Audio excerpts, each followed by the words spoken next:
Neil Armstrong, Buzz Aldrin, and Mario.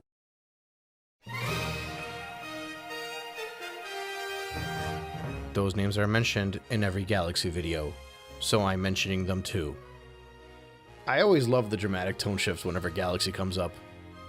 Almost makes you forget that you're playing a game about Mr. Wahoo and Let's-a Go. Although in fairness, Mario Galaxy has a drastic tone shift compared to what came before, which is incredible considering what we felt in Peach's Castle and all that we accomplished in Delfino Plaza. But Mario Galaxy hits different. So obviously, the perspective here might shift a bit depending on how old you are. But I was a couple years into high school by the time the Wii was coming out, following the launch in online forums and keeping up with all the news. Up until now, I don't know if I've ever been as hyped for anything as I was during the Wii era. Now obviously, a lot of that was due to Smash Bros. Brawl and the Dojo website that updated daily, but even leading up to the console, the Nintendo Revolution and the name change to the Wii and all of that stuff, man, I still can't believe how good that console did. And it's a good thing it's as successful as it was because Mario Galaxy 1 deserved to be on a successful console. Now, I'm not going to sit here and try and argue that Mario Galaxy is only as fondly remembered as it was because it was on the most successful Nintendo console at the time. I think there was clear quality control improvements going from Sunshine to Galaxy. But I think anybody would be naive to assume that if the Nintendo Wii was a failure like the Wii U, for example, Galaxy might not be as loved as it is today. And we probably never would have gotten Galaxy 2. And in this hypothetical scenario, maybe critics would have laughed at Nintendo for putting Mario in outer space. The point is, the Wii was phenomenal, and Mario Galaxy was phenomenal. I was so hyped for this game. I was hyped for the Wii, I was hyped for the Wiimote, the nunchuck, all of it. All of my friends were waiting for their PS3s or were already content with their Xbox 360s. I had a 360 myself, but I knew that I was going to be doing nothing but playing Wii for the next while. One of my fondest, and quite frankly dumbest memories is holding a Nintendo 64 controller and a TV remote in my right hand, because I wanted to get a feel for how the Wiimote and nunchuck could work prior to the release of the console. I was convinced that the nunchuck was the middle prong of the Nintendo 64 controller, and I still am. Why wouldn't it be? The middle prong was where you put your left hand after all. Unless you were one of those wide grip Nintendo 64 users, in which case I have nothing more to say to you. Anyway, there's plenty of time for me to oogle about the Wii later. Right now it's about Mario Galaxy. So, first of all, hello and welcome.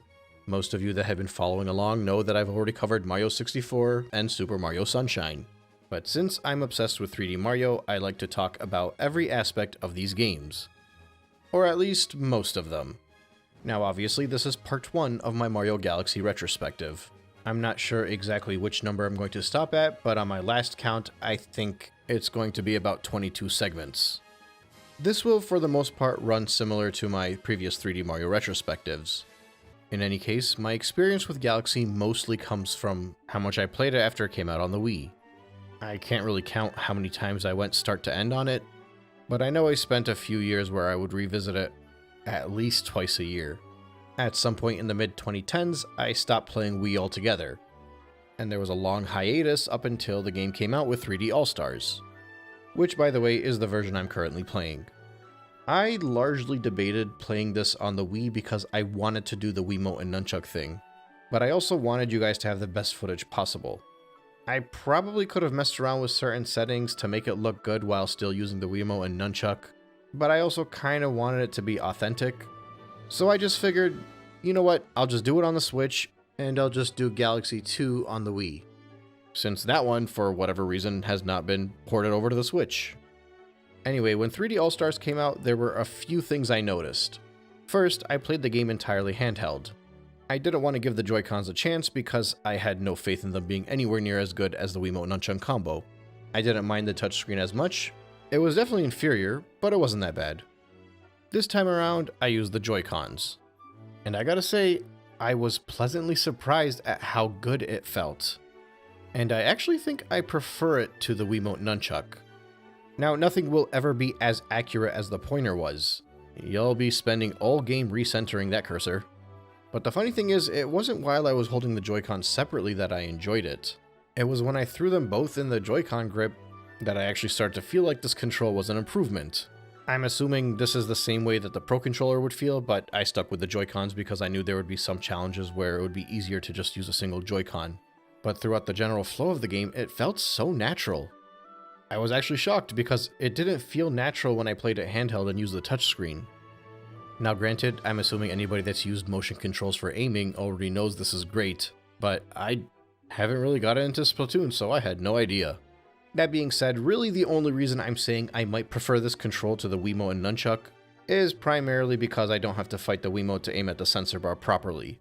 I don't think mine's faulty, they work like 95% of the time, but there's always that 5%. Plus, sometimes it's chilly when I'm playing and I like to be cuddled up in the blanket and keep my hands under the blanket for warmth. The Wiimote and Nunchuck combo makes that very difficult. Another thing that really stuck out to me, and even concerned me about Mario Galaxy when I first played on 3D All-Stars, was that I was playing it after going through Mario 64 and Mario Sunshine. I'm not trying to turn this into a hate fest, I'm not trying to rewrite history, I don't want anybody's takeaway to be that I think that Mario Galaxy is not a good game. But I will say, nothing will make Galaxy feel more tame as a video game than playing it after Sunshine. When I was playing Sunshine, I had my sleeves rolled up. I could barely pay attention to whatever podcast I had playing in the background, because I was too busy slamming my head into the wall. The stark drop in difficulty when playing a flagship Mario title for the hardcore gamer, and then shifting over to a flagship Mario title for the casual gamer, is so noticeable here. Maybe it was noticeable back then too, but way back in the day, the technological advancements of Galaxy alone papered over the cracks. I'm not even sure if I should be calling these cracks because I don't know if the difficulty is necessarily a bad thing. I'm just saying that Galaxy really could afford to have some secret area shines knock you on your butt for 20 minutes every now and then. Especially because the technological accomplishments of Galaxy are not as impressive as they were back in the day. Don't get me wrong, the gravity gimmick is still phenomenal, the game controls great, it's beautiful really. The music will light up your heart.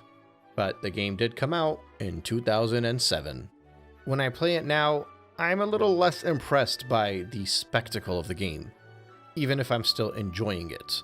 But that feeling of being alone in outer space, that sense of accomplishment you get from making a long jump around the galaxy, or the fun way you experiment with collecting starbits and shooting them at different enemies.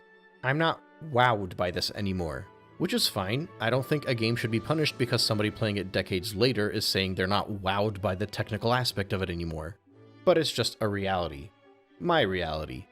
Instead, some things that stuck out to me that I never noticed before was how floaty everything was, how slow the movement was, how annoyingly easy everything was. And perhaps worst of all, how much I actually enjoyed the dive over the long jump. I think I've always been more about the long jump over the dive until recently, so it never bothered me before. But man, did I want the dive in this game when I was going through it. Now that being said, I am not trying to make this a negative perspective. I think it's important to point out flaws in video games, but it's even more important to enjoy video games. And I promise you I would have not gone for 120 stars if I was not having an excellent time with it. But these were just the things that stuck out to me initially. And I say initially because I think as the game went on, and I started finally losing a few lives, the game got significantly more enjoyable for me. It's just unfortunate that it took so long to get to that point. But it also took as long as it did because I was adamant about completing every star in every galaxy before moving forward, or at least as much as the game would allow me to. If I was playing this normally and just moving through the galaxies and heading to the final galaxy, I can fully accept that I would have made it there sooner, so I might have felt the difficulty spike a lot earlier. And likewise, I might not have repeated Comet challenges almost immediately after completing the star that they were based off of, so it might have been a little bit harder. But that's just a reality of these games that allow you to jump around. The difficulty curve is dynamic and depends on your approach to the title. Aside from that, I think the only other complaint that I might have had was that the camera was not as good as I remembered it being, but it also wasn't that big of a nuisance because the game does a pretty good job guiding you without making you rely on moving the camera on your own. Also, the camera is miles better than the games that came before, and I think that's what matters the most. Now, speaking of the games that came before, I think Mario Galaxy has always struggled with a bit of an identity crisis. When it was first announced, Reggie Fils-Aimé famously referred to it as the true sequel to Mario 64, basically claiming that Sunshine was not a sequel to Mario 64. Although to be fair, the only reason they did that was because the GameCube undersold. But I remember talking points around Mario not having FLUDD, being able to long jump again, being able to finish the game without having to go through every single star in the primary stages. Those were all true aspects of the game, and it's what they were trying to sell us on to convince us that this was Mario in outer space directly after saving Princess Peach in Mario 64. Heck, even the castle grounds in the introduction were made to look like they were from Mario 64. Obviously, at some point people realized that this game was not an open sandbox Mario game, and in actuality had less in common with Sunshine than Mario 64 did. Which is why when Super Mario Odyssey was announced, and they put the 3D Mario titles into two different categories, the very same company that claimed that Mario Galaxy was the true sequel to Mario 64 placed it in line with the linear games, and instead grouped Sunshine with 64. Identity crisis. Now, I actually think the fundamentals of Galaxy has a lot more in common with 64, and Sunshine for that matter, than many people would think. It's pretty clear to me that from the beginning Nintendo was trying to find a way to create the same type of linear levels that the 2D games had and translate them into 3D. This would eventually culminate in what we know now as 3D World. But there were strides made along the way. While yes, Mario 64 was a collectathon, many courses and star objectives in that title had a very direct path that it expected you to take. It wasn't always successful, but a lot of times you knew you were just meant to follow the main path, and that would usually take you to the first or second star. This is part of the reason why you would often get kicked out of the stage. You had completed your single linear objective. They couldn't create 6 stages, so they created 6 objectives. Now obviously a lot of them did require a lot of traversal and a lot of searching, but this was their first title. I think I mentioned this during my Mario 64 retrospective, but I actually think that the Bowser stages is what they would have wanted back then for a 3D Mario. A single linear path start to end, some collectibles and enemies along your way, and plenty of bottomless pits. But they knew the hardware limitations, and they knew that we as a gaming society were probably not ready for that yet. This all evolved in Sunshine. From the collectible side of things, the episodes were a lot more streamlined, a lot more focused. Outside of Delfino Plaza and the Blue Coin Hunt, you barely did any searching in that game. Again, instead of creating multiple stages, they used a single stage with multiple episodes, each one representing a single linear route. I believe it's what their intention was with Mario 64, and that's why they buttoned it up when they got to Sunshine. But I still think they wanted to have that linear stage. That dangerous long hallway with no walls and plenty of bottomless pits. That truly proper evolution from 2D to 3D platforming challenge. That's why I view the secret area shines as the spiritual successors to the Bowser stages. They were still experimenting, but they were getting closer. And I think the biggest issue they had with this was just how difficult it was. Controlling your momentum and your landing in a 3D space is just so much harder than in a 2D space. You're not just fighting the challenge, you're fighting your depth perception. So while they were able to create these linear challenges in Mario Sunshine, which need I remind you on a first time playthrough probably takes about half of your full playtime, just because of how often you lose a life and start over, but their difficulty was so absurd that they had to figure out a way to tweak it. Now obviously, the primary reason these things are so difficult is because of all of the pits. In theory, you could remove bottomless pits altogether, you could even create giant landscapes for you to traverse. But at that point, you're kind of doing the same thing you did in the previous games. The collectathon approach, if you will. The other option is to change the gravity. What if instead of being forced to remain on top of a platform, you can walk on the sides of it or even underneath it? What if instead of making the primary focus jumping over long gaps, they instead make the primary focus the linear traversal, with enemies and puzzles slowing you down along your route, and of course still providing you with fun platforming challenges. This is a 3D platformer after all. But in this case, if you miss a jump, you don't fall to your demise. Gravity pulls you back in and you can continue on exactly where you were. It's funny because in Mario Sunshine, and especially in Mario 64, I've always heard people complain that it feels like so many things are just floating in space, so many platforms are just in space, so many challenges are just in space. So in Galaxy, they literally took everything to outer space. Now they didn't need to build as many massive levels. They could get away with a handful of them and use broken up segments of platforms spread throughout and disguise them as objects in outer space. And that would also allow them to manipulate the gravity. You'll still have your platforming challenges with black holes all throughout, but they'll be in much more focused moments. Outside of those moments, the challenge isn't the platforming, it's the traversal, the advancement, the puzzle solving. It's pretty straightforward, but it's a fun part of the adventure.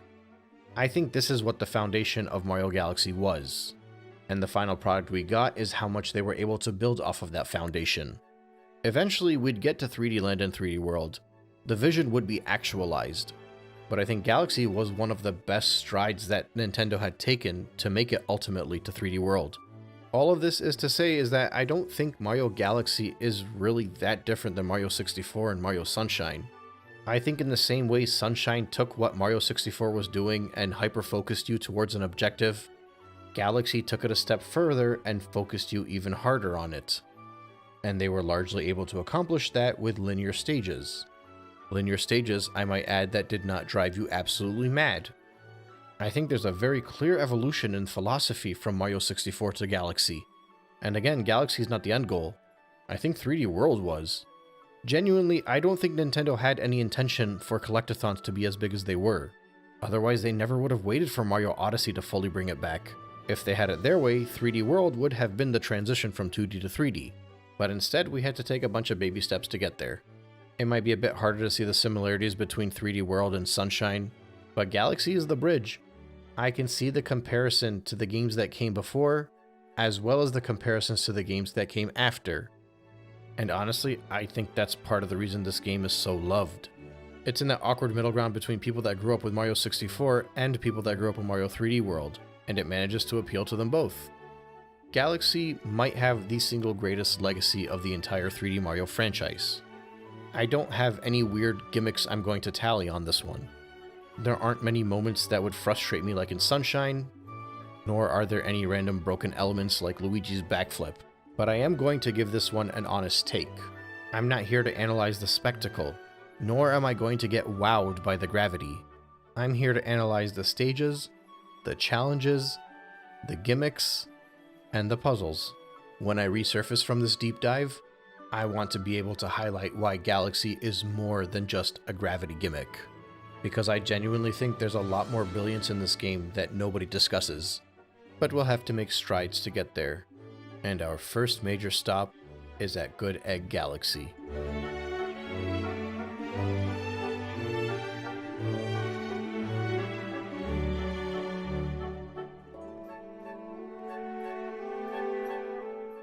I still remember the chills I got playing Good Egg Galaxy for the first time.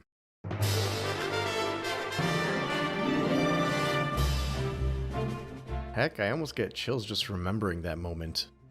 From the moment it was announced, I was certain it was either going to come out on launch or close to it, which just meant the 1 year wait after I got my Wii was even harder.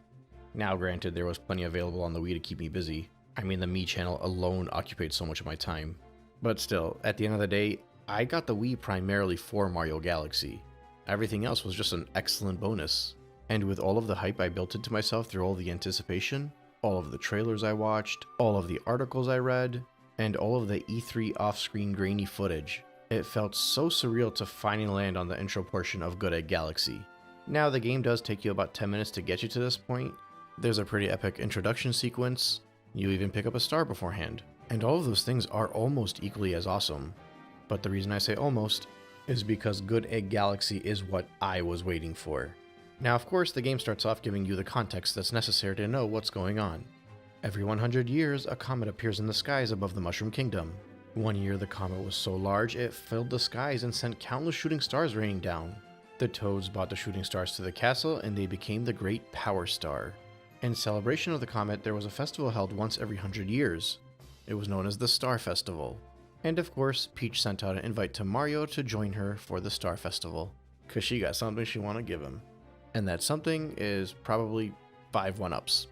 I love the way Mario prances towards the festival too. A letter from a loved one definitely puts people in a good mood. Anyway, you work your way up to the castle grounds, pass by a bunch of toads, Watch the star bits flying down towards the Mushroom Kingdom, and then all of a sudden, Bowser. And not just Bowser, he's in an airship. And if I'm not mistaken, this was the first time we had seen Bowser's airship in 3D. And even in 2D, I'm not sure we had seen it since Super Mario Bros. 3. Maybe in New Super on the DS, but I don't think so. I bring this up because I remember there was a lot of hype around the airship making a return, and finally joining the King of the Koopas in 3D. But this whole cinematic was just so cool. It was nothing you'd ever seen in a Mario game. As was pretty standard for the time, when a jump to a new console generation occurs, you'll often see a franchise trying to make things look more realistic. This was prevalent back in the Wii, PS3, and 360 era, and I think it shows here too. Don't get me wrong, there are still vibrant colors all around, but between both the tone of the story and the actual art itself, you can tell this is a little bit different than what you're used to in the Mario-verse. I mean, of course you can, Mario's dodging cannonballs while Toads are getting bombed. Peach stares off as her actual Mushroom Kingdom is literally on fire. See, Sonic Team, this is how you do it without making it look weird. In any case, Peach is holding onto a star creature which we now know is called a Luma, and she's confronted by Big Bowser himself. And he kidnaps her and her whole castle to take them to his new galaxy that he's creating. I always thought that final close-up on her eye was so cool. Looking back, it's so silly because of how dramatic it is, but I love this kind of stuff. Mario runs up to the castle, and Bowser uses his ships to carry everything up and take it to outer space. I love that they took the time to make the portion just outside the castle look like the castle grounds in Mario 64. You can't really do much in there, you can't explore it the way you could in Mario 64 obviously, but it was a nice little attention to detail that I noticed. And a younger version of me really loved it. But yeah, an epic cinematic ensues. The heroic Mario makes it to the castle, but Kamek is there to make sure he is blasted off into oblivion. And then we get to our next iconic and memorable moment. Mario waking up with a Luma and having to chase the bunny rabbits. This planetoid I believe is called Gateway Galaxy. It's one of those in-game tutorials that teach you how to play while disguising a tutorial into gameplay. Something that the Mario series has always been really good at. This area just allows you to get a feel for how the gravity gimmick works in general. You'll get a better understanding of how everything feels once you actually make it to Good Egg Galaxy. But before that, you have to meet Rosalina. She is the protector of the cosmos. She notifies Mario that in order to save Princess Peach, they'll need power to travel through space. And then a Luma just kind of merges with Mario, or maybe Mario eats it. I'm not exactly sure, but his fists are glowing now and he can do a little swish jump. You go through a few more planetoids to get through Gateway Galaxy, but I will revisit this section later. It just consists of more minor challenges that'll help get you up to speed. The important thing is at the end of that you get a grand star and you're able to make it to the Comet Observatory.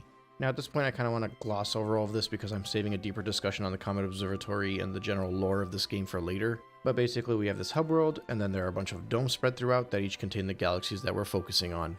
Today's galaxy sits in the Terrace. And with the one grand star we got earlier, we're able to enter Good Egg Galaxy. Now in general, the way this goes, there are 15 large galaxies spread throughout the game. These are your primary stages, your main courses. 15 in Mario 64, 15 in Galaxy. Every one of these galaxies has 3 main stars. In addition to that, there are 2 comet stars. These comets will usually require you to replay a level with some kind of a crutch. You either gotta do it with one hit, avoid enemies that are moving super fast, or even race against Cosmic Mario, which is this game's version of Shadow Mario. Only he has nothing to do with Bowser Jr., he's just something to race against. In addition to the 3 main stars and the 2 comet stars, there's also a single hidden star. The obscurity of these hidden stars varies. The most obscure of them is probably only as obscure as an average blue coin from Sunshine. But the game does tell you which mission to select, so you're not really chasing air. Also, 2 out of the 15 stages have an extra hidden star. You may notice there is no 100 coin collectible in this game, a first time for the 3D Mario franchise, and that's because one of the comets is a purple coin comet. I'm saving my purple coin discussion for the end of the series, and that's primarily because the missions for the purple coins do not get unlocked until after you've beaten the final Bowser. All of the remaining stars in the games are pretty much in the small galaxies. And again, I'll be saving those discussions for later on in the series. With all of the formalities out of the way, let's finally get started on Good Egg Galaxy. The first star is Dino Piranha, which means just like in Mario Sunshine, we'll be taking on some form of a piranha plant to start the game off. Good Egg Galaxy starts you off on a round grassland platform with a house at the end of it. In front of you will be a new enemy, it's called an Octoomba. Kinda looks like a Goomba, but it's blue and it spits projectiles out at you. The general rule of this game is if you jump on an enemy's head, it'll give you a coin. This is valuable if you need to refill your health. But if you opt to defeat it with a spin attack instead, you'll be given some star bits. The house in this area cannot be entered, but you'll notice some railings on the side of the planetoid you're standing on, and running around them will take you to the underside of that planetoid. The gravity and the camera will shift, and this will give you a feel of how things work in the Galaxy universe. Eventually you'll make it up the tower, there'll be a launch star waiting for you, and you head to the next section. This planetoid is shaped like a peanut. You'll have to collect 5 collectibles in order to build the next launch star. This is kinda neat. So they take a simple platform but shape it into a different object. In this case, a peanut looking thing. They add onto it stage hazards. Basically, in this case, it's rolling boulders and ground that you get sucked into, giving you a slight bit of difficulty to maneuver around this section, just so you can get your bearings in order and figure out how to control Mario while also interacting with the environment. For all intents and purposes, this is a very simple challenge, but it requires you to learn the laws of physics in this game. And as you move along Good Egg Galaxy, this will just continue. You fly to the next section and it's a simple grassy area. You're introduced to some new enemies, some of these coins that allow you to collect things by following a trail, as well as the ability to swing up a vine. And the cool thing is when you jump off the vine, gravity for the next planetoid takes over. So you're just learning more and more ways you can jump between planetoids without requiring a launch star. This is a spherical planetoid, and in the center of it is a black hole. Black holes are basically your bottomless pits. So even though you're walking around a sphere, you still get the feeling of playing a platformer at these points. And again, this whole planetoid is pretty simple, but it's teaching you how to get around the game, dodging obstacles and learning how to manipulate your environment to proceed forward. After 2 or 3 more simple planetoids, you'll fly into a giant egg and hatch out the Dino Piranha. This whole mission basically consisted of something like 8 to 10 planetoids, but it's delivered a way to teach you a lot of the basics of this game. They're simple in nature, but for the most part they offer something unique, whether it's an enemy type, a stage gimmick, or just a brief glimpse of the potential types of challenges that could occur later on in the game. The boss fight itself is nothing really special. You just run around the planet, spin into the tail, and it forces the Dino Piranha to hit itself in the head. Just the standard 3-hit Mario boss. But in fairness, this all does take place on a sphere, which just gives you more of a chance to get used to the controls in this game.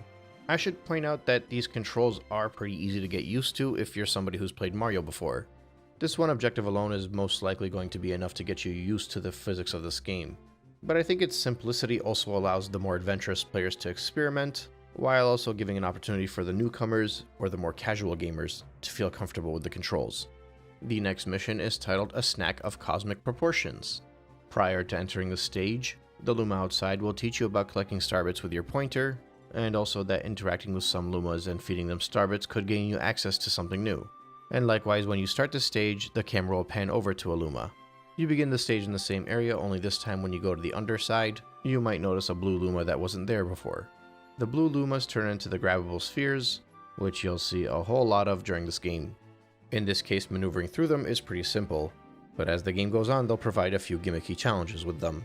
The hope here is that as you shift through these planetoids, you'll be collecting as many starbits as you can. You'll be able to fly through 3 or 4 different planetoids, and even revisit the ones that you passed. And that's because on one of the planetoids, one that's shaped like a Yoshi egg funnily enough, sits a hungry Luma that's asking for 100 starbits. So if you don't have enough starbits, you'll be able to launch through the different planetoids in the area, allowing you to reach 100 and come back to revisit the Luma. And once you feed it, it explodes into a planetoid, and you get a launch star and you're able to visit. Again, once you land on this one, you can just see it's a little bit more complicated, but it also looks like a traditional Mario area, complete with Goombas and all that. It's a bit on the bigger end, and requires upward traversal to make it to the top and take the launch star. And that'll take you to something even bigger and a little bit more complicated. It's a giant capsule, and inside it is all the land you're meant to traverse. And there is a bit of a puzzle here because you have to crack the crystals in order to make it inside the capsule. And once you make it inside, you're more or less in a traditional 2D section. It has one of those classic gravity gimmicks, you know, that same one that shows up in every single 2D platformer. It's also pretty cool because despite the fact that you're running around in a circle, it feels intuitive enough where you don't have to actually think about the fact that you're not in a flat plane. If I'm not mistaken, this is technically the first 2D Mario section in any 3D Mario game, and I think it was a good implementation. But yeah, once you get through that, you make it to a planetoid that actually looks like a launch star, collect the 5 blue starbits all around it, and that will allow you to use the little blue grabby bubbles to get to the star. But they don't simply allow you to just grab the bubble and go into the star. You have to learn to change directions, which will help you in future objectives. Moving on, the third star is King Caliante's battle fleet. When you land on the platform this time, you'll notice a launch star on top of the house. You're technically meant to go to the underside of the planetoid and take a pipe base through the house, but if you've been playing this game long enough, you can just do a triple jump and a quick spin jump. The challenge on these next two planetoids is figuring out that if you spin attack these green coconuts or melons, not sure, then you can fling them onto enemies and objects. The enemy in this case is a Pokey, whom I gotta say has come a long way from how he used to look in Mario 64. You'll eventually land yourself on a pretty big platform, but you'll be on the underside of it. And there's a lot going on here. Electric fences, rolling chain chomps. Although, are they still technically chain chomps if there's no chain? Bullet bills that will home in on you. More Octoombas. And I like these little cubicle platforms that stick out, since they look like the platforms from Mario 3. In any case, when you make your way up, you get to the next launch star and it fires you up to the airships. You take what you learned previously and you swing at the firing melons so they can shoot back and destroy the octopus. The next airship will have the launch star, but it will also have a special mushroom. In general, Mario has 3 hits in this game, but once you get these mushrooms, you get 6 hits.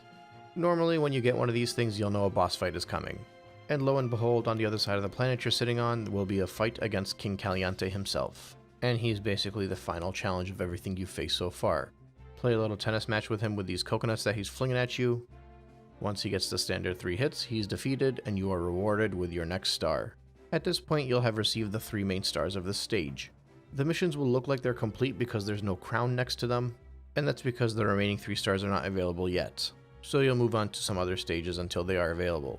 Eventually you'll get some kind of notification of a comet. In the case of this stage, it's a speedy comet. So this mission will be called Dino Piranha Speedrun. I like the color shift whenever these comets come around, and the music is usually a little bit different, oftentimes more frantic. But yeah, this star is nothing more than a repetition of the very first one. The only difference is you only have 4 minutes to complete it. 4 minutes is plenty of time. I think even on a first time playthrough this should be pretty simple. But again, this is the first stage in the game. I personally prefer almost every other comet gimmick, but I'll discuss those when I get to them. In this case, it is nothing more than a retread, but just like in similar challenges from previous titles, the goal here is to teach you how to traverse more efficiently. And that being said, the timer does include the boss fight, so maybe your first time around this might be a little bit close. Either way, once that's accomplished, you get your 4th star in Good Egg Galaxy. And the 5th star will come in the form of the Luigi missions.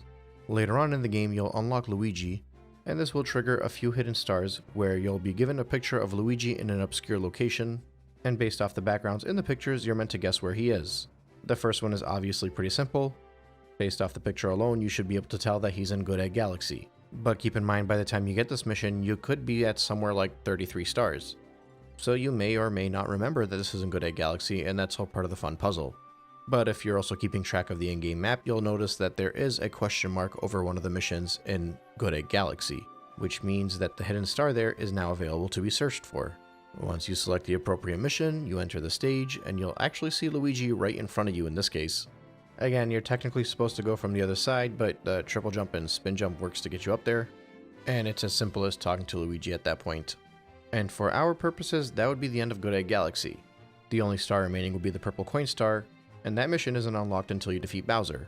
I think the stage does a very good job giving people an idea of what's to come in the game, but I also think it is absurdly simple.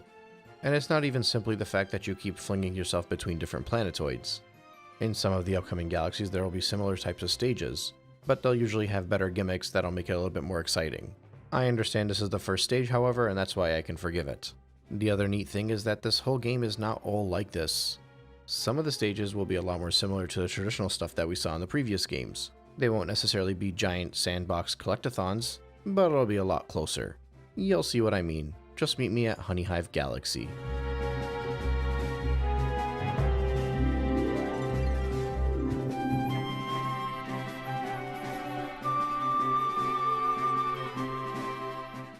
Honeyhive Galaxy is a reminder that this is a sequel to the sandbox titles.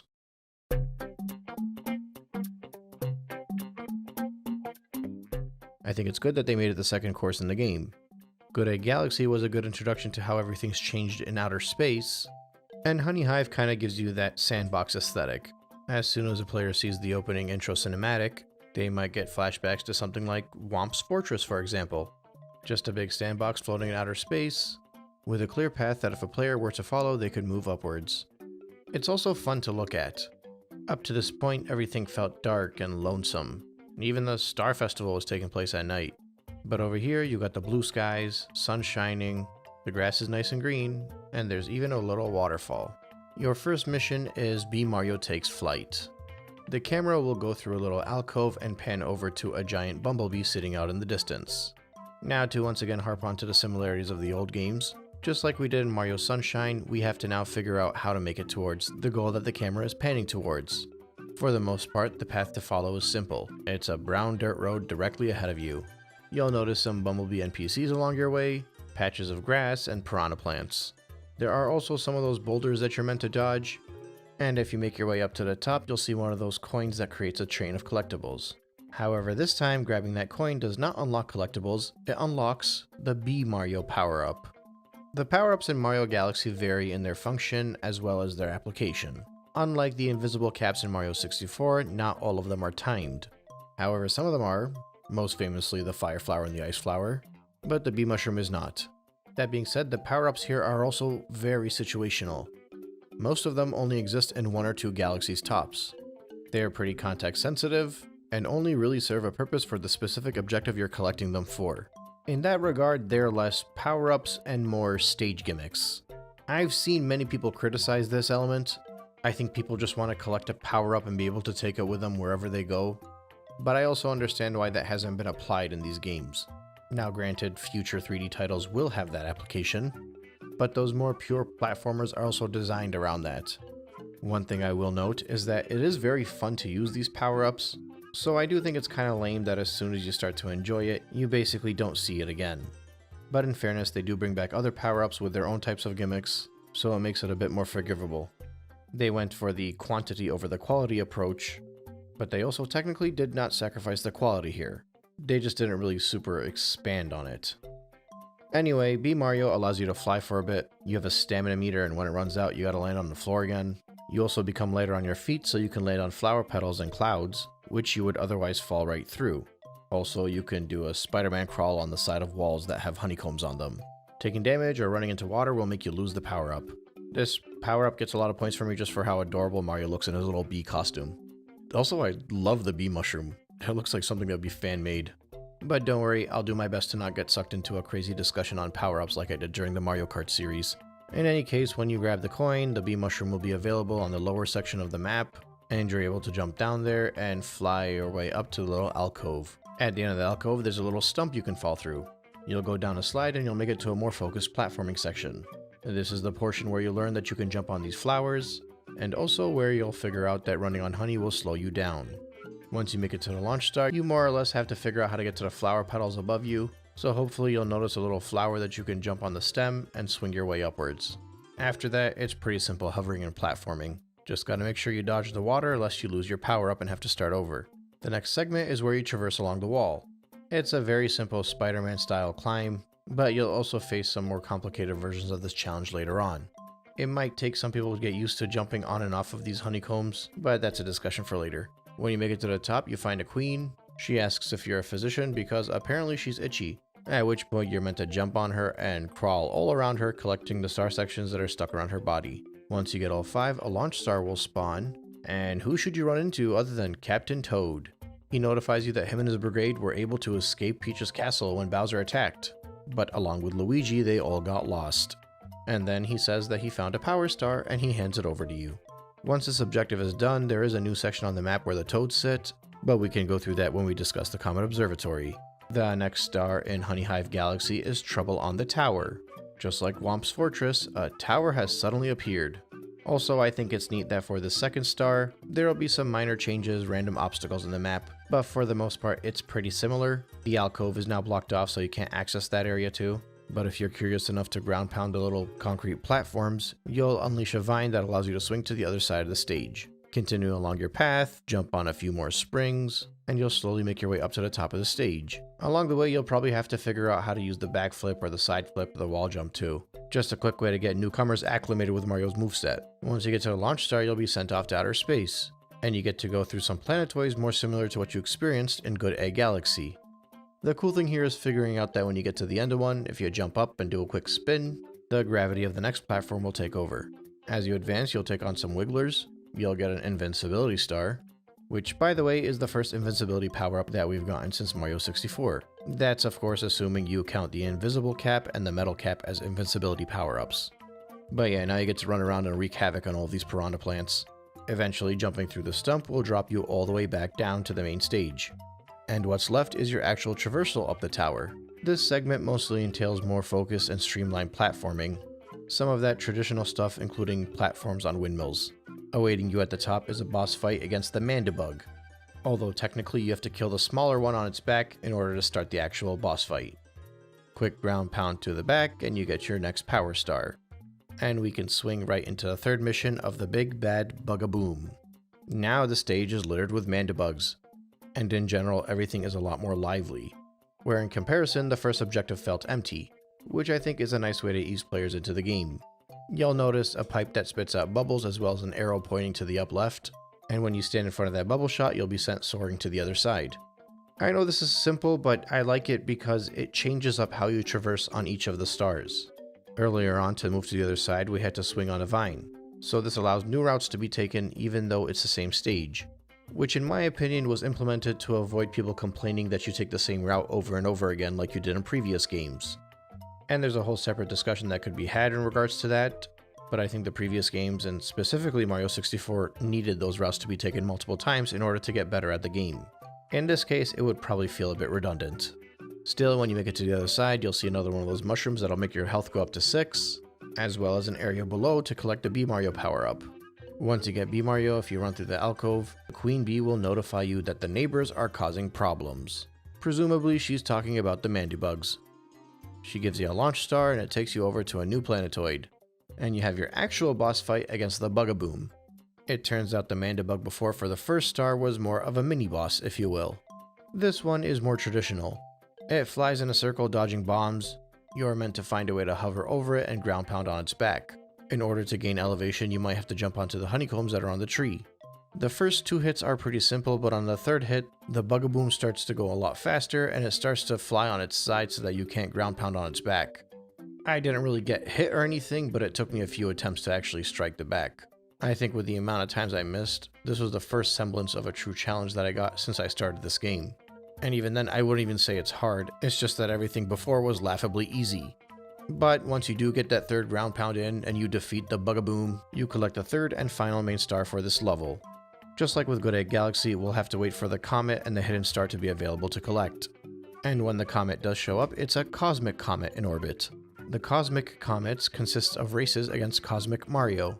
I kind of view these as a mishmash between the races against Il Piantissimo, as well as the Shadow Mario challenges in the previous game.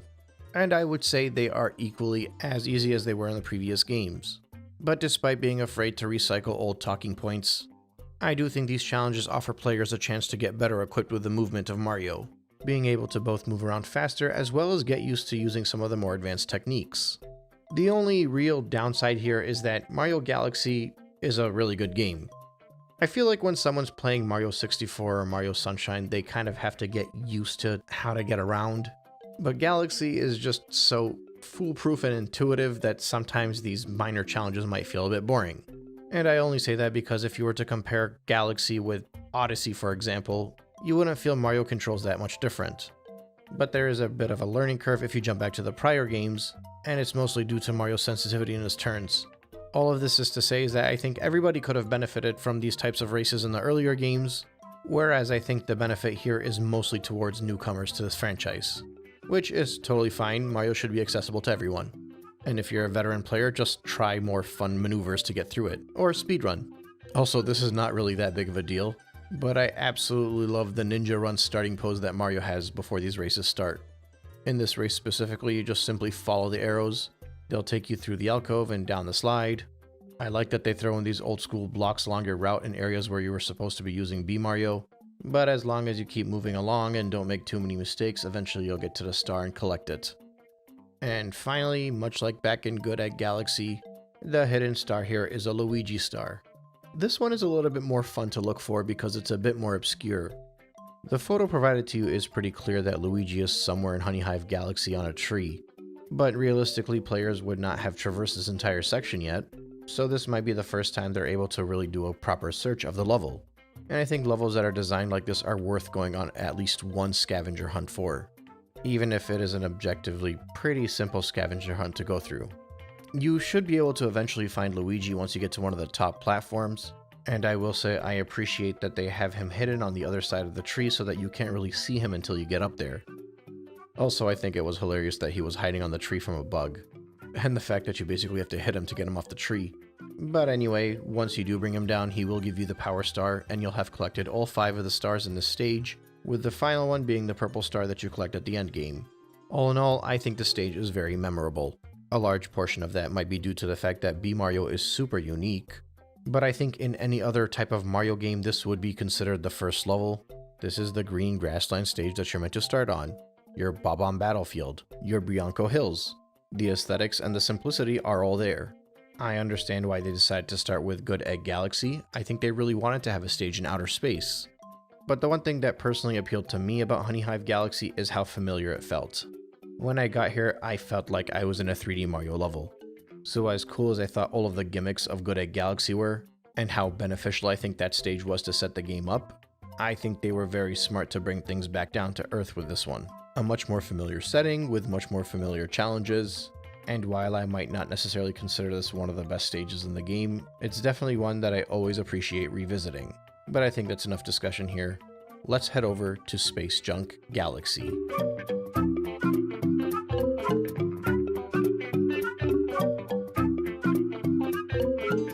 Space Junk Galaxy manages to stand out.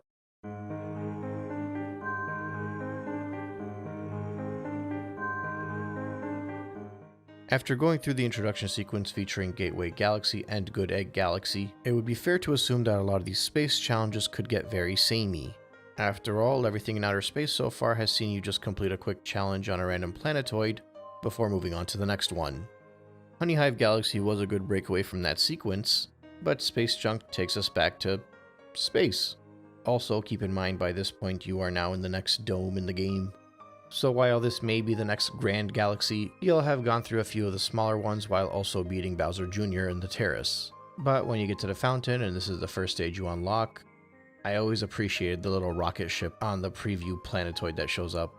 I didn't know it was a reference to Pikmin, I found that out later, but apparently this is the SS Dolphin, so that's a fun little Easter egg. Also, geez, that looks like a flu virus. Anyway, the first star in Space Junk Galaxy is Pool Star Path. I think before I was calling these bubbles, but I guess they're called pool stars. The primary gimmick of this objective is to use the pool stars to get you to go through the stage. You'll have little moments where you get to jump off of objects. One early moment has you collecting 5 star bits around 3 different spheres while dodging electric enemies. And after you take that launch star, you get one of those really cool cinematic views with Mario flying through the sky and star bits all around him. This happens a handful of times throughout the game, and some of the moments will be a lot more epic than others. But even if the visuals and the gravity gimmick is not as impressive anymore, these cinematic moments will always impress me. And what's even better is at this point you get to actually land on the SS Dolphin. It's obviously been enlarged. Either that or Pikmin are a lot bigger than we thought they were. Also, there's really nothing on here, it's just a cool Easter egg. And to move on from it, there are some pool stars that are actually trapped inside these spheres, followed by a whole segment here where you get to test out your motion controls, specifically the pointer controls. If you take it slow in these segments, they're usually pretty easy. I like to fling myself through them as fast as I can because I feel like that's more enjoyable though. You can get a lot of momentum, which makes it a little bit more exhilarating. Once you get to the platform at the end, you find a lot of toads that are frozen in icicles. Once you free them all, Captain Toad's ship will drop from above, and Captain Toad will provide you with a launch star to make it to the final section. There's a bit of a challenge here in which you're required to collect 5 silver stars. This is not new at all for the Mario series. We know that 5 silver stars will get you a star. The gimmick to this challenge, however, is that the stage constructs and deconstructs as you go through it. So you kind of have to know where to stand on the platform to make the next one show up. There are more or less 5 routes on here that you can take, and each one leads you to a different silver star. But even then, once you do grab that final star, you gotta make your way back to the beginning to get the power star. So while it's not necessarily that obnoxious of a challenge, it will provide players with a little bit of that platforming that they crave. Once you collect that star, you can make your way to the second objective, Camilla's Airship Attack. Oh, not that one. The Magic Koopa. This one. Also, unrelated, but did you know that she only shows up in Mario Galaxy? I know there's a Kami Koopa in Paper Mario.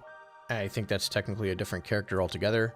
But no, apparently the big magic Koopa only shows up in Mario Galaxy 1. Huh. Either way, this time you start off on Captain Toad's brigade, and Captain Toad will send you directly towards the airships. I think this is the second or third time the airships pop up, but they do try to change up the challenge of how to get through them. Also, this whole airship mission makes this star a little bit more unique, and that's part of the reason why Space Junk Galaxy doesn't feel as repetitive as it could, at least in comparison to the space stuff before. Along your route, you'll pass by a couple of bunnies that are teaching you the art of spin jumping, either using the spin attack to traverse a little bit further or traverse a little bit higher. It's one of those in-game tutorials that aren't so in your face with text. When you make it onto the next airship, the camera will actually rotate ever so slightly to give you a different view. I actually like the shift in perspective, especially when you're going through a bunch of these ships in a row. The change in the camera angle actually makes it feel less repetitive. Also, at this point you might notice a green shell as well as Kamek off in the distance. The green shells are a projectile. You grab them and you spin jump to fire them away. You can also use them to break open treasure chests. So after you fling one at Kamek, you can fling one at the chest and it'll unlock a launch star for you.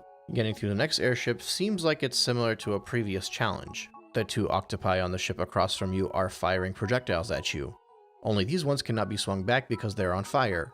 But there is a Koopa walking in front of you that you can attack and take his shell and use those to fling at the enemies across from you. Once that's all taken care of, you get your boss fight against Camilla. She will send magic projectiles at you. If they're red, they will turn into flames, and if they're green, you can swish and grab a shell. On the first hit, she'll be out in the distance. On the second hit, she'll come onto the ship, so it'll be a little bit harder to dodge. Also, I always thought it was pretty cool that at the tip of her spear you can see the power star. On the final hit, she goes back out into the distance again, but she puts two of her minions down next to you to keep you distracted. Technically, you don't even have to defeat them. If you grab the shell and you hit Camilla, you're all good and you get your power star. I don't know if this is technically out of order or not, but at this point the Speedy Comet appeared. And when a comet appears, you have to take on the Comet Challenge. And that's because I believe comets move around as you play through the game. I think it's kind of random. I feel like I haven't found a definitive answer on this. I think anytime you beat a stage, the comets will randomly move to a different location. I've always just went and collected the comet star anytime it popped up. There's a hungry purple Luma that you can feed some starbits to and he'll move the location of these comets, but I don't think I've ever actually used it. Either way, the comet popped up for Space Junk Galaxy right after I finished the second star, so we're going to do that one first. In this case, it's a speedy comet, and you're required to redo the first star again. You once again only have 4 minutes, only this time, since you're using the pool stars, it's a little bit more complicated. How difficult or easy you find this is going to largely depend on how good you are with pointer controls, especially because you can't take your time as much. Now you do have a buffer, this doesn't have to be a perfect run by any means, but I actually think this comet in particular is a good way to get people up to speed with the pointer controls. I think it's early enough in the game where having a decent challenge will allow you to be better at controlling your character later, or rather being comfortable with the pointer controls later. Plus, I think the final moment where you redo the disappearing platforms again is a lot more fun when you know that you're under a timer.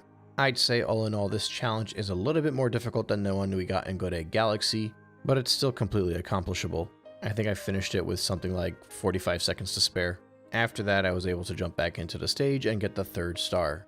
Well, 4th star, but it's the 3rd star of the stage. And the mission here is Terrantox's Tangled Web. I hope you don't have space arachnophobia, because you're gonna fight a lot of 8-legged critters here. This star starts off pretty similar to the previous ones, but eventually you get to a capsule, and the same as last time, you gotta figure out a way to get inside to get to the launch star to move on. Here you get to your next stage gimmick. There are these sticky spiderweb covered things that you can latch onto and then fling yourself across using the motion controls as somewhat of a slingshot. After the 3rd or 4th one, you're gonna fire yourself right into that influenza virus that I mentioned from earlier. Apparently, that's the nest for Terrantox. Now, I think how much anybody has enjoyed this part of the level is going to largely depend on how much you enjoy the pointer controls. I'm obviously a big fan of them, so for me, this is kind of fun. The giant spider sits in the middle of his web, and he spits out a poisonous projectile at you. You get to run around the outside, taking advantage of the unnatural gravity. Your goal is to latch onto the little sticky parts of the web, and fling yourself into the rear of the spider 3 times. But every time you hit the rear, it flips over, and you gotta pop the parts underneath it. At least I think they're popping, and I call them parts because I don't really know the anatomy of a spider very well. All in all, I think this is a fun challenge. I once again wouldn't say it's difficult, but it's definitely on the funner end in my opinion. And with the defeat of Terrantox, you have 4 stars, and all that remains is the hidden star and the purple coin star. The latter of which obviously we will be grabbing at the very end. The hidden star here is more of a basic type of hidden star. And by that I mean it's not one that requires you to find Luigi. Which means unlike in the previous 2 segments, those being Honeyhive and Good Egg Galaxy, you don't have to move on and complete a bunch of other stuff and then come back once Luigi is unlocked. Instead, there's an indication of a question mark over one of the stars, and you can jump right into that objective. Now obviously, this is a linear stage. Finding the hidden star is less about a scavenger hunt and more about making sure you're doing your due diligence and searching for everything along your path. And in many cases, these stages with the secret stars will have a hungry Luma somewhere bouncing around waiting for you. And I'd say they're not really that discreetly hidden. You're meant to find them pretty easily. In fact, oftentimes I'll end up going to the hungry Luma and finishing the hidden star before I even get the actual objective done, simply because it's right in front of me and I have the required amount of star bits. In this case, this Luma wants you to have 50, and luckily it sits on that glass tube which is filled with star bits that you can get in various different ways. Once you grab your 50, you go back to the Luma, you feed him the star bits, and it transforms into a wooden Yoshi head. I guess the junk in Space Junk could mean a number of things. But when you do land on the Yoshi head, you're meant to kill all the Goombas, and that'll give you your star. And with that, you'll have gotten everything you can get from Space Junk Galaxy. Now, I started this segment by saying that Space Junk Galaxy manages to stand out. And I touched on it a few minutes ago, but basically the idea is that all of these unique segments make it such a memorable stage. The nod to Pikmin, the Yoshi head, the pool stars, the spiderweb gimmick, honestly even the fight against the giant spider. I think this is something necessary to harp on because a lot of people like to pretend that Mario Galaxy ends up being very repetitive. And so far, from the beginning of the game until now, nothing has felt all that repetitive. Now granted, we're only 3 levels in, and there are 15 total, not including all the small ones sprinkled throughout. But still, despite the fact that we had intro sections and 2 levels that were in space so far, Space Junk Galaxy feels entirely different to Good Egg Galaxy, which makes me quite optimistic for what's to come. Well, I guess we'll see when I get there. I'll meet you at Battlerock Galaxy.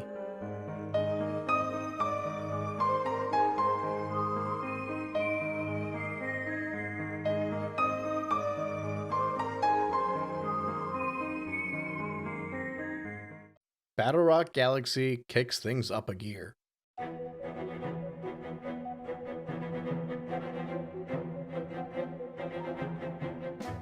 In many ways, Battlerock Galaxy feels like an advancement of Space Junk Galaxy. Not to say that it becomes too repetitive, but if you consider the jump from Good Egg Galaxy to Space Junk Galaxy, I think you see a similar jump when you head over to Battlerock. The stage is more or less a giant asteroid battlefield. It almost makes you feel like you're infiltrating a base, especially considering all the defenses it has around the outside. You deal with a lot of explosives in this one, whether they're in the form of bullet bills or bombs. And while there may be a few set pieces that will remind you of Space Junk Galaxy, I think it changes it up just enough where it starts to stick out on its own. There's also a hint of challenge on this one. Not enough to say it's crazy difficult or anything, but there is enough here where you might actually have to make a few attempts. Plus there are some nice memorable cinematic moments as well as a Beyblade style fight. So yeah, my point is that despite the fact that this is another stage in outer space, where you may or may not be flying from segment to segment, it still feels like its own unique level, at least for now. The first objective here is actually one of my favorite ones in the game. Battlerock Barrage. You start out in the distance on a few floating saucers. There are a few Goombas wearing helmets, I think, that are around you. And really simply enough, you just need to collect the 5 pieces of the blue star so you can use the pool star to get over to the next section. It's a nothing challenge. Eventually you make it to an area where you can do a little spin on top of a screw and it gets your saucer that you're standing on moving. For all intents and purposes, what remains is an auto-scroller. I think in most cases people don't like auto-scrollers, but in the past I've defended them quite a bit because I think they provide a different type of challenge. And I think this sticks out a lot more than most auto-scrollers do. The visual of floating alongside the Battlerock is very memorable, and it actually throws quite a bit at you. Not only do you have to focus on the cannonballs firing at you, but there are also electric spheres going around the saucer you're standing on, as well as electric fences that you need to make sure you're standing underneath the saucer to pass by. But not just that, when you pass by those fences, there will be one on the bottom side, so you gotta work on getting back up. This whole segment is kinda like rubbing your tummy and tapping your head at the same time. You need to get a feel for the timing of 3 or 4 things, just to make sure you're in the right spot at the right time. Now, if you were to get hit, in most cases you would not lose a life, which makes this challenge a lot more doable, but don't be surprised if you find yourself with 1 health point remaining. In fairness, in the past I do remember struggling with this one, at least losing 1 or 2 lives, But even right now, despite not losing a life, I did take a few hits, and it was a much welcome challenge. Of course, the fun part is at the end over here where you make it to the final 2 large saucers. Spread along them are these caged domes, and one of them contains the Power Star. This won't be the first time you face this kind of challenge, but I did skip over the galaxies that do contain it, since they were part of the smaller galaxies, which obviously I'll be discussing in a later segment. But anyway, the whole idea is that you need to go to the end of the second saucer, and you have to lure the bullet bill to chase after you and crash into the cage. Again, I think this is much easier said than done. You'll realistically have to get it to crack some of the cages on the way. But as per usual, I think once a player gets comfortable luring bullet bills, it becomes a non-challenge. But it's still an enjoyable task in my opinion. Now, I kind of like how this galaxy is actually telling you a story. On the first star, you fought off the barrage. On the second star, you're breaking into the Battlerock. You once again start on the saucers on the outside, only this time you'll have to use the bombs available to blast away the cage dome that holds the launch star. This of course is set into place because you're going to be using these bombs later. But after you take the launch star, you'll get to this weirdly shaped planetoid object. You'll probably notice 2 main things on here, aside from the rolling chain chomps. One of them is a hungry Luma. This will take you to the hidden star, but we'll circle back to this later. The other thing is a cage that houses an invincibility star, as well as another one that houses a Luma that needs saving. If you go to the underside, you'll find a bunch of bombs, you're able to grab one and free the Luma. At which point it'll blast you off into a new segment where you'll have to go through another pool star challenge. Again, this is just a little bit more difficult than Space Junks, but still completely manageable. After that, you get into what I think is the exhaust of the Battlerock, and after pulling through, you'll have to break open these cages that will allow you to use the cannon. At this point, you have to time your blast properly to free a Luma, and it'll turn into a launch star, and I think that causes you to blow up the Battlerock. I'm not exactly sure, but there is a pretty cool cinematic as you fly out of there. And then you land on this object that kind of looks like it could be a missile, with a star out in the distance. Once again, the task on hand is basically to grab up a bomb, dodge through the electric fences, and blow up the cage that houses the cannon. And thankfully this is nowhere near as hard as aiming with Mario 64's cannon. All you gotta do is aim at the star and the mission is complete. I do want to highlight how much this mission evolved as I went through it, whether it's the different bomb sections or the cannon sections or even the area with the chain chomps. It somehow managed to be completely disconnected but remain cohesive all throughout. And I think stars like this one is the space gimmick at its best. And by space gimmick I mean when you jump from object to object and have to complete another task to move on. I think there are ones that will apply a better challenge, especially as we move on in the game, but the general way you evolve through this one is a fun experience altogether. Now before moving on to the third objective, let's go back to the hidden star. On that same second objective, when you make it to the weirdly shaped object, instead of freeing the Luma, free the invincibility stars and run around and wreak havoc on all of the chain chomps. This will get you a ton of star bits. All you need is 30 however, and you can head your way over to the hungry Luma and feed it. And now you get to blow up a bunch of trash. Now I know these are pretty infamous, there's 2 objectives like this in the game. I don't know how difficult this one was considered however. I remember struggling with this back on the Wii. I even remember struggling with it when 3D All-Stars first came out. But I don't know if it was this one specifically or the later one. I'm guessing it's the later one, and I only say that because I beat this one in one try. But in fairness, I know that since I've done this one before, I know the optimal places to put the bombs. Although I remember these being difficult even if you knew where to place the bombs because you couldn't always throw the bombs exactly where you wanted them. But I don't know what to tell you, I beat it in one try. I've always thought of the star similar to the jump rope one or the volleyball one in Mario Odyssey, where it's kind of like one of those annoying bottlenecks that you have to go through just to get the full completion. I mean, if nothing else, that difficulty makes it very memorable. Either way, I will say that I was a little bit underwhelmed because I was waiting for that fun, challenging moment to knock me down for 20 minutes. But I'm not going to hold this against the game. I've played this before. And I think it's one of those things where you put in the effort to figure it out once, and after that you should be able to handle it in the future. In any case, it's time to move on to the third objective, creatively titled Top Maniac and the Top Man Tribe. So this is effectively the part of the game that becomes a crossover with Beyblade. Which, come to think of it, since this game came out in 2007, I think it was only shortly after the Beyblade craze. So it's a culturally appropriate star. Once again, you start off on the saucers, make your way through some pool stars, dodge different types of enemies and objects, go through some minor challenges, and fling yourself over and face off against the first Beyblade. Simply enough, you just spin into it and free the Luma. Shortly after, you'll be entering a 2D section, another one of those gravity gimmicks. I think this is a fun change of pace and it offers a decent platforming challenge. Some of that pure Mario going back to his roots stuff. which, to remind you guys, is the first time Mario was going through 2D sections in a 3D Mario game. Once you continue along your path, take on a few Beyblades, get pulled out into a vacuum and grab a launch star, and just enjoy the view of the Battlerock's explosion as you make it towards the next segment. On the other side of the planetoid you land on is your fight against the top maniac. You defeat this one the same way you defeated the other ones, only you have to jump on its head to make its blades go in. After that, you just gotta spin it into the fence. Similar to some of the other boss fights, it will summon some of its minions, but once again you can just ignore the minions and defeat the main baddie. With the top maniac electrified, you've earned yourself your next star. After that, it's the Comet Star, and it's actually, in my opinion, one of the better comets. The Daredevil Comet is in orbit, and when there's a Daredevil Comet, you only get 1 hit point. Now the game is generous enough to not make you start from the beginning of the stage. Instead, you basically just start from the final checkpoint so you can take on the top maniac once again. I think this is a good one. While it is simply a repeat, as compared to some of the other comets that occurred, the singular hit point pretty much changes the way you play the game. You gotta be a little bit more defensive, a little bit more cautious, and a little bit more careful.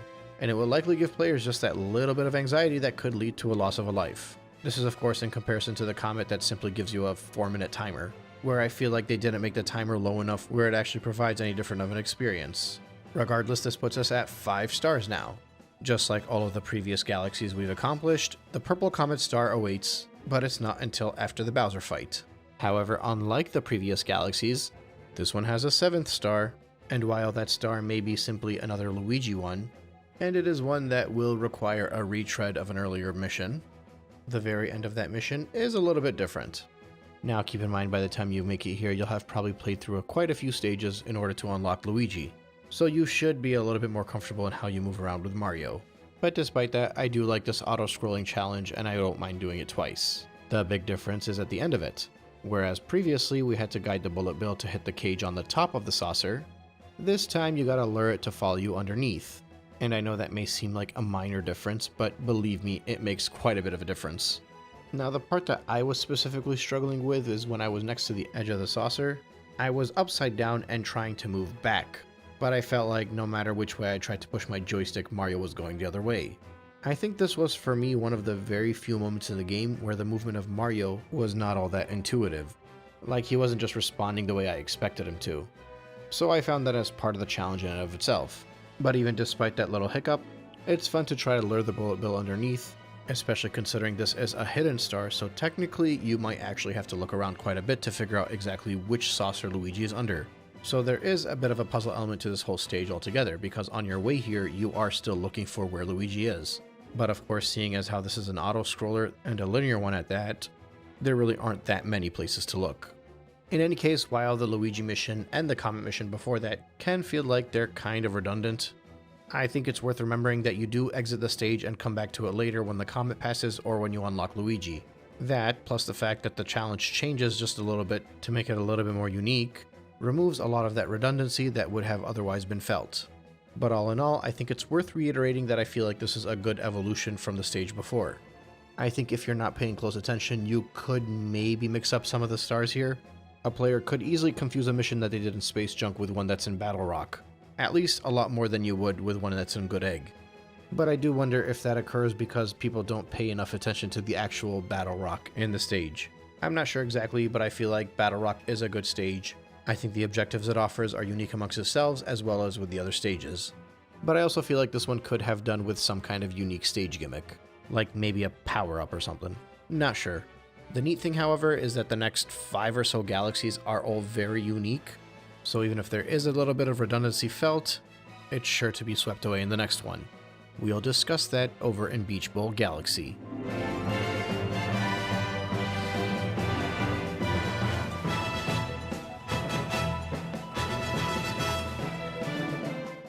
Beach Bowl Galaxy taught me that bad swimming controls were a thing of the past.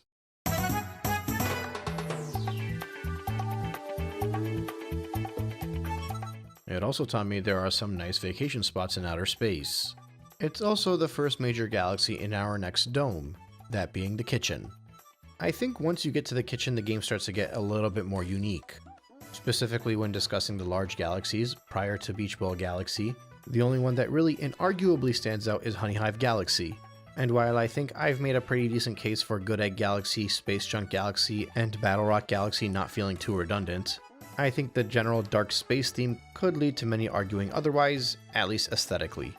And despite not really fully agreeing with that, I think from here on forward, it starts to get a lot more unique. And that's largely going to be due to the themes of the stages. Just to quickly give you an idea, after this beach theme, you have a haunted theme, a windy garden theme, an ice and fire theme, and a sand theme. Now the ones following that do have some repetition, but we can discuss that when we get to it. That being said, Beach Bowl Galaxy is your next sandbox stage, and it's actually very appropriately named. This is literally a beach bowl, and this kind of makes me laugh. I alluded to this in a previous segment, but I remember all of the complaints about Mario 64 feeling like all of the stages just take place in space, like Womp's Fortress is just floating there, Tall Tall Mountain is just floating there. Beach Bowl Galaxy is quite frankly no different. But when your game takes place in outer space, you can throw a beach in a bowl and nobody will bat an eye. For all intents and purposes, this galaxy describes exactly what it is. And similar to Honeyhive Galaxy, I feel right at home here. This is your typical sandbox. Or sand bowl, I guess. Now, I do think this stage is a little bit smaller, but despite that, I think they maximized pretty much all that you can do with the area. Let's jump into the first mission of Sunken Treasure. Now, this is pretty easy enough because the camera pans over and shows you a broken launch star piece. So obviously, you gotta jump down into the water and collect them.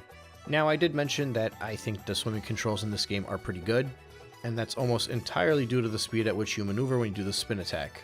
The controls do still have their frustrating moments, and that's mostly when you're trying to make that slight adjustment to get something that's just right behind you, but I'd say for the most part they pass. And the reason I say that is simply because they are no longer frustrating. Back in Mario 64, many people, not just myself, found Jolly Roger Bay to be extremely frustrating. And if not Jolly Roger Bay, then at least Dire Dire Docks. Obviously, it's because of all the time you spend swimming. The mid to late 90s were not a good time for platformers that involved swimming levels. In Mario Sunshine, they found a way to really limit the underwater traversal with swimming. So despite the game taking place on Delfino Isle, they managed to avoid it altogether. And I'd say the game is better off for it. But now that they made the controls a lot more bearable, it makes these water levels a lot more enjoyable. So much so that Mr. Gringle here does not scare me in the slightest. And that's because I can just swoosh away. Anyway, once you rebuild the launch star, it shoots you up to the platforms above the beach. I don't know what this area would technically be considered. Maybe the peak overlooking the beach, where the waterfall comes out from? I don't know, but what I do know is when you grab the giant golden coin, a trail of music notes will be available for you to collect. Run through them and avoid all the piranha plants, and your only real reward is a 1-up, so you don't even need to do that. But it does take you to this blue switch, and when you hit that, a temporary bridge appears. The funny thing is you can get by this section with a triple jump, so you don't even really need the bridge. But of course, that's only something that you learn with experience. Once you hit the next switch, a simple wall jump upwards will take you to the star, and you'll be able to move on to the second mission, passing the swim test. So there's this big old penguin over here that is technically a coach of some sort. I guess he's trying to train some penguins to be the best swimmers around. He'll pop up at a few points throughout the game, and when you speak to him, he'll ask you if you want to take the swim test. The test here is that you need to grab the golden shell and bring it to him. The shell should be easy enough to find. There's a single penguin swimming ahead of a bunch of other ones, and he's holding a glowing object. That object is the golden shell. All you really have to do is go up to him, do a quick spin attack, and the shell is yours. I'll admit a couple things here.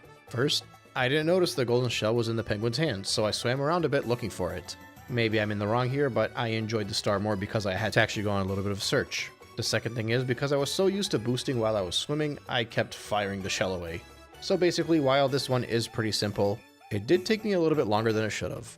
But once you take the golden shell back to the coach, he'll give you your golden medal. After that, the next mission is the secret of the undersea cavern. This is easily one of my favorite objectives in the game. The objective hints you towards this weird looking wall, and obviously there's a shell right in front of it, so it's not that hard to figure it out, but you're meant to use the shell to crack the wall open. Beyond the new hole that you've made, there's a little pathway that leads up to a launch star eventually. That launch star will bring you to this focused platforming challenge. I think this whole segment is a lot of fun. I imagine most people will lose a couple of lives while they figure it out, and realistically at some point you'll decide that you probably should take it a little bit slower. It's not even that absurdly difficult, but it is a much more focused linear challenge and something that you haven't experienced much in this game. I also really like the narrow platforms, the thwomps, and especially the tox boxes. Seriously, look at the glow up they've gotten. But yeah, I think I just like the fact that they fit in a pure platforming segment. I only wish it was slightly more difficult, slightly faster, slightly more frantic, and maybe with a green tint over everything just to make it a little bit more dramatic. Oh, look at that, that's the next Comet Star. Fast foes on the Cyclone Stone. This is a lot more fun. The increase of speed in the tox boxes and the thwomps makes this a lot more enjoyable. And obviously, by enjoyable, I mean you'll get crushed a few times. Now, this will by no means destroy you as much as the secret area challenges did in Mario Sunshine, but at this point, I just want to feel a fraction of anything that I felt in Delfino Plaza. Dang, I don't know what that game did to me, but I became a glutton for punishment. I'm not even sure if this objective is as hard as I'm making it out to be. It's entirely possible the reason I lost a handful of lives was because I kept trying to go a lot quicker than I should have. But what can I say, they even have the classic Mario Brothers tune playing in the background, so you bet I'm gonna try to fly through this one. I got plenty of lives to spare. Real talk, this is unironically one of my favorite objectives in the game. I must have lost like 7 or 8 lives here, and I actually did it twice just for fun. But yeah, with the speed up, you actually have to pay attention to how the foes move, and you do have to take it a little bit slower, but not too slow, lest you get crushed. I also like that comet showed up immediately after I finished the original version of that objective. I don't know when exactly comets appear, but I've noticed quite a few times where I finish an objective and immediately after that, the comet for that same objective comes up. I'm guessing it's because I have the minimum number of stars needed as well as completing that original objective, and that's how they're unlocked. But I don't know. Let's move on. Now, I enjoyed the previous star because of the platforming challenge, but this next star is actually one of the most obscure scavenger hunt stars of the game. I don't even know if it's all that obscure or if I just made a meal out of it, but off the top of my head, I'm not sure if I can think of another star where I had to search this much. We'll see as the game goes on, but I'm pretty sure this is the only one that I actually had to go on a proper hunt for. It's truly a hidden star. The objective you select is a secret undersea cavern, but you're not hinted towards what you're supposed to do. So all you can do is search. Now thankfully this stage is not all that massive, and there aren't really that many places something could hide in. This is no gold bird at the top of Noki Bay. I know I had looked pretty much everywhere underwater and I just couldn't figure out where I needed to go. I thought maybe the glowing treasure chest would have what I was looking for, but it turns out it was just a 1-up. Basically a useless item by this point in time. I even tried talking to NPCs, which I never do, but all they did was hint me towards the underground wall. So I actually exit the stage. Yeah, I was stumped. Now this is partially because I wasn't exactly sure how hidden stars worked. Up until this point there was always a hidden Luma or a Luigi to find, so I figured maybe something had to happen for me to collect this extra star, and assumed I'd just have to come back later. Honestly, it was kinda late when I was doing this, so I was just giving up. When I came back the next day, I figured I'll give it another shot before moving on. Eventually, I noticed the hidden treasure chest. It was placed just discreetly enough where you could pass by it a few times without even realizing it, but it's also so much in your face that you shouldn't miss it. All I could think was that I would love if each stage had 1 star like this. Something hidden that would actually require you to search these gorgeous stages, and specifically these sandbox ones. I know Honeyhive Galaxy had you look for Luigi, and honestly I thought that was a good mission too, but obviously that was the second level in the game, so it was a little bit easier. But regardless, I remember at this point in time really hoping that every single sandbox stage would have at least 1 star that just did not tell you where you needed to go. And I only say that because I think these levels are worth exploring. At the time of recording, I have yet to do the purple coin star, and I remember enjoying the blue coin star from Mario Sunshine because that was the first chance I got to actually search the sandbox stages in full. Or I guess I should say the blue coin collection in order to get shines. So yeah, I'm building up a lot of hype for these purple coins, and I hope a few of them are a little bit more discreet. Either way, once you crack open the chest, you'll get a launch star and it'll take you over to a hidden planet. And speaking of obscure sunshine stars, it's the Cataquacks. I highly doubt they plan to put the Cataquacks behind the only obscure star in the game, but I do not doubt at all that they decided to throw them into the beach level. I had completely forgotten they were in this game, and I love the challenge they provided here. You actually have to lure one over just like you did in Sunshine. Bring it underneath a golden coin, have it fling you upwards, and now you get to use the Ice Flower. The Ice Flower is similar to the Fire Flower in the sense that it's a projectile, but it differs in that it lets you walk on water and wall jump up waterfalls. It's also a timed power-up, so you gotta be quick about it. But as you work your way upwards, there is a piranha plant you can defeat in order to get another Ice Flower if you were to run out. That piranha plant almost ended me. And finally, in the final segment, you gotta get an Ice Flower, and you have to create a trail of ice on the water for the Cataquack to follow you in order to fling you up towards the star. But don't mess up because the Cataquack will literally drown. Seriously, look at this poor thing. And with that, you'll have gotten your next star.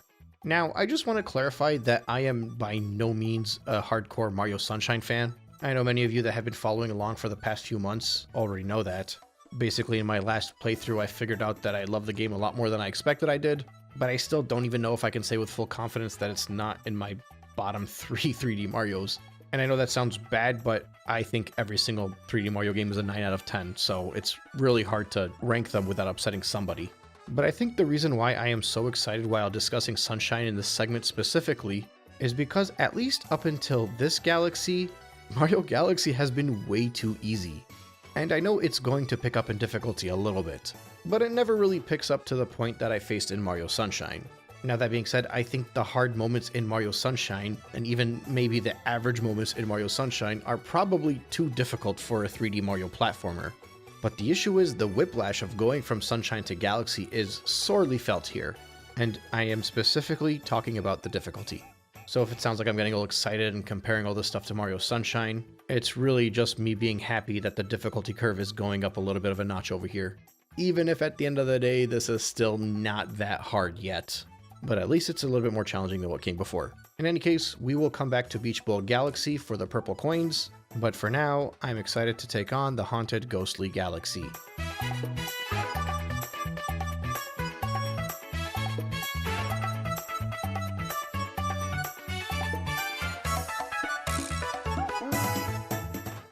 Ghostly Galaxy is a great continuation of the haunted levels from the previous Mario games.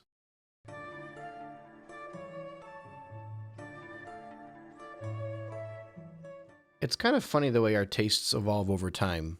When I was younger, I could not stand any haunted theme, especially considering the haunted themes generally come with some form of a puzzle or a search.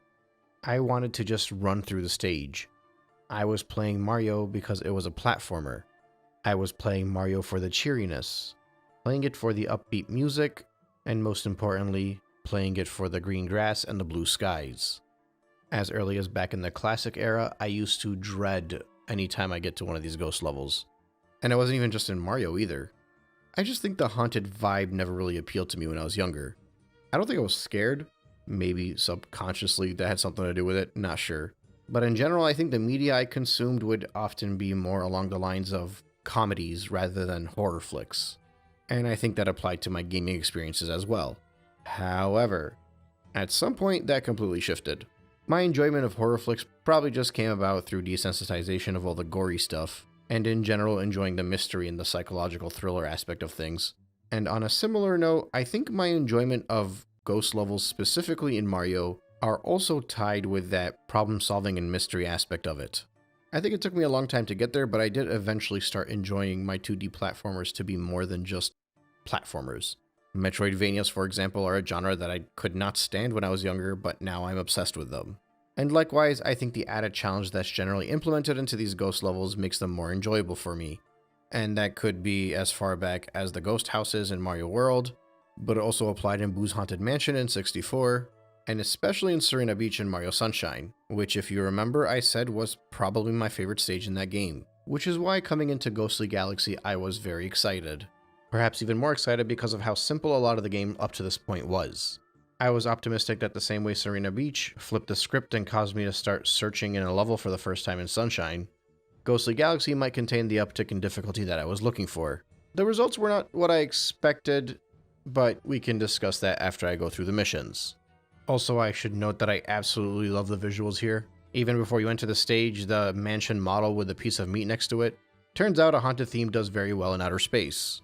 And they got the music spot on too. A remix of a classic theme with an eerie touch? Sign me the hell up. And then the first mission right off the bat is Luigi and the Haunted Mansion. As if I didn't need any more nostalgia pandering. Now, up until this point in the previous segments, anytime we got to a Luigi star, I always mentioned that you'd have to go to those after Luigi is unlocked. Luigi kind of gets unlocked twice in this game. In the context I was saying it, I meant that you would free him from this mission, which means you would get the Luigi missions as unlockable now.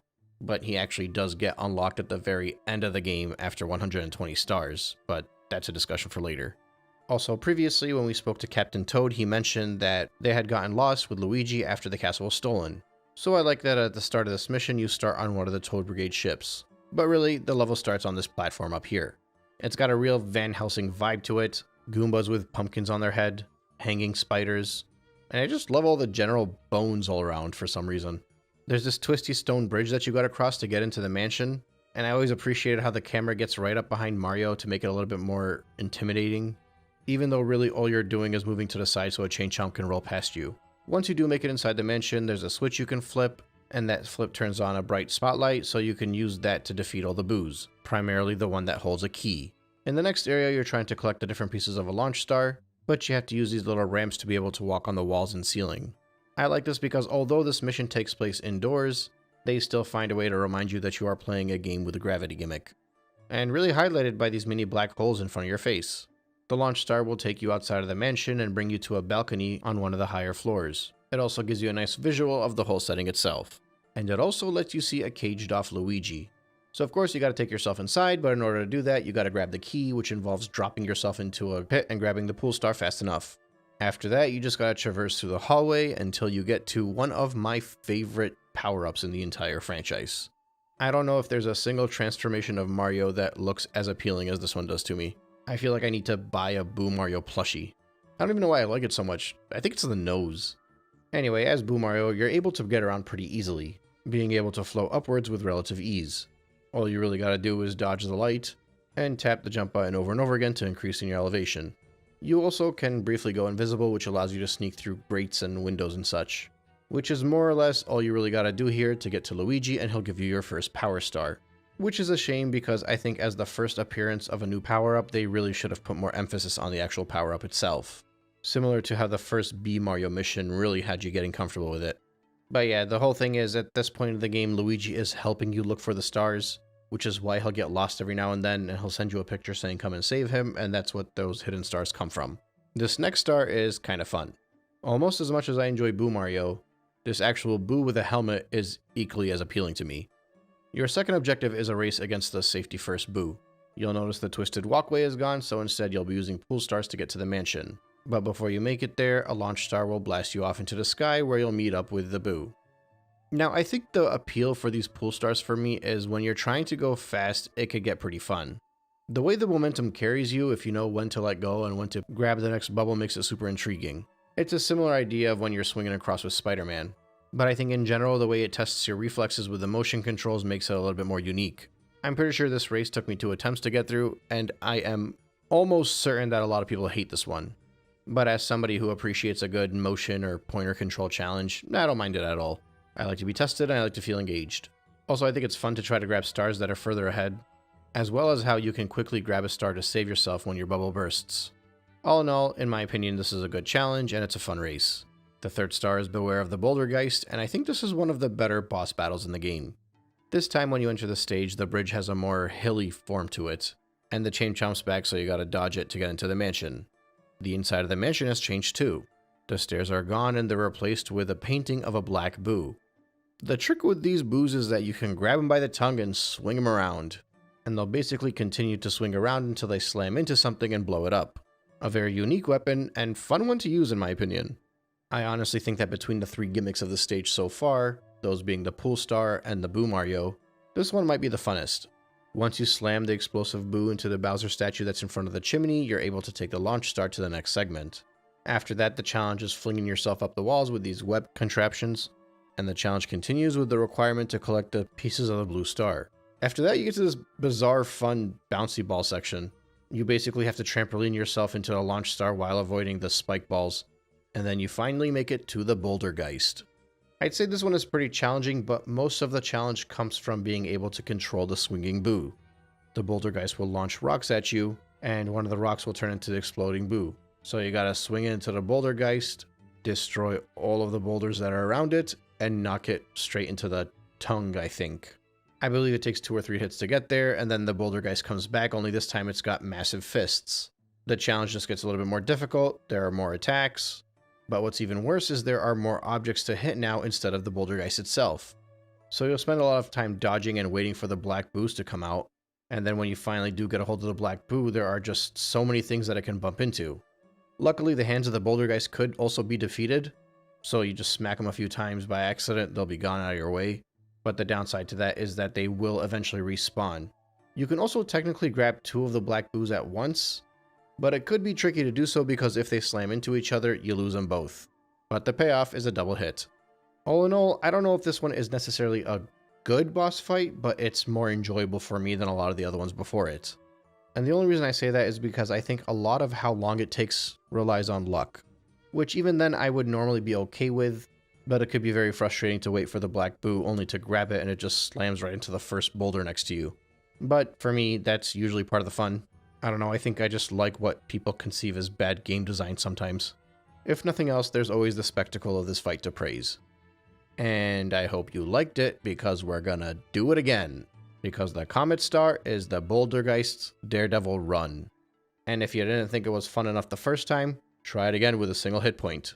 There obviously isn't much that I can add to the discussion here, but unlike many of the other fights, I did take a decent amount of damage on this one the first time, so I was more concerned while going into it. It doesn't become painstakingly terrible or anything, but having to actually focus on your defenses makes this a lot more enticing. Pretty sure I beat it on my second attempt, but on my first attempt I died pretty late onto the fight. And then finally, the 5th star is the Hidden Star. At the start of one of the missions, you might have noticed a glowing stone in the corner. I think some people might actually accidentally do this one prior to the later ones. This one is just an all-around fun platforming challenge. You're running through a stage that has disappearing and reappearing platforms all around, having to maneuver to grab keys and dodge boos and the like. It starts off simple enough, it's more or less an auto-scroller in this regard, but you do gotta be quick enough, otherwise you'll fall behind and lose a life. But as you progress, platforms will get smaller, routes will be a little bit more dynamic, you'll be required to stay on your toes more than you expect, especially when you start moving upwards and have to collect keys to unlock doors. You'll be waiting for different parts of the stage to appear so you can perform a wall jump. And like I said, you gotta be quick. When I grabbed the star, there wasn't much time until the floor would have completely disappeared. Now obviously, the only star remaining is the purple coin star, and we'll be grabbing that later after the Bowser fight.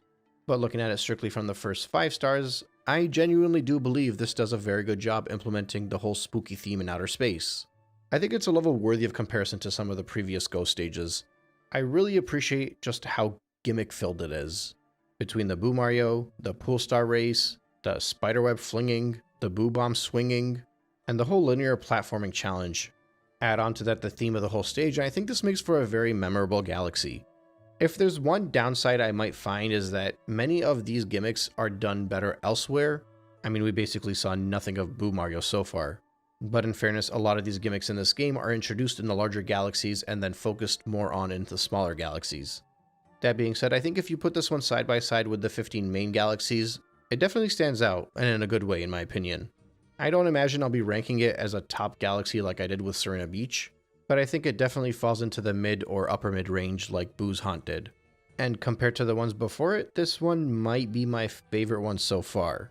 But I'm not sure yet, I'll have to think about that at the very end. For now, let's head over to Gusty Garden Galaxy.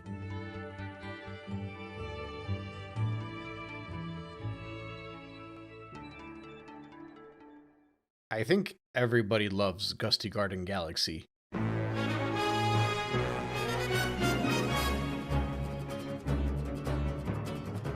It is amazing how much blue skies and green grass could change the way a stage feels. And it also helps that this stage probably has the best soundtrack in the entire game. Gusty Garden is the 7th large galaxy in the game. It is the first galaxy in the 4th dome, known as the Bedroom. Up until this point, sandbox-wise, you had Honeyhive Galaxy and Beach Bowl Galaxy. But as far as the traditional outer space, planetoid to planetoid style stages go, you had Good Egg Galaxy, Space Junk Galaxy, and Battlerock Galaxy. In addition to that, you had Ghostly Galaxy, which is not quite an open sandbox, but it does have the dark outer space theme, which means 4 out of the opening 6 large galaxies have that dark outer space theme. While I will go out and defend each one of those for being their own individual type of stage, offering players with a few different types of challenges and gimmicks, with the occasional overlap. But I've mentioned before in previous segments, and I'll mention it again, even I can't deny that it could feel very samey. Now obviously when you sprinkle the small galaxies in between that, it might affect this discussion a little bit, but regardless of those small galaxies, I think the fact that they waited until the 7th stage to finally change the aesthetics of an outer space theme is really a detriment to this game in my opinion, or at the very least a detriment to the image of this game. There's a certain awakening that happens when you get to Gusty Garden Galaxy. It sits roughly at the midpoint of the game, and in general, the galaxies that make up the bedroom are fairly unique, which is why I think at a surface level it's very easy for players to say that the second half of the game is much better than the first half. But it's more than just the aesthetics. In the case of Gusty Garden Galaxy, I think mechanically it sticks out amongst the rest of the stages before it too, specifically Good Egg, Space Junk, and Battlerock. And that's primarily because of the gimmicks implemented in this stage. So I'd argue that even if you change it to a night backdrop, it would still feel pretty unique. But since it won't look as unique, it would probably still get grouped in with the ones I mentioned before. But this is all hypothetical talk. Let's quickly run through the stars and then reconvene at the end of this segment. The first mission is titled Bunnies in the Wind. The big gimmick here is obviously the wind in space. You're meant to grab onto these flowers and to get blown away into a draft. As you hover along, you'll be able to perform 3 different spin attacks to gain some air, or elevation rather. After the third one, you just kind of wither downwards until you land on a platform or lose a life. Many of the moments in this stage are basically you trying to figure out when the optimal time to use those spin jumps are, and the game will strategically place certain collectibles along your route to give you somewhat of a target so you can practice your timing. On your way to the star, you'll get to do this about 3 or 4 times, and each time you can stop at a planetoid and either collect coins or star bits, as well as take on a few enemies. You also might have to defeat some piranha plants to use their stems to get across. Once you get far long enough and land on the right planetoid, you'll be able to stomp on a purple piranha plant, which will give you a launch star that will take you over to this cube planetoid. Over here, you will be challenged by a bunny rabbit. It's a bit annoying to chase after at first just because of all the turns around the corners and how slow everything moves, but you should be able to grab it with fairly relative ease. The next star is titled The Dirty Tricks of Major Burrows. You'll be following some more gusts of wind, only this time it'll be a little bit more challenging to get through. And by that I mean the planetoids are a little bit more spaced out. After you get through the first major gust of wind, you land on a planetoid that's shaped like a question mark. I guess it's technically a pair of planetoids. You have to defeat these mole variations known as undergrunts, and you do that by luring them out of the ground via a ground pound. Once they're all defeated, you'll have your launch star that will allow you to move on. After that, you land on apples. Yeah, literally just a bunch of floating apples. The apples have little stumps sticking out of them, and when you ground pound, it'll make a caterpillar move between them. A giant caterpillar. So it serves as a bridge between the apples. Once you carefully dodge all the enemies and bring the caterpillar all the way to the end, you'll be able to get off them apples. Shortly after that, it's a straight shot to the island where you fight Major Burrows. Major Burrows is basically defeated the same way the undergrunts were, but there's obviously the added element of chasing them around and having to perform a few more tasks to get your hits off. It's an okay boss fight. Once that's all taken care of, you get your next power star. And the third objective is Gusty Garden's Gravity Scramble. It starts off fairly similarly, with some gusts of winds that you gotta follow, piranha plant vines that you need to swing across, and launch stars that you gotta make your way towards. There's a planetoid that seems to consist of a bunch of spears stacked together. Keep that one in mind for later. At the end of this chain of grassy spheres is the launch star you want to take to the next segment. This part over here feels more like a traditional platforming challenge. The big gimmick is climbing between the poles and jumping onto the saucers. There will be some electric spheres along your route, and the gravity will shift upwards and downwards depending on which pole you climb, but you do have to find a way to collect the 5 pieces of the launch star before moving on to the next segment. After that is more gimmicky platforming. Platforms shifting around, switches that'll change the gravity. I actually had a lot of fun with this segment. It wasn't really as enjoyable as the concrete cyclone from back in Beach Bowl Galaxy, but it was fun that they managed to squeeze in more platforming challenges with gravity gimmicks. And once the star is collected, you can head back in to go for that golden chain chomp. So in order to defeat the chain chomp, you need a star. The thing is, you have to find the star. Now again, keep in mind this is a hidden star, so nothing is really handed to you on a platter. It's on you to figure it out. So my genius idea was to get on the planetoid and destroy every one of these boulders. But unfortunately, that all led to nothing. I knew clearly the star had something to do with the golden chain chomp, so I decided to start the level over and see if I missed anything. The second time around, I decided to go after the gold coins. Turns out that was the trick. It's also worth noting that you don't need to touch the coin yourself. The flower that's carrying you, which I believe is called a fluff flower, touching the gold medal is okay. Every time you grab one of the medals, the next one will spawn and you need to grab that one, and so on and so forth. Doing so will spawn the invincibility star that you needed, and you'll be able to run around that planetoid and defeat the golden chain chomp. And with that, you will receive your reward, the 4th power star of this stage. And finally, the last power star is a Daredevil Comet. At this point, it was kind of predictable. I figured we'd be going back to fight the boss again. As I mentioned previously, these one-hit boss fights are a lot more enjoyable for me because I think they provide just that little bit of an edge to make it a bit more enticing. It's also very psychological. I could do this fight 10 times and not even get a single hit, but as soon as you tell me I only got one hit point left, all of a sudden I'm freaking out and second-guessing every move. But still, after grabbing the Comet Star, we now have 5 in the stage, and the 6th one will be the purple comet that we can't grab till later. But rolling back to my claim at the beginning of this segment, I do genuinely believe Gusty Garden manages to hold its own, and is not simply memorable because of the aesthetic or the music. The wind gimmick here is pretty unique. If you consider that we've used the pool stars a few times as well as the spiderweb fling, they added a new dynamic way to get between the planetoids to keep things a little bit more fresh. And sprinkled in between that are the same typical types of fights you would face against enemies in other stages. And that's including piranha plants that will bring out vines. But the traversal between the planetoids makes all of the difference. I know many people will appreciate the fact that this is a garden, blue skies and green grass and sun shining and all that, but I think the gusty part of it carries a lot of the weight here. And furthermore, outside of the wind gimmick, I think there's enough in there to make it memorable. The bunny chase may simply be another bunny chase, but throwing it on the cube with all the bushes in between is a nice way to distinguish it from other bunny rabbit chases. But for me, it also kind of reminds me of chasing after the bunny rabbits in front of Peach's castle in Mario 64, or more specifically, Mario 64 DS. And I could be wrong, but I'm pretty sure that area that they added in 64 DS was officially referred to as the Gardens, or maybe it was unofficial. But what I do know is chasing the bunny rabbit over here reminded me of that. And beyond that, you have the focused platforming star, which quite frankly reminds me a lot of Mario 64 and Mario Sunshine. The first portion of it with the pole climbing in the saucer reminds me a bit of Dire Docks, whereas in the second portion where you're jumping through all the platforms and the cubes, I mean, if you take the spin jump away from that and make it a little bit harder to jump through, it feels like the secret area challenge. So I think Gusty Garden also appeals to me because it reminds me of those games. When you consider all of that, and then you add onto it the banging soundtrack, it's not difficult to see why Gusty Garden Galaxy is so loved. Especially because it's the only daytime space stage, so it's easy to remember. I think Gusty Garden Galaxy might be my favorite of all of these space stages, but I'm going to have to put a little bit more thought into this later, because the unfortunate thing is, I don't know how high I rate this stage altogether. Like it's better than all of the segmented planetoid space levels, but I'm starting to think that I largely prefer the giant hub world levels more than these ones. Again, this is strictly in relation to the first half of the game.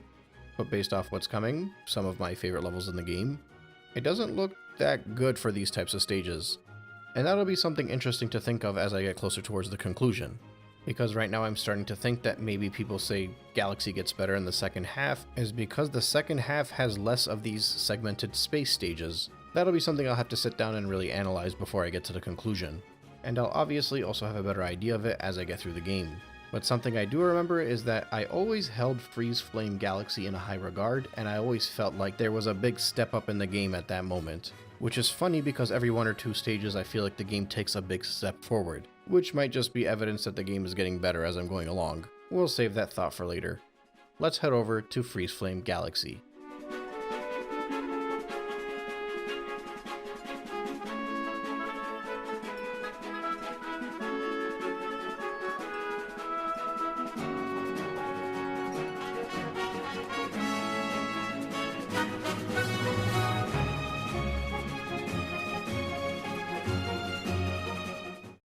Freezeflame Galaxy might be my favorite stage in the game so far.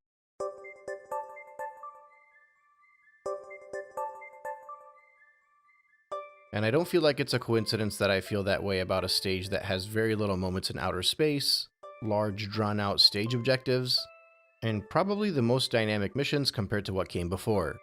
Up until this point, I had been classifying all of the stages as either having a typical space planetoid to planetoid structure, or being an open sandbox. I think there's a third category that doesn't really stick out until you get to Freezeflame, and you could maybe argue that Ghostly Galaxy should have been in this category as well. Freezeflame has the feel of an open world, but it has a much more focused linear containment.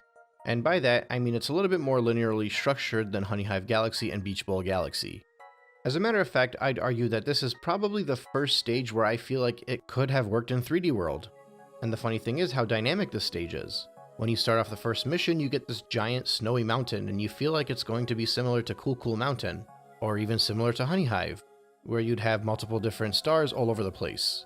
But that's not the case. Once you move on, there are multiple different locations you'll be running through to get different stars. And each one offers a variety of challenges, a variety of gimmicks, and even a whole separate theme. I think it's creative that they decided to combine the ice theme with the lava theme, but in actuality they didn't really combine them at all. You jump around between the ice theme stuff and the lava theme stuff. I mean, there are a few moments where they're sprinkled throughout, and how they managed to implement that is pretty creative. But altogether, it didn't really feel like this was a Freezeflame galaxy. It felt like it was a Freeze galaxy and then a Flame galaxy. I also think it's really creative that they decided to implement both the Ice Flower and the Fire Flower in this one. The juxtaposition between the two is prevalent here. While the Ice Flower allows you to walk on top of water, wall jump on waterfalls, and even create platforms in certain segments, and not to mention it also lets you actually traverse over lava, whereas the Fire Flower lets you light up torches. I know which power-up I prefer. But I will say that I do genuinely appreciate the Ice Mountain portion of it. I'm not sure if this is because Sunshine had no ice moments, or if it's just my Mario 64 fanboyism, but not only does this feel like a spiritual successor to Cool Mountain, but it also feels like it could be a spiritual successor to Snowman Land. And that's partially because Baron Burr reminds me of the Ice Bully. But it's also because there's actually ice water here, which obviously only existed in Snowman Land and not in Cool Mountain. But I also think there's something psychological about this one that just appeals to me. Like, yeah, all the space theme stuff is cool, but I think I'm slowly learning that I like the traditional stuff. Your grass theme, water theme, even the haunted theme. And spoiler alert, the next one is the desert theme, and I'm probably going to like that one too. So this might be something that we have to further analyze in the concluding segment, but I'm starting to think if they just laid out these stages in a different order, it might make the game flow a little better. But I'm definitely not going to harp on it as much here as I did in Mario Sunshine. And that's primarily because I think Mario Sunshine spends a lot more time trying to primarily move you along a certain route. Also, it had less than half the number of stages. In the case of Galaxy, there's a lot more sprinkled between all these missions, and you're often advancing through the game and coming back to complete the Comet Stars and the Hidden Stars too. So even if I do eventually come to the conclusion that I think these larger galaxies should have been in a separate order, it's not nearly going to be as significant as a perspective. But we'll worry about that discussion later.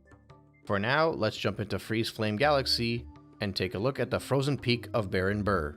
I realize I just went on about how this stage has fewer space sections, but you do start off in outer space. Specifically on this donut-shaped ice planetoid. You speak to a penguin and it asks you to chase it. At this point you learn that if you do a spin while on the ice, Mario will start to skate in a much faster fashion. I'm not gonna lie, I'm a big fan of the skating. In part because you get to move quicker, but also because there's a little bit of momentum to Mario's movements and jumps. And I think there's a little bit of skill involved in figuring out how to move faster with it. And I think this is similar to how I felt in the Pool Star challenges. So I'm basically realizing that anything that requires a semblance of skill to move quicker is a highlight for me, which makes sense considering the amount of times I pointed out the speed and the floatiness. In any case, once you get a hold of the penguin, he will give you a launch star, and it will get you to the actual setting of this stage. When you first land over here, there aren't many places to go, because the water will slowly drain your health. There's a clear path towards the right you can follow through, and once you grab a gold coin, the ice flower will spawn. Now, as I mentioned previously, the ice flower will allow you to run over the water, and it will also allow you to take advantage of these burst valves. But the ice flower does work on a timer, so there's a bit of an added challenge here in that you need to move swiftly and more efficiently. I think this is a good nerf because not only does the time limit force you to move quicker along your path, which obviously adds its own challenge, but it also is a very strong power-up, and if you just kept hold of it, it would ruin the entire stage in my opinion.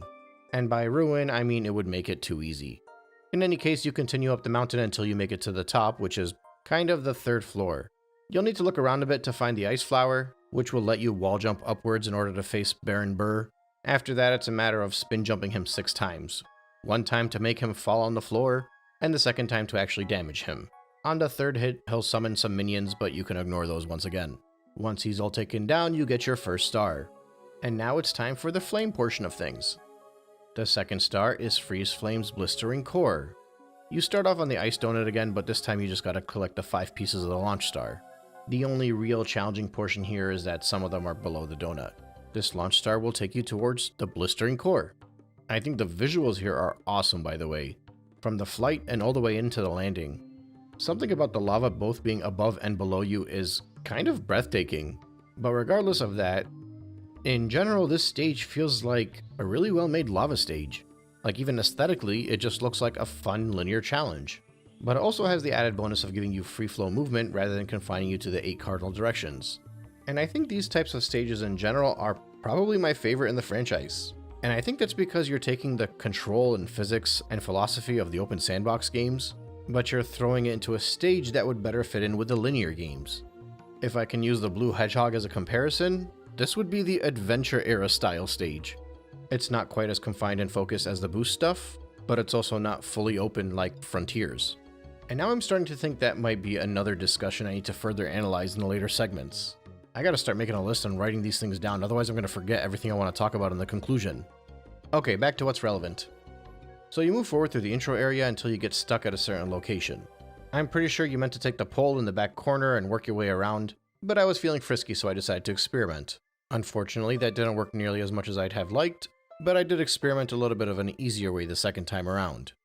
Basically, you're trying to grab the golden coin to get the fire flower to spawn. After you do that, it's all about racing against the clock and trying to aim your fireballs into hitting the torch. After that, you gotta hit the 2 torches. There's a lot of torch lighting up with the fire flower. At that point, a giant stairs will rise up and you'll be able to work your way through. Now the cool thing is the gravity will take over on the other side of the core and you'll be flipped to the other side. Carefully platform yourself further along, avoid these flammable dust ball looking enemies, and naturally light up more torches to proceed. While jump your way up, carefully platform some more, get good at long range sniping with the fire flower to light up more torches. Although this last segment is pretty cool because there is a downhill slope, so you gotta kinda use your brain a little bit. I'm not really ranking star objectives or scoring them in any way, but if I were applying my scoring system from the Mario Kart videos, these would both be great 3-point stars. Now creatively, the first star was the ice star, the second star was the flame star, and the third star is creatively called hot and cold collide. Right off the bat, you can see the donut took a little bit of a beating.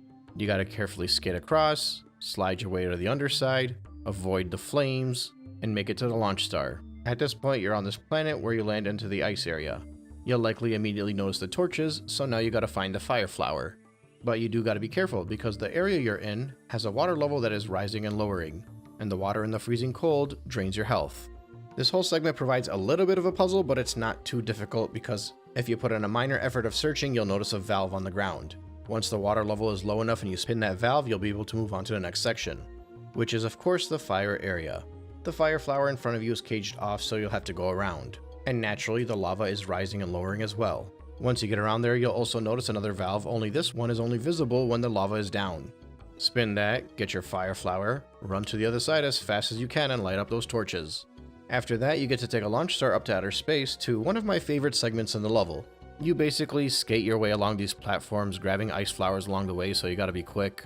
I feel like this challenge has it all for me. Speed, momentum, countdown timers, ability to attempt risky shortcuts. Like I said, I really enjoy the ice skating stuff in this game. It's a fun challenge, I lost a couple lives, and I was very satisfied when I accomplished it. And even if it might feel a little bit redundant, I didn't mind that the Comet Star here was another race against Shadow Mario in that same section. There's no lava or ice flowers this time around, and it for the most part plays out the exact same way, maybe even a little bit easier because Cosmic Mario's not all that fast. But still, the fun thing about speed-based linear platforming challenges is there are a lot more fun to play twice than just a typical star collection. But here's the thing, I praised this stage a lot and said it was very dynamic. But after putting even more focus into this, I think the objectives are even better than I thought. Like, okay, the Cosmic Mario race might be a bit redundant, but I will point out, and I don't know if this is always the case, in my playthrough the Cosmic Comet came in right after I got the first star. So it kind of felt more like a practice run before I got to the final star, because I think the final star was actually harder than the Cosmic race. And really, I'm only talking about the final segment of the final star because that starts off on that planet with 2 sides. So for me, it didn't feel that weird that I had to go through that challenge twice. Plus, like I said, I enjoy that challenge, so it doesn't really bother me anyway. But even if we set that race to the side, the first star had you traverse up a mountain to defeat a final boss in a fairly early 3D Mario style level, open sandbox with a linear objective. The second star had you move across a linear stage, but it was a more fleshed out type of linear stage, not one of those platform to platform over a bottomless pit situation. But if you did want one of those pure platforming challenges, that's what the third star gave you. but it also provided you with the added bonus of having to solve a little bit of a puzzle to get there. The only thing I feel this stage lacks at the moment is a proper scavenger hunt, and thankfully that's exactly what the hidden star is. And I'm starting to realize that the hidden stars in the open sandbox stages have so far been my favorites, and that's basically because of the search you get to go on to find them. Remember, you're not provided a hint here, you're picking the first mission, so the camera only pans over to the final boss. The nice thing about this too is that the entire game is not just a giant scavenger hunt, so for players that don't have that same appreciation for them as I do, you don't even gotta do them. But it's really nice when they do pop up. They feel like such advanced versions of Mario 64 style stars. You're just dropped into a sandbox and you gotta figure it out. Now in hindsight, this one is technically not all that complicated, but you might not realize that until you get up there. You will likely end up scaling the entire lower section of the mountain to see if there's a hidden star in all these little areas that stick off to the side. Again, typical Mario 64. Waste your time looking in an area you're not even supposed to be looking in before going up the mountain again. But it's also done a little bit better, if that's the right word to use. And that's largely because it'll be pretty obvious to move upwards once you don't find anything on the smaller scale lower sections. But in my case, I ended up moving right past the challenge and going up too high, so I had to come back down. Basically the whole ice flower thing, you gotta move a little bit quicker so you can go up the next 2 burst valves. But even after that, the climb up the mountain could be pretty tough. You have obstacles along your route, snowmen you need to melt away, ice bats that keep freezing you, even a final wall jumping segment that you gotta be pretty careful about.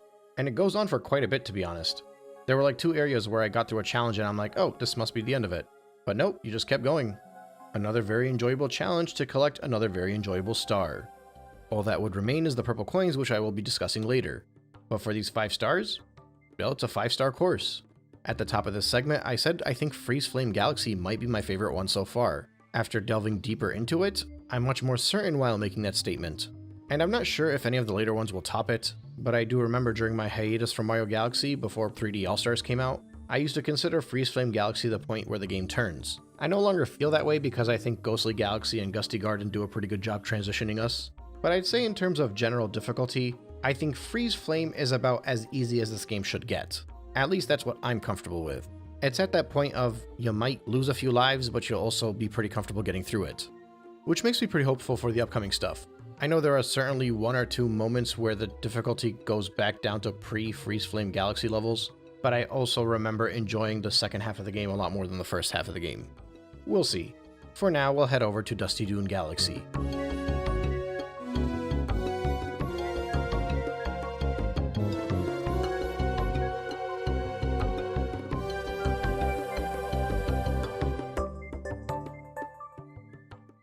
After Dusty Dune Galaxy, I'm starting to think this game gets better the further along you get into it.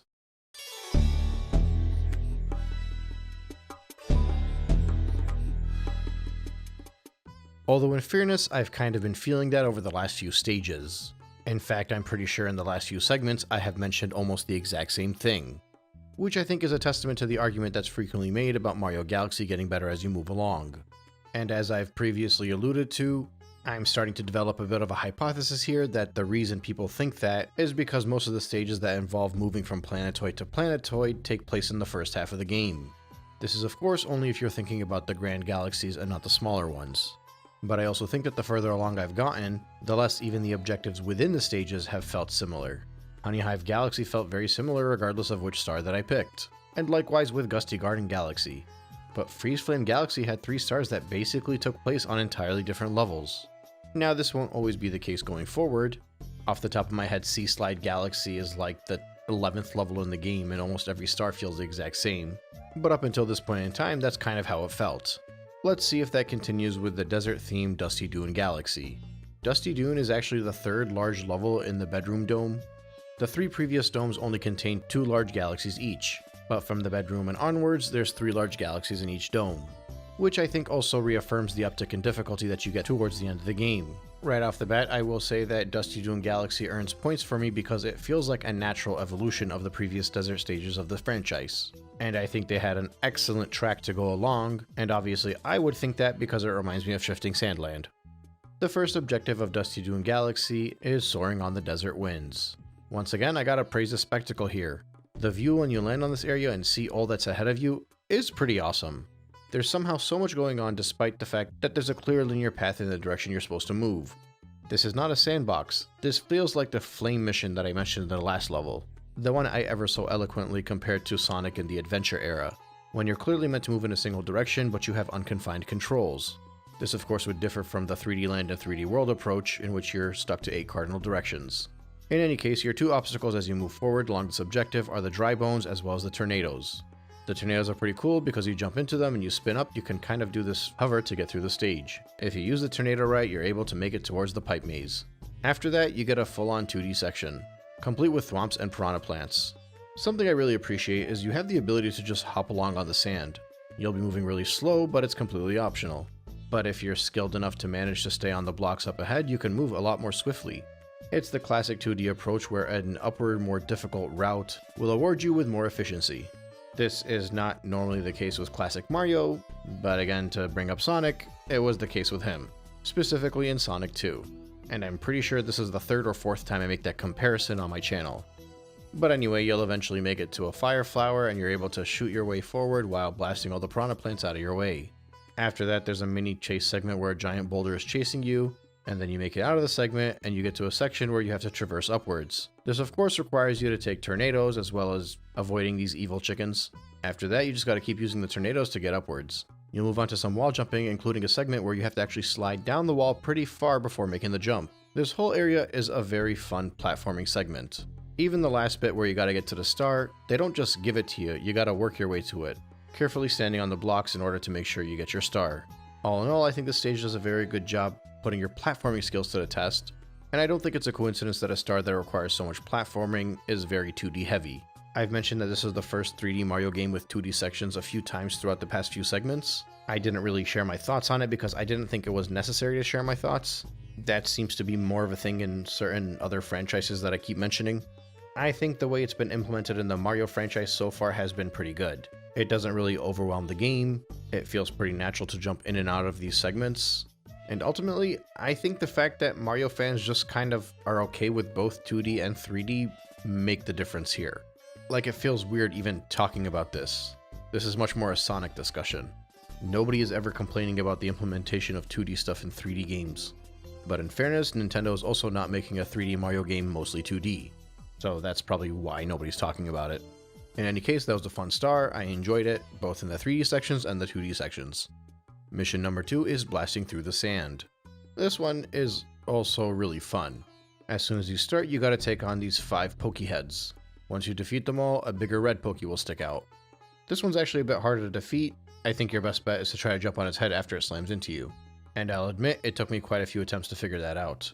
Once you beat it, it'll give you a launch star to an area in the sky, and you'll do a little bit of planet jumping until you get to this area of quicksand right here. You'll be forced to move along in this fast space until you can collect the 5 segments of the blue star. At one point, you even have to grab a green shell in order to open a treasure chest to get the 5th piece. If you manage that, you'll be able to move on to the next segment, where you're allowed to move in one of 2 directions, both of which will offer you a fairly decent platforming challenge in order to get through.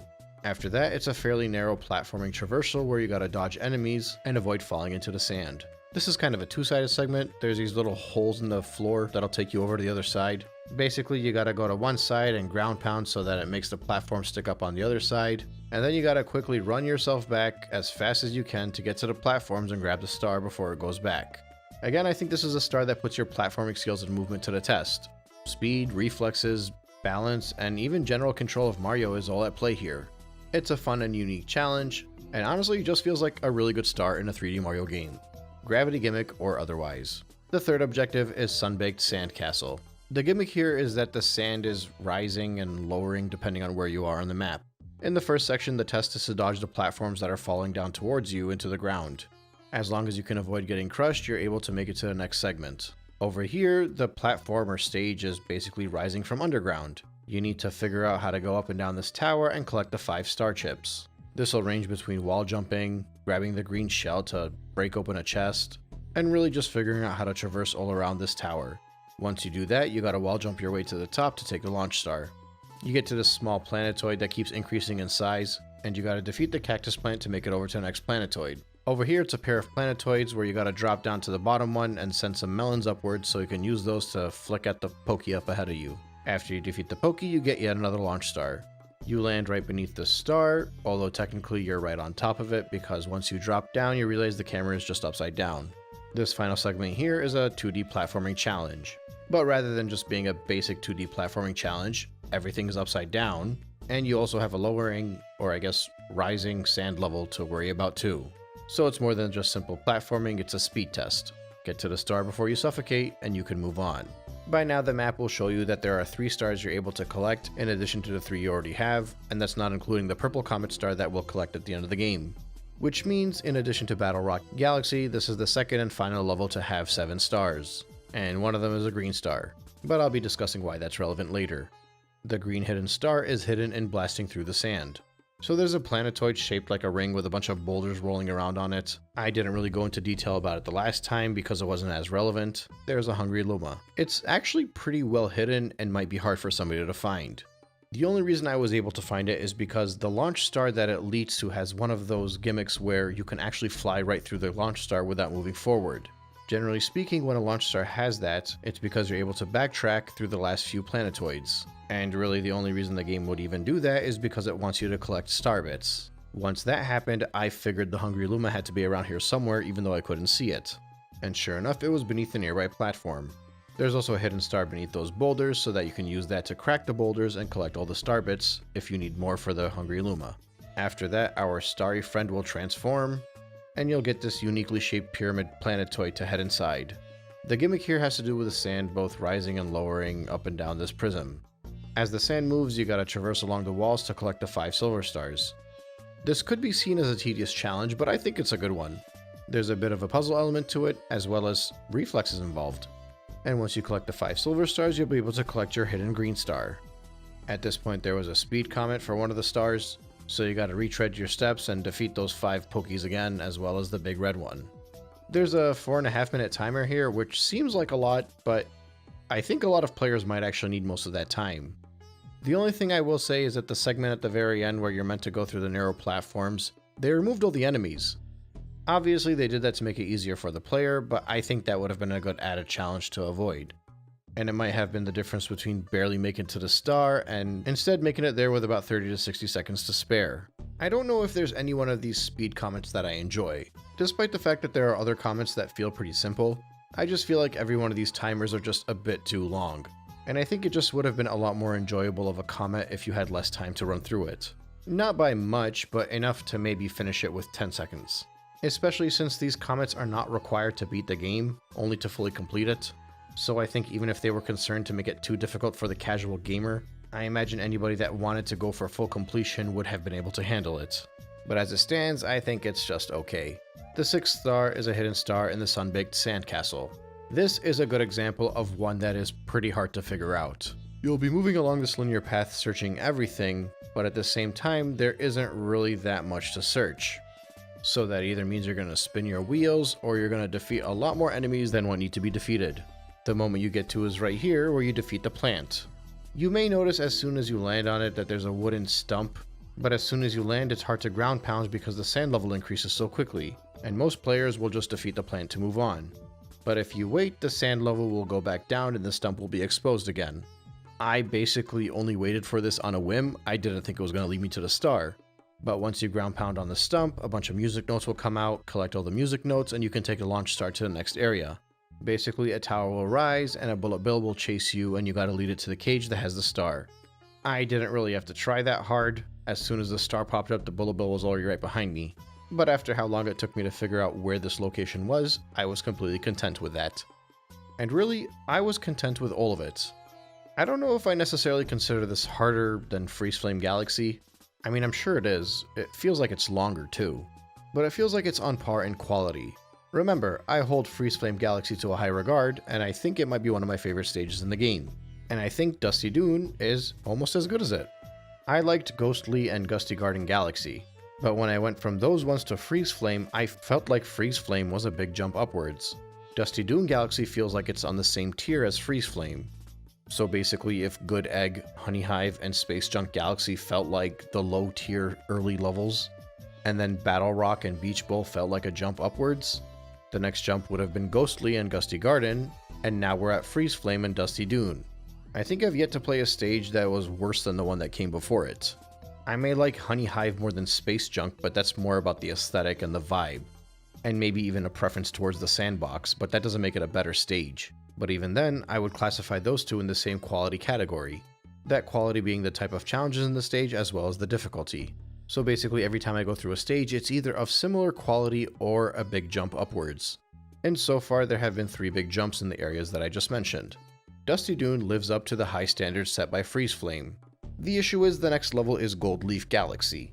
I've yet to analyze it, but as you all know, it is a mirror of Honeyhive Galaxy. I don't want to lazily shrug it off, I'm going to give it a proper analysis, but it will be under a fairly thick microscope.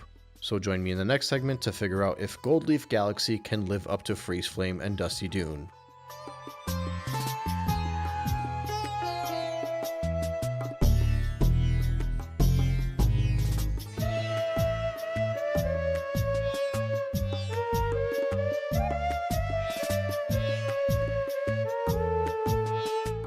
Gold Leaf Galaxy is a sham.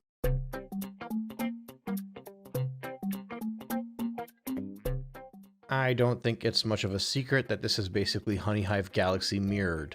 They must have figured, hey, they eat it up in Mario Kart, let's do it here. They managed to change it up a bit.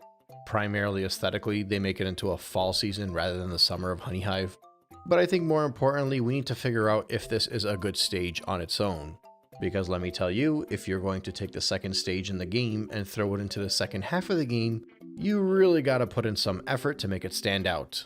I'm talking an uptick in difficulty, more creativity in the challenges, and in general justifying your ability to reuse an entire stage layout. Gold Leaf Galaxy gets a lot of scrutiny, and rightly so, because quite frankly this stage paints a target on its back just for existing.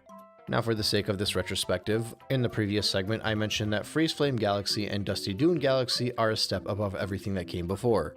I've always kind of felt like Freezeflame is when the game actually begins. Everything prior to that felt like it was more spectacle than gameplay. Starting from Freezeflame, I felt like the gameplay has as much of a significance, and maybe even more than the spectacle.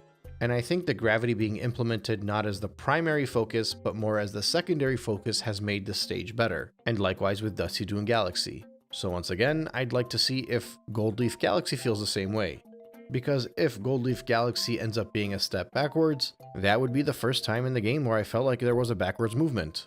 And while I am here to scrutinize it to a much more rigid extent, primarily because it's effectively just a mirrored level, it's lucky in that the level that it's mirrored off of is very dear to my heart. So let's see if that affects things. The first star of Gold Leaf Galaxy is Star Bunnies on the Hunt. The first bunny you speak to will mention that there are blue segments of a star that you can collect, and that you kinda gotta follow the bunnies to figure out where they are. This kinda feels like a simplified red coin star, and I think it's fitting that there is this type of scavenger hunt that exists in an open sandbox stage. It's not really all that obscure, both the bunnies and the pieces of the star that are near it are easy to find, but there is the added challenge of using B Mario to get up to certain sections as well as traversing upwards in general. And quite frankly, with so few stars like this in the game, while this might have felt pointless or redundant in a previous Mario title, specifically in Mario 64, over here it feels like a unique and welcome addition. Even if this is a repeated stage, it's a gorgeous stage, so it's worth traversing. And ultimately, that's not all of it either. You get sent off into this planetoid where you're meant to chase this bunny rabbit to capture it. It's pretty quick, but once you add the walls on the side by ground pounding, it gets pretty easy. This is not really relevant to this star, but every time I do a bunny chase, I really wish I have a dive. But regardless, when you get a hold of the bunny rabbit, you get your first star. So far so good. Star number 2 is titled Cataquack to the Skies. While the previous appearance of the Cataquacks I felt made sense because it was in a beach level, over here I feel like they stick out like a sore thumb. It's not something I'll hold against the stage by any means, but it is pretty funny how they were shoehorned in here. But I guess the entire stage model was shoehorned in. So the whole gimmick here is figuring out how to use the Cataquacks to move forward along the stage. At first it's a simple flick upwards to get to the launch star, but then you need to utilize B Mario in addition to the Cataquack to fling yourself upwards to get to the next areas. After that you get sent to yet another planetoid. This one has a Cataquack and some wigglers. And now the Cataquack is used to send you over to a next planetoid. And you land on this cube that has a little bit of a maze path on it. One of the sides of the cube has a platform with a picture of a Cataquack on it.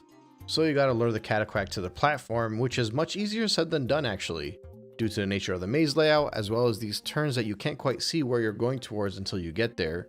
It can be a bit more annoying than you'd think to get there with this cataquack that keeps flinging you out to the air. The next section is a little bit more straightforward, but because the path is so narrow, you might get flung upwards again a few times. And this all culminates in the final section where you need to use a cataquack to fling you upwards so you can get the B Mario. But again, that's simplifying it. There's quite a bit going on here. Even a Jenga tower of all things. So you need to do a good job luring the cataquack towards you. But you also got to be careful to not take a hit from all the enemies that are around you. By the time you get up to the flower petals, which will lead you to the star, you've gone through quite a few cataquack challenges, and they got more and more difficult as you went along, which I think is just good stage design all around. And honestly, even the final segment where you're flying over the flowers, it's not terribly difficult, but it's fun to go through. All in all, I'd say this is another pretty good star. The third mission is titled, When It Rains, It Pours. When you move up towards the top of the level, you'll see a blossom that'll fling you forward when you swing on it. Actually, I have no idea if that's a blossom. I don't really know flowers.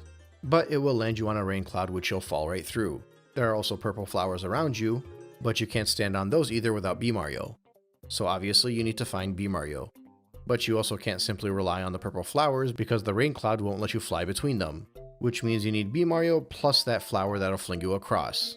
Thankfully, B Mario is pretty close by. After you get across, you get into this wooden platforming section. You'll have to jump over rain clouds, as well as make your way across while being careful to not get hit by rain clouds to lose B Mario. At the end of the vertical traversal, you'll get to a vine which will swing upwards and you get to your boss fight. This boss is called Water Bazooka. Operating this cannon is another undergrunt, but it's very similar to the Monty Moles in Super Mario Sunshine. Except, he's shooting water instead of bombs.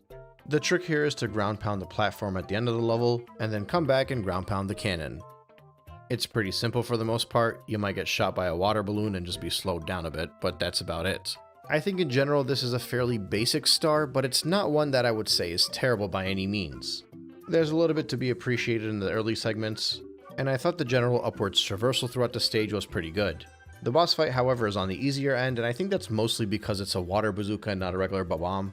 I actually think if they defeated this guy the same way you defeated him in Sunshine, in that he would throw a bomb at you, you'd pick it up and throw it back at him, it would have been a lot better of a fight.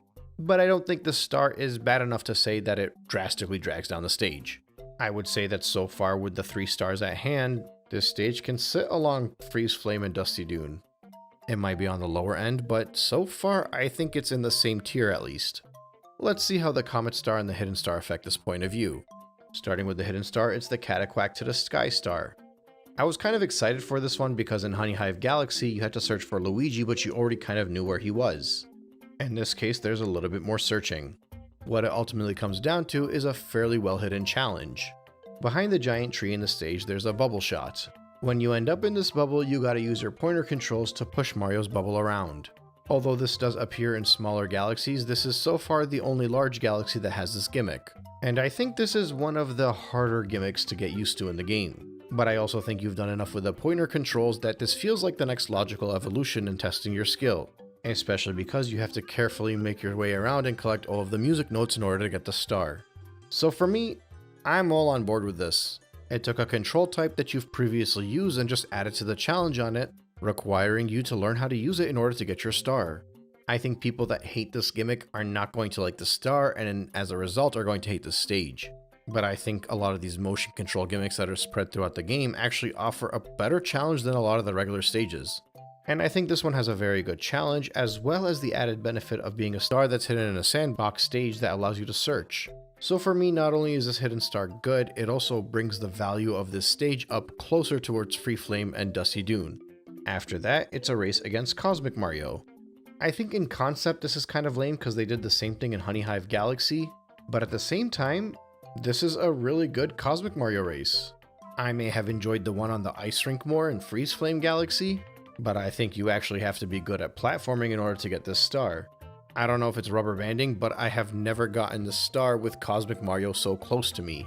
And in addition to that, I think the types of terrain that you go through in order to do this race is fairly diverse. You got the typical run up a hill, the actual high hops up these blocks, the ability to long jump across these platforms, and all the while Cosmic Mario is right on your tail. If I wasn't triple jumping, if I wasn't long jumping, heck, if I wasn't spin jumping, I easily could have lost this race. I probably would have simply won it on the second one, but I think the reason this race is good compared to a lot of the previous races in this game is specifically because it serves the purpose that was served in all of the previous Mario titles. Well, in the 2 previous 3D ones at least. Racing against Koopa the Quick showed you that you had to be a little bit more efficient in your maneuvers to keep up with him, but even more so in your races against Il Piantissimo, or even in your chases against Shadow Mario. By watching how the opponent was getting around, you learned how to get around. The same logic could be applied here, but I think the bar was much lower in the earlier races.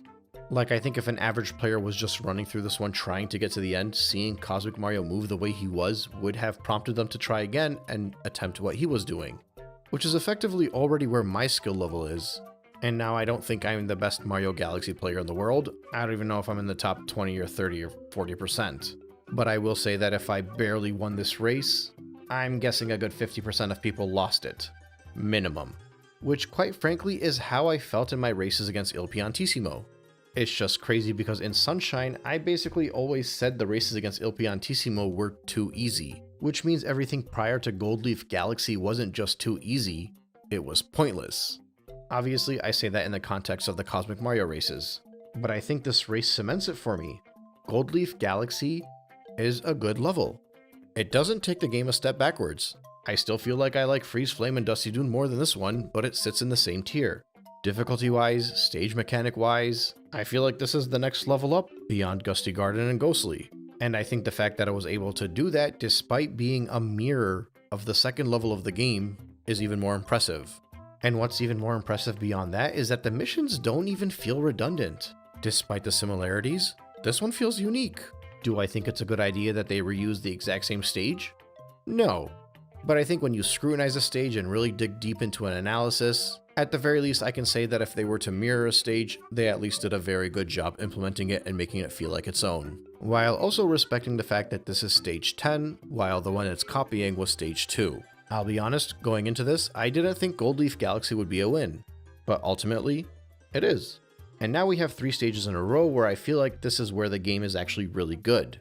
Everything before that felt like child play, like a tutorial, like a somber cinematic spectacle that you're supposed to enjoy and just accept that this was how it's going to be. But in the past 3 stages, no, this is Mario, and it feels like Mario, in all the right ways. So here's the next test we gotta figure out. I remember Sea Slide Galaxy feeling extremely redundant. So now we gotta see if that one can do what Gold Leaf Galaxy did, exceed my expectations, and prove it's a worthy stage to live up to the ones that are coming before it. Let's discuss this in Sea Slide Galaxy.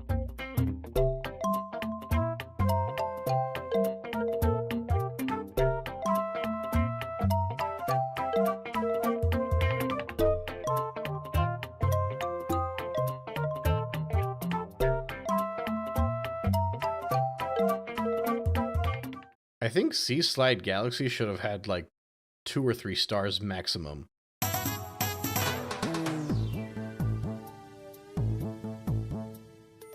It seems like when they moved beyond the dome of the bedroom and made it towards the engine room, they kind of started to squeeze in some of the simpler ideas. Or at the very least that's the case with 2 out of 3 of the large galaxies in that dome. While I thought Gold Leaf Galaxy was good and stood out on its own, and in many ways I found it to be more enjoyable than Honeyhive Galaxy, at the end of the day they did kind of take the easy way out by making it a mirror of Honeyhive Galaxy, or at least using Honeyhive Galaxy as the base model. Sea Slide Galaxy is a bit different. It doesn't necessarily feel the exact same as the other stages do, but there's a lot here that feels a bit repetitive. It's effectively the second large water galaxy in the game, and while it is a ring of water, which is not what Beach Ball Galaxy was, it borrows the same theming. It's got the blue skies, the sand, the green grass, the palm trees, and it even uses the exact same music. Which I forgot to mention in the previous segment, but Gold Leaf Galaxy also uses the same music as Honeyhive. But in the case of Sea Slide, the stage is actually much more unique. There are other smaller galaxies with water paths like this, so it's not exactly the first time you'll see this type of design in the game, but it is the first time for a large galaxy. But there's an added issue in that they decided to bring back the penguins on this one as well, which just adds more to that samey feeling you might get with Beach Ball Galaxy. But at the end of the day, I could more or less forgive that. Like, I don't think it's that big of a deal when games have early levels and late levels match up to one another. I think it's a fun way to show what more you can do with a stage when the player is more skilled, and I think Gold Leaf and Honeyhive is a very good example of that. The main issue I have with Sea Slide is actually the missions within it. the stars feel way too repetitive to one another. And the issue is with stages as linear as this one, you're always going to have a whole ton of redundancy, which means it's on the developer to make sure that the actual objectives feel different. That way you can better mask that feeling of redundancy and a player can leave the stage happy feeling like they accomplished 5 different tasks. Or I guess 6 if you're counting the purple coins. But that being said, I do know there were a few stars in this one that I did enjoy more than I expected I would enjoy. So seeing as how this is a sandbox level, a linear sandbox level, I'm gonna borrow what I did in Mario 64 for this one. I want to go through the missions and I want to count how redundant each one of them feels. And at the very end of this segment, I want to determine if that redundancy is enough to make me feel like this stage is a step back in the game. If you remember in the previous segment, I've basically said the game has gotten better along as I moved on. And it's not to say that I think that every stage has been better than the one before it, but so far every galaxy has been either in the same tier as the one before it, or a step up. So while I might not like Gold Leaf Galaxy as much as I like Freezeflame Galaxy and Dusty Dune Galaxy, it still feels like it's kind of in the same ballpark. And those 3 together are better than the ones that came before. And again, I previously thought that Gold Leaf might be the first stage that goes down a tier as well, but after giving it a closer look, I determined it was good enough. So let's go through the stars here in Sea Slide Galaxy and see if we can determine the same type of outcome. Mission 1 is going after Guppy, and as soon as you land on the opening area, you'll feel like you're in Beach Ball Galaxy over again.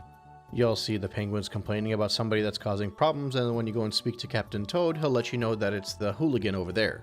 This fella is named Guppy. He kind of has like this mob vibe going for him. He acts like he owns the place. He may be an orca, but his design reminds me of the dolphins from Super Mario World. When you speak to him, he'll let you know that the sea is his. And if you want to prove otherwise, you have to swim through a trail of 8 rings that he leaves behind. So you basically just follow him and swim through the rings. Honestly, this is pretty easy. You just gotta follow him along, and even if you fall behind, the rings stick around for quite a bit, allowing you a chance to catch up. There's also a shell that you can grab on your way that'll speed things up. When you get through the final ring, Guppy will be pretty impressed with you and you'll get your star. After collecting that star, a comet appeared, and it was time to race against Cosmic Mario. Can you guess the route that was taken during that race?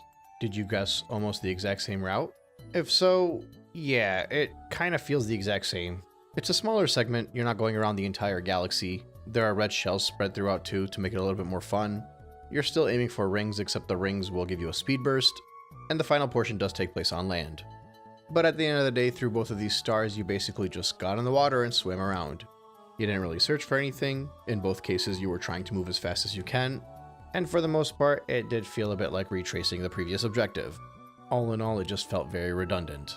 I feel like I could have completed both of those objectives at the same time. After the Comet star, you get to go back in to grab the next star, which is technically the second star in the stage. The mission title is Faster Than a Speeding Penguin. Can you guess what this objective is about? Did you guess yet another race across basically the same path? Well, you're kind of right, except we start in a different area this time. Now, in fairness, this one is a little bit more intense than both the first star and the Cosmic Mario race, but it honestly does not add enough to make it feel unique. If anything, I think they should have gotten rid of the first 2 stars and it should have just been this one. Or at least change up the Cosmic Mario race. You could maybe argue that the star with Guppy was just to get your swimming comfort in order, and then this race with the penguins is the one that speeds things up. But the problem is when you have a race against penguins that already exists, does it really make any sense to have a race against Cosmic Mario in the same one? Especially when you consider there's so much more you can do with this stage. Genuinely, I think the Guppy star should have been something else entirely. And that's largely because when you go through the third star, you see just how much there is above the water in this level. The third star is a silver star challenge. You need to find and collect the 5 silver stars. But it's more than just a scavenger hunt. When you first get started, you'll notice on the tiny island ahead of you is a B Mario power-up. You'll have to use it, carefully fly upwards, land on the cloud, and make it towards the silver star. Obviously, if you fall into the water, you lose your power-up, so you gotta be very careful. You'll want to make your way towards the next island. You can technically fly there, but if you land in the water, you can grab the new bee mushroom when you get there. Which I think is a little bit lame because I think it would have been more enjoyable if you had to carry the same power-up over towards that island. But either way, once you get to that island, you may notice a cannon in the corner. You're supposed to blast off and land on the Toad Brigade ship and use the pool stars to get the next silver star. After that, you head over to the next island. Again, if you lose your power-up, you can just grab a different one. Hover your way up to the top of the palm tree and you'll be able to collect your 3rd silver star. At which point you'll be able to take a launch star back to the beginning of the stage and effectively work your way backwards towards the tree. This part's a bit more tricky, but it's also more fun. Moving your way upwards and making sure you don't run out of stamina while avoiding spiders is an okay challenge. At that point, you kind of got to figure out how to make it to the big section in the middle. It's not the most obvious thing to notice, but it's also not terribly difficult to find. You're meant to spin the nozzle that's in front of Guppy and it'll create a path for you. This nozzle could easily be one of those things where a player doesn't really think much of and skips past it, but I think that's part of the fun puzzle-solving charm to figure out how to get to the middle of the galaxy. And once you get over there, you can just go to the top and grab the 5th silver star. And then for some reason, they'll send this star all the way back to the starting platform, which is kind of weird because you can just take the next 2 launch stars to make your way towards it. Either way, you'll have your 3 stars, you'll have your comet star, so all that's left now is the hidden star. In the same mission we just completed, you have to go to the area where the cannon was. You'll likely remember there was a hungry Luma standing right by the cannon. The hungry Luma would like 40 star bits, and that should be fairly easy to grab in the area around you. It'll transform in the sky, and you'll take the cannon and have to aim towards it and blast up there. And as soon as you get there, it's go time. You gotta run around, make the correct jumps, platforms will disappear as you maneuver, and you have to collect every single one of the music notes without falling to your demise. So I think stars like this are really important to the Mario formula. I've heard criticisms where people like to say they stick out like a sore thumb, in the sense that it's this random challenge in the sky that's not really relevant to the entire stage. And to an extent I can agree with that. They easily could have done a better job implementing it and making it consistent with the rest of the stage. And at the end of the day, it's not really that absurd to randomly find this weird platforming challenge that's not consistent with the rest of the level. This might stick out more like a sore thumb in Galaxy than it does in other 3D Mario titles. I could be remembering this incorrectly, but I'm pretty sure Galaxy 2 is full of this kind of stuff. But I don't think this is so drastically different than having a secret area challenge in Mario Sunshine, or maybe even something as silly as a Bowser puzzle in Mario 64. But honestly, for me, what it comes down to is the actual gameplay. This is a good platforming challenge. You are dropped right into it, you gotta move as fast as you can, you don't have that much time to think. And specifically in a level like this one, I think the challenge was sorely needed. You had 3 stars that were more or less just swimming in a race, or trying to keep up with Guppy in the case of one of them.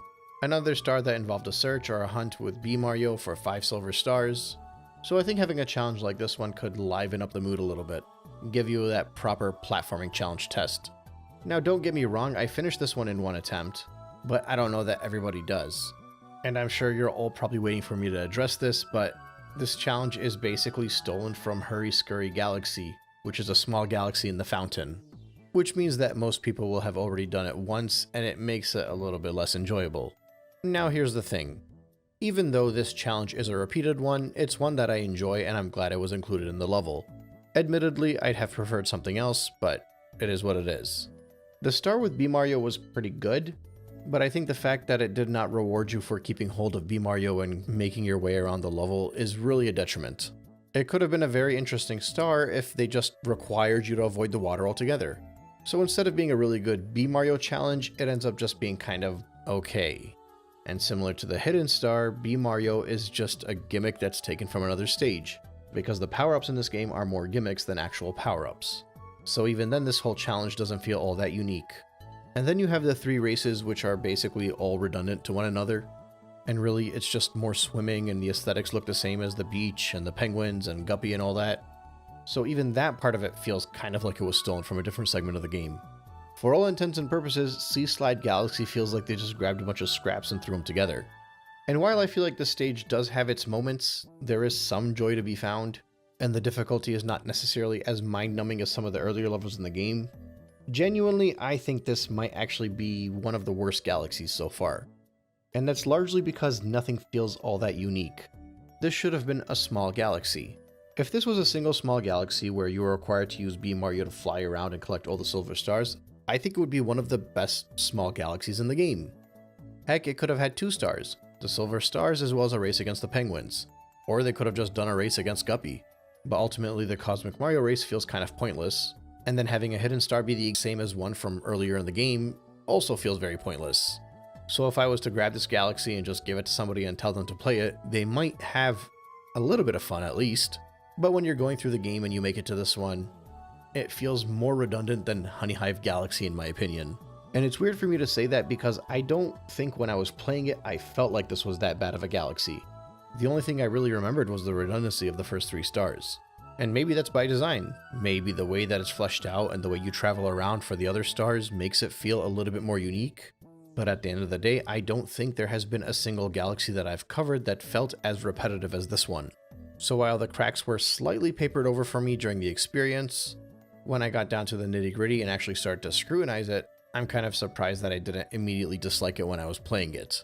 I guess aesthetics could go a long way sometimes. I hate to say this, but I have a very big feeling this is going to be my least favorite stage in the game.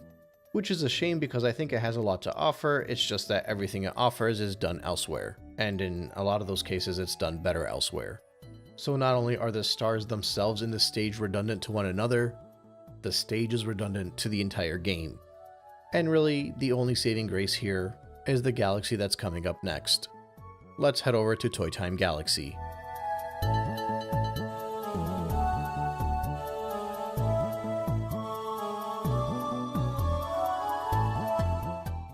Toy Time Galaxy is awesome.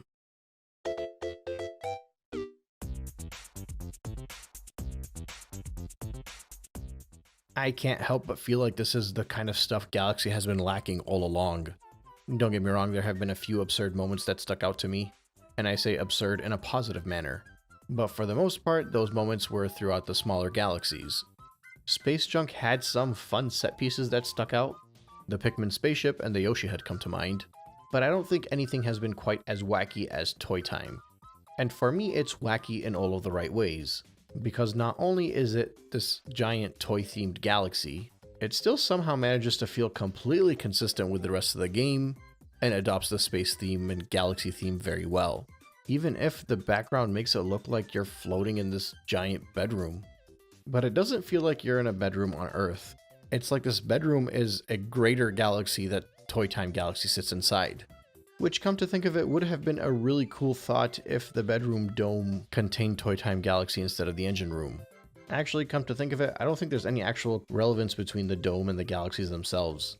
But out of fear of turning this into another conspiracy discussion like I had between the cup emblems and the different tracks in Mario Kart, I think I'm gonna put a halt on that thought and just move straight into the objectives. The first star in Toy Time Galaxy is Heavy Metal Mecha Bowser. You start off on a platform with a toy train up ahead of you. Fairly simple enough to just jump on the train and make your way to the other side to take the launch star. The first thing you'll notice is the terrain. It's some kind of block toy variation, and if you're anything like me, the visuals alone will make you know that you're about to have a good time. You kind of work your way along the path and you'll notice some bolts that you can spin on to unscrew them. This is all part of the puzzle of figuring out how to advance. The area is a small area, but there is a gravity gimmick that you have to kind of work around. Most notable are these little pink hexagonal floors. You'll kind of stick to those as they have their own gravity. If you follow along the route on the wall, you'll eventually make it to a screw that you can remove, and doing so will uncage the launch star. The cool thing here, by the way, is that you'll pass by a couple of Gizmos that'll let you know that their friends are missing, and one of them even points you into the direction of where they're hidden. So it does add a bit of a narrative to the objective itself. Also, believe it or not, I lost 2 lives making it towards this launch star. I'll admit that they were pretty dumb deaths, but even if I was being a bit haphazard, that's largely because I spent most of this game being haphazard because there was virtually no risk. So at the very least, I think just the fact that they got me to focus a little bit more at this stage was a very good sign. When you get on the launch star, it'll take you to the next segment. Over here, you get to the Spring Mario power-up. I think it's fairly self-explanatory, but this is a lot of fun. You'll be tested by bouncing around the enemies, making your way through the conveyor belts, climbing up vertical platforms, and all in all, it's a fun introduction to a fairly unique power-up. Once you grab the launch star, you'll make it over to the next segment. The next segment does let you play with Spring Mario a little bit more. You'll learn that you can ground pound with it, you'll even learn how to jump higher with it. And then you'll be able to take your launch star to the next area, which I believe is the Heavy Metal Mecha Bowser that we're looking for. You kinda gotta progress your way upwards on this thing by figuring out how to dismantle it as you move along. This will mostly involve unscrewing screws and bolts, as well as avoiding Mecha Koopas and flames. Every segment you get through will either give you a launch star or a pipe to move forward, and eventually you'll make your way to the hand and move up to the shoulder. After that, the only thing that stands between you and the caged off Gizmos is a magic Koopa. But the giant Heavy Metal Mecha Bowser is also spitting fire at you. Your best bet here is to basically defeat Magic Koopa and carefully avoid the fireball with Spring Mario as you make your way towards its face. It's about timing here, and you do gotta be careful, and don't be like me and try to jump from the side, because then you'll fall down and have to climb all the way back up. Once you make it to the top, you're supposed to use Spring Mario to ground pound down to free the Gizmos, so I'm guessing if you get hit by the laser below like I did, most players would go back and grab the Spring Mario and work their way back up. But again, if you're good enough and you know how to maneuver with Mario, you'll know that you're fully capable of making it up there even without the spring. And with the heavy metal Mecha Bowser exploding and disappearing, you can celebrate along with the Gearmos that look like they've seen better days. And that was just the first star. It felt like 3 or 4 different challenges in one, and I think it was one of the better objectives I've experienced. I mean, it had a good amount of uniqueness, a good amount of difficulty, and the general aesthetic just makes it so memorable. Also, I think the name Heavy Metal Mecha Bowser is super cool. And if that doesn't intrigue you, the name of the second star is Mario Meets Mario. When you start off on the toy train, this time there will be a launch star towards your left. You'll land on a large and oddly shaped planetoid that you gotta figure out how to collect the 5 segments of the launch star. For the most part, this will involve dodging lasers and electric fences, but there is an element of a puzzle in which you gotta figure out where to unscrew and screw different bolts in order to make your way towards the different segments. It's a fun challenge, and once again caused me to lose quite a few lives because I thought I could just swing myself through it quickly. Those laser baddies do not mess around. After that, you get to the namesake of the star, Mario. 8-bit Mario. And really the whole challenge here is to collect the 5 silver stars while not falling into the lava or off the cliff. It's mostly made up of disappearing green platforms as well as some rotating yellow ones. If you're fairly comfortable with Mario's control, this isn't the hardest thing to master, but I think it's definitely really fun to play through. These high-risk platforming challenges are always a good time for me. But I do hope you're comfortable with long jumps and spin jumps to make sure that you're not stepping over all the disappearing platforms as you move around. Because honestly, the hardest part here is going to be traversing back to the beginning to collect your star, since on the way back, all of the platforms that you've already walked over have pretty much disappeared. But as long as you're careful, keep moving, and do your due diligence as you move around, you should be able to finish this one up and give yourself a pat on the back. And the third star is bouncing down Cake Lane, so you can probably guess it's going to involve Spring Mario. This time when you start off, the launch star is on the right. This whole challenge is basically a Spring Mario challenge. You'll have to master wall jumping, conveyor belts, being able to traverse over spoons and forks and spinning platforms, and it's actually not that easy. Again, I lost a handful of lives here, and after a certain point, maybe it's no longer me being haphazard, maybe it's the game finally giving me a respectable challenge. It took me 2 or 3 lives, but I managed to make it to the next section where I had to jump through poles. After that, the challenge just kind of increased. You gotta balance yourself on these spinning lollipops while there's a laser beam trying to be shot at you, all the while skating across these super thin platforms with a bottomless pit. Once again, I lost a couple more lives, but I made my way through. And I was having such a good time. Especially when I made it to the next section because I saw that there were more narrow platforms. This time in the shape of forks sticking out of a cake. Or I guess technically they could be spoons. At the top of the cake, you're actually meant to put out all the candles in order to get your next launch star. And that'll take you to your boss fight against the electric bazooka. It's similar to the previous fight where it was a water bazooka, except instead of shooting out a water bubble, it shoots out a ball of electricity, which means it's a bit harder and you need to avoid it. The trick here, however, is that it's very high up, so you need Spring Mario. It's not terribly difficult, but you'll probably take a few hits making your way towards the boss the first time. Realistically, either a flame, electric ball, or a Mecha Koopa will hit you. But after you get the first hit in, it's pretty easy to bounce back up there twice and beat the boss and collect your star. So while I think that this boss fight could have used a little bit more work, and it is kinda lame that it's the same boss that was seen previously, I found the objective as a whole to be another very enjoyable one and offered me a decent amount of challenge where I actually had to lose a few lives to get good enough to move forward. Quite frankly, the main 3 stars in this level have all been spectacular for me. I remember I used to think that Toy Time Galaxy was loved as much as it was strictly because of the aesthetic, but now I think the aesthetic was just an excellent added bonus. And the funny thing is, that's only half of the stars in the stage. I remember the purple coin one here being one of the more enjoyable ones for me the first time I played the game, and it was enjoyable strictly because of the challenge that it provided. I'll be going through the purple coins in a later segment, but I just did want to point out that I know that even that star was one that I genuinely enjoyed. Let's focus on the hidden star. Back on that weirdly shaped planetoid where you had to collect the 5 segments of the launch star, you'll run into a hungry Luma that'll take you to the challenge. And the challenge it takes you towards is pretty much as enjoyable as the Cyclone from Beach Bowl Galaxy was to me. You'll have to make your way around, touching all of the switches, all the while avoiding getting crushed by these Tox boxes, which I gotta say is much easier said than done. They move pretty quickly, and some of the switches are lined up in a way that it's going to make it a bit of a challenge. Once you accomplish the first square, you kind of got to use the gravity to jump to the next one, which entails some sliding platforms with spikes all around them. They can easily do damage, so you got to be very careful to get around them to make sure you hit all the switches. All in all, this is a very fun challenge to go through. And I think similar to the Cyclone, it has just the perfect amount of difficulty for somebody that's not quite looking for a crazy hard challenge, but looking for something a little bit more challenging than what most of the game feels like. And just like the Cyclone, if you're somebody absolutely mental, you'll find the next star to be a treat. The Comet is a fast foe comet which we have not seen since the Cyclone, and if I'm not mistaken, will not be seen again for the remainder of the game. Basically, you're doing it all again, but even faster this time. And oh man, this is so much harder. Now look, I'm not going to sit here and pretend it's the impossible challenge where you got to get the perfect run to accomplish, but I promise you there will be more than one moment where you think you're safe and then you just get crushed. And likewise, there will be a moment where you think you'll be safe and the platform will just poke you and make you lose a life. I think I still like the Cyclone more than this one, maybe because it was just a start to end challenge, maybe because I like the concrete path and the thwomps, but this one comes pretty close. And honestly, I think it's another phenomenal star. Both the slower hidden star and the Comet. They're both great. For me, the Fastfall Comet is similar to the Daredevil Comet in that the challenge that it adds actually makes it worth going through without just making it feel like it's all repetitive. And that's because the challenge these comets add actually change the way you play through the stage. The Cosmic Mario races I'm a little bit more hit or miss on, and the Speedy Comet is almost always a miss because the time limit it gives you is way too long. But even though two of the stars in this level are basically the same thing on the surface, I think the slow variant is fun and enough of a challenge to make it worth going through, and while accomplishing it, you're also training yourself to be able to take on the Fast Foe Comet. These two stars are just really fun. The purple star coming up is also really fun.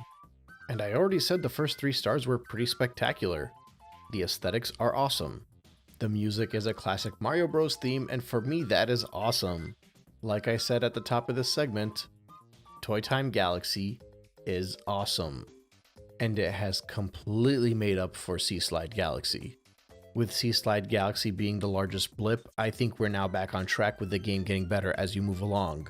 So let's see if Deep Dark Galaxy can continue on with that momentum.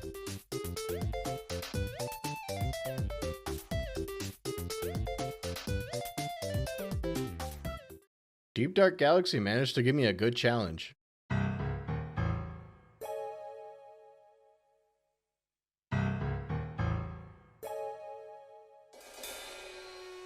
Continuing on the general patterns from before, Deep Dark Galaxy adds a little bit more challenge, showing that you're closer towards the end of the game. As a matter of fact, Deep Dark Galaxy is the first stage of the final dome, that being the garden. And it's got a strange vibe to it too. I don't know if it's because it starts off at a beach, but also has the nighttime theme, or if it's because you gotta dive deep down into the dark caverns to search for a ghost ship on your first mission. But there's definitely an uneasy feeling in this one that probably matches up to the haunted stage. The difference is the Ghostly Galaxy was meant to give off that vibe. That's part of the whole gimmick of being a haunted house. This one kind of has, I can't believe I'm going to say this, a feeling of a negative aura. But it's like an actual thing, like I think it was intentional. I don't think I'm going insane like the people who made all those videos about Mario 64. I think that the designers of this stage were actually going for this type of dark theme. I mean, they called it the Deep Dark Galaxy after all. And credit to them, I think they succeeded at it. It's also fairly unique. Like when you're actually playing through it, you might notice some things that you've seen in other levels throughout the game, but in my opinion, none of it really feels all that repetitive. Even if there are challenges that I would say are inspired from similar ones in other stages. I mean, there are literally reused boss fights in this one, but I don't know, something about it feels different. Actually, I know what feels different. Traversing around the stage feels different. Advancing to collect the stars and making it towards those repeated challenges and boss fights feel different. Basically, if something is going to be repeated but you manage to make everything else around it enjoyable, and more importantly challenging and unique enough to justify the stuff that you reused, then while many others complain about it, I'll be one that probably defends it.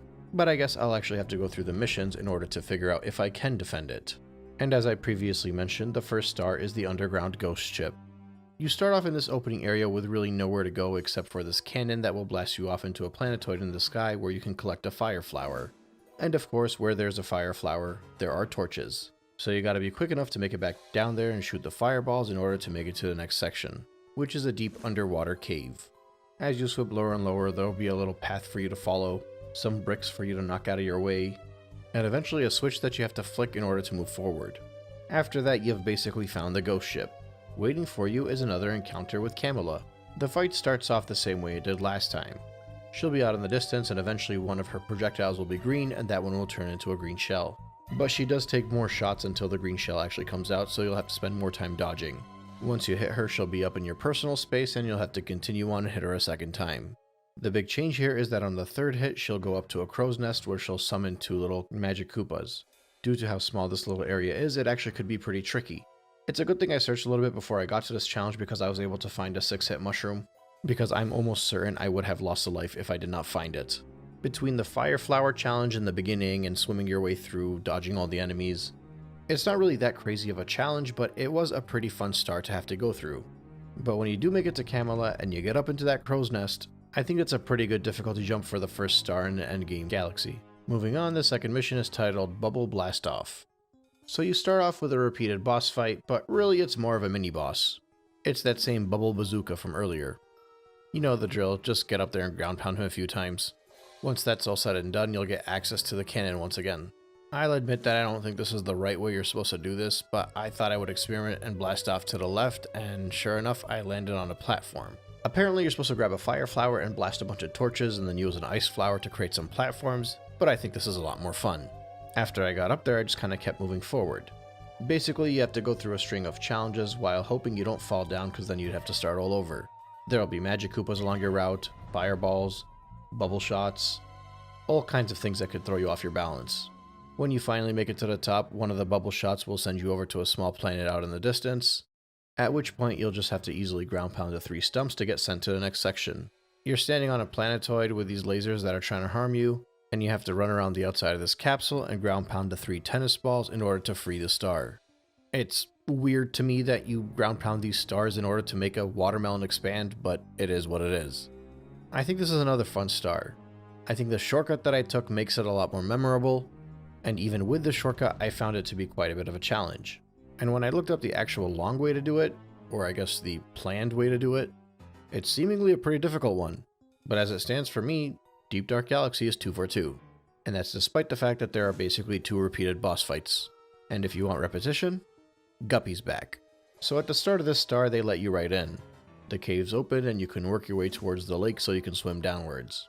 There are a few Gringos swimming around, so you do gotta be a bit careful, but really you should be able to make it to Guppy pretty easy. He's gonna hit you with another challenge where you gotta swim through the 8 rings.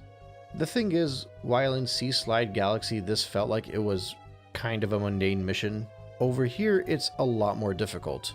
As you follow the orca, you'll have to avoid various obstacles. This includes mines that'll explode on impact, bloopers that you gotta swim between, even little ghost jellyfish. I think it took me 2 attempts to accomplish this one, but I actually felt like I accomplished something this time. And I appreciate that. I felt like Guppy was kind of underutilized the first time around. At least over here I can be like, yeah, you know what, maybe the penguins are onto something to avoid this guy. So once again, even though this is something that is repeated, I think it is a fun star to go through. And after that, it's a Daredevil Comet. You gotta take on Camel again, and this time you only get 1 hit. So just like I said before, the first 2 hits are pretty easy, but it's that crow's nest battle that'll really get you. And it's kind of annoying because every time you do lose a life, you gotta work your way back up there again and make the first 2 hits. This was good. Like, as a general challenge. As an annoyingly frustrating segment. So good that it feels like it could sit along with the best of them in Delfino Plaza. I stopped counting, but I'm pretty sure I lost 6 lives on this one. And I think it was the first and potentially only section of the game where I was going through it and not sure if I could beat it or not. Well, I mean, obviously I knew I could beat it, but just that little feeling of, like, dread was over my shoulders. And in most cases that might annoy me, but playing Mario Galaxy, I found that to be refreshing. Which means not only did I find this to be a good star, I actually thought it was one of my most enjoyable ones in the game. And it really just highlights why I always like the Daredevil Comets. Just like I harped on in previous segments, the psychological battle of doing these fights with a single hit is probably more difficult than the actual fight itself. Which is why I always appreciate the Daredevil Comets and what they have to offer. And with all the stars collected, it's time to go after the hidden star. In the same vein the Daredevil Comet knocked me on my butt and made me lose my mind in frustration, the hidden star here almost made me go mad. So first up, this is an open sandbox, so you gotta look everywhere. I kinda swam around for a while searching. I was gonna use the green shell to attack one of the Gringos, but then on a whim, I decided to shoot the green shell at the mines. And luckily, that caused a launch star to appear. It takes you up to this weird mystery box. You sort of have to use the gravity around the walls to maneuver and get the boo that has the star inside it to follow you. There's also one of those dust balls rolling around that could be really annoying, so much so that I actually lost a life. And what's worse is that when you lose your life, you gotta go back to the lake and blow up the mines again. But as you use the different springs and the bubble shots to get around the gravity and flick the switches in the right direction, eventually you'll be able to crack open a window that'll let some light in, lure the boo towards you, and when it dissipates, you'll be able to collect a star. And once that's all said and done, you got your 5 stars, with the only thing remaining being the purple comet star, which of course I'll be going over in a later segment. So the reality is, I do like this galaxy. I think the increase in difficulty makes it a lot more memorable. I think the uniqueness and the vibe of the area in general makes it fun to play through. I think I have seen some complaints about this one being a little bit more forgettable, and I could probably agree with that, or maybe even understand it. This one is kind of similar to Sea Slide Galaxy in that it takes a lot from the previous stages and throws them into this one. But the difference is when it does it here, this stage feels a little bit more unique, whereas in Sea Slide Galaxy, it felt like it was just grabbing scraps from all over the place and throwing into a single galaxy. And not to mention the added amount of difficulty in this one makes it a lot more enjoyable too. You gotta use the fire flower to open up the torches, except you gotta really be quick to make sure that the fire flower doesn't run out before you shoot the torches. You have to face off against Camel again, twice actually, only this time when she's sitting in the crow's nest, it's much more difficult to take her on when her little minions than it was when she was just on the ship. You once again have to chase Guppy to go through the 8 rings, only this time Guppy is actually putting your maneuverability to the test. You're not simply just following him in a straight path, rather you're actually being careful and focused on where you're maneuvering. There's a lot more precision involved, and that precision makes it feel like a much more different challenge. And then add on to that the hidden star in the stage. It joins the ranks of the hidden stars in the other open sandbox stages where it allows you to traverse and look everywhere to collect a star. And I don't shy away from the fact that I love these stars, and it's largely because of my affinity towards Mario 64. I wouldn't even consider it that obscure. I think there's more of a puzzle element to it, but that just makes me like it even more. Genuinely, I wouldn't be surprised if people had to look it up. I wouldn't be surprised if I had to look it up in a previous playthrough. I mean, I figured it out this time without looking anything up, but it's entirely possible that my subconscious remembered it from the last time I played the game when 3D All-Stars first came out. Ultimately, however, I don't think this is one of my favorite stages in the game, but I cannot deny that the uptick in difficulty is a very welcomed one. And while it might not necessarily be better than Toy Time Galaxy, far from it actually, I think I can appreciate this one for being the 3rd final stage in the game and really feeling like it belongs in the end game. The question is what kind of an impact the final 2 stages will have. So let's discuss that over at Dreadnought Galaxy.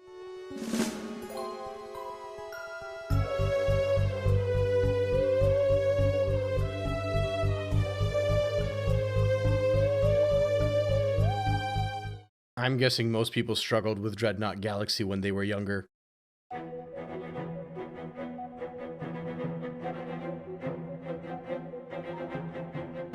Or at the very least, 1 star in particular. In the same way that Gold Leaf Galaxy and Sea Slide Galaxy borrowed from Honeyhive Galaxy and Beach Ball Galaxy respectively, Dreadnought Galaxy takes a lot from Battlerock. Or so that's what's been claimed. I don't know that I ever thought too much of this comparison that folks have always made.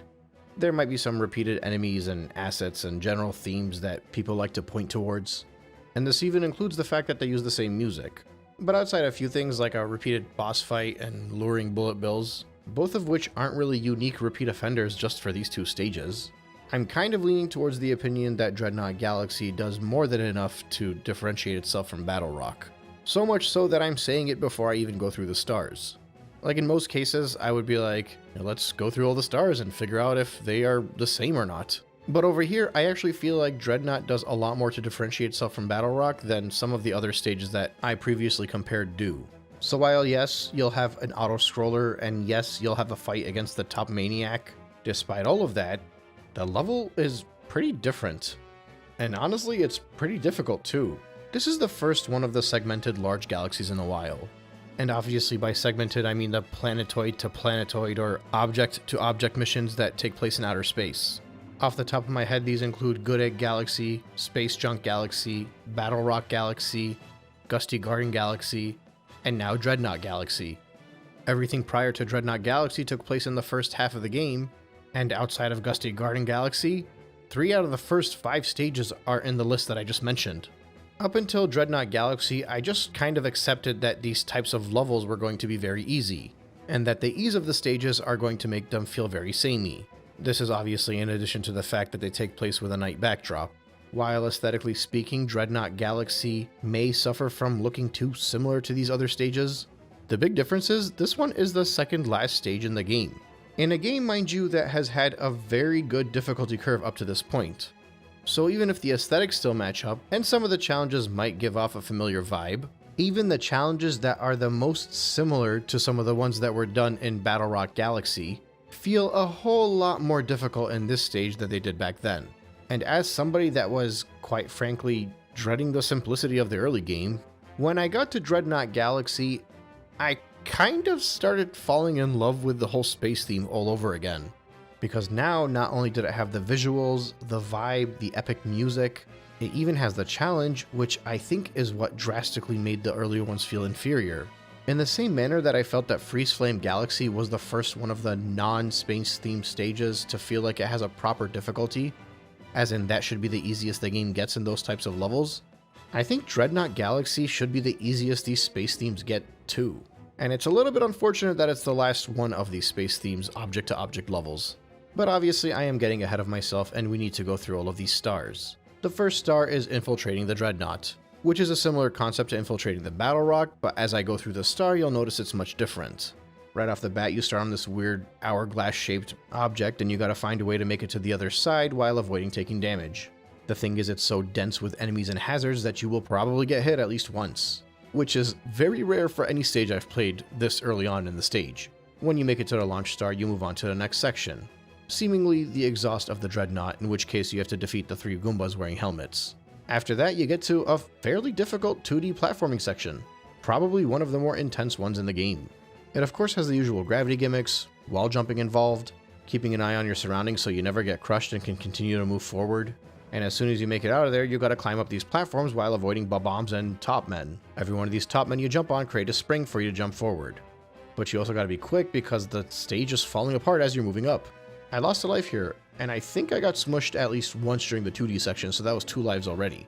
Even these little sections over here on the last jump where you're very close to an electric fence and you gotta jump on the top man to make your way upwards, for all intents and purposes, this is a very simple way to take a challenge that should be fairly easy but making it difficult. You'll have to wall jump upwards with an ascending wall, avoid a bunch of hazards to make it to the launch star, and then you get to a planetoid with a whole lot going on that you're going to have to lure a bunch of bullet bills in order to crack some cages open for you. And it's not an easy lure either. There's a lot of obstacles, a lot of turns you'll have to make. But when you do get to the cage, it'll flood the planet with water, which will allow you to get to the higher locations. At which point you'd think it would be a straight route to the star, but you still gotta undergo a little bit more platforming while avoiding stage hazards in order to make it to the star. After that is Dreadnought's Colossal Cannons. This is basically the auto-scroller challenge similar to the one that was in Battlerock. Only this time it's much more challenging. Even the gimmicks on the way there aren't exactly mindless.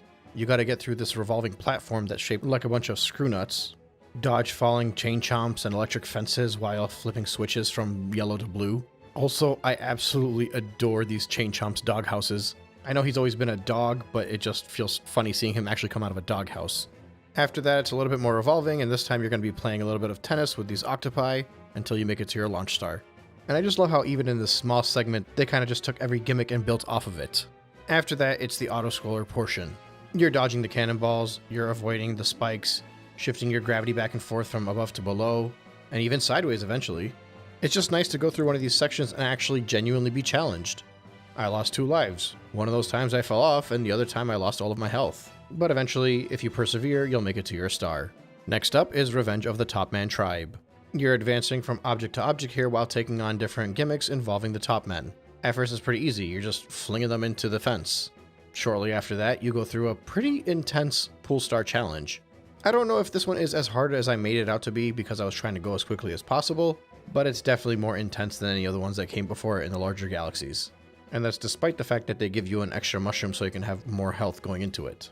This part over here kind of looks intense, but it's pretty easy to run through, you just gotta avoid all the lasers. Which is weird because to me it has a pretty epic spectacle to it, like it feels like you're heading towards something climactic, but ultimately you can pretty easily run through everything. In the end, it's the fight against the top maniac. If I'm not mistaken, this is the exact same fight as the one in Battlerock, with the only difference being the segmented electric fence, and the fact that it's revolving as well. But honestly, while the Top Maniac fights are fun, it works much better as an early stage challenge because it is a pretty easy boss fight. So once that's all taken care of, you get your 3rd star, which now would take you over to the hidden star. In the same objective that was just completed, if you move over to the underside of the entry platform, you'll get to another one of these garbage dump challenges that were basically the same that we saw in Battlerock. I'm kind of recycling a lot of my talking points from that stage, but I think this is genuinely a difficult challenge, and I'm fairly confident that it is more difficult than the one that was in Battlerock. I remember both of them, and especially this one, taking a very long time for me to beat. But that was likely back when it was on the Wii, and also when I first played 3D All-Stars when it came out. In my Battlerock segment, I mentioned that I beat it in 1 try. Well, this time it took me 2 tries. But if you haven't done it before, I imagine it'll take you quite a few more than that, because I thoroughly remember spending upwards of 20 to 30 minutes on this. And that being said, similar to the auto-scroller segment, I feel like despite the fact that this was a similar challenge that was in Battlerock, the fact that it is indeed harder makes it a little bit easier to swallow as a repeat. Rather than viewing this as just more of the same, to me it seems like an advancement. Again, this is something regurgitated from other segments I've done, but I don't mind if you have to learn to crawl in an early stage so that you may run or fly in a later stage. The Top Man fight, the auto-scroller, this garbage jump section, and even the pool star challenges are all repeated from Battlerock, but over here they're done so much better. And really, by better, I mean they're more challenging and more appropriate for the second last level in a game. And after you blow up all the trash, you make it to the final star, which is a speedy comet, which means you gotta redo the Top Man star. This is probably the only star in this level that I don't quite understand. I realize they didn't want to do another Daredevil fight against Top Man, but just like with all the other Speedy Comet challenges from before, they give you way too much time on the clock to get through this. So effectively, it just feels like I'm doing the exact same level again with a red tint. I think I would have preferred if they just did another Daredevil Comet, or better yet, maybe they could have done a Cosmic Mario race using the pool star sections. Just anything but these pointless Speedy Comets. Having to redo the exact same mission again is just not fun. And honestly, I could kind of forgive it in the early game. I felt like you were still learning how to play, so it's all just more acceptable. But this late on in the game, and with such a large time limit, it's way too forgiving. Gosh, I mean, even if I took away a third of the time, I still would have made it. But the Comet Star was one blip in an otherwise pretty good galaxy. I can't say for certain unless I go through all the footage, but I'm pretty sure I died more on this stage than I did any other one in the game. But Toy Time Galaxy probably comes close. But regardless of that, I think the fact that this is the second last level in the game, and the fact that I struggled so much to get through it, just makes it feel that much more valuable. Ever since Freezeflame Galaxy, I felt that the levels had a pretty decent difficulty, and everything prior to Freezeflame was a little bit too easy. Perhaps even too easy to enjoy in a lot of those sections. Freezeflame is what I feel like the game should have started with when it comes to difficulty. The issue is that was halfway through the game. So now that I'm at Dreadnought Galaxy, and it is an uptick in difficulty, I just wish there was a lot more like this, and it would get even more difficult. It feels like they were moving in the right direction, but they just started too late. For my liking at least. This might not apply to everybody. But that being said, I will not fault Dreadnought Galaxy for that. This is a problem with the whole game in general, I think, being too easy. And I'm aware that the Purple Coin Challenge coming up does have its hard moments as well. So that's something to look forward to. But all of that being said, I'm going to say that I think Dreadnought Galaxy is the best one of these segmented object-to-object or planetoid-to-planetoid outer space levels. Gusty Garden might have appealed to me on an aesthetic level, but this one appeals to me on a mechanical level, on a difficulty level, and unlike the non-segmented stages, there isn't like multiple steps of this.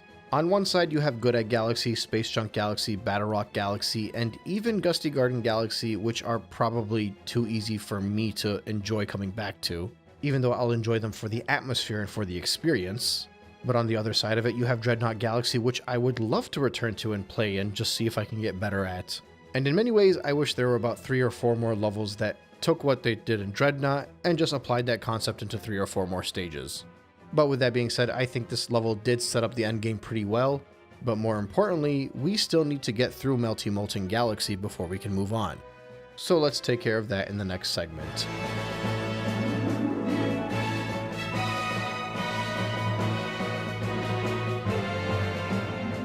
Melty Molten Galaxy is an excellent final grand galaxy.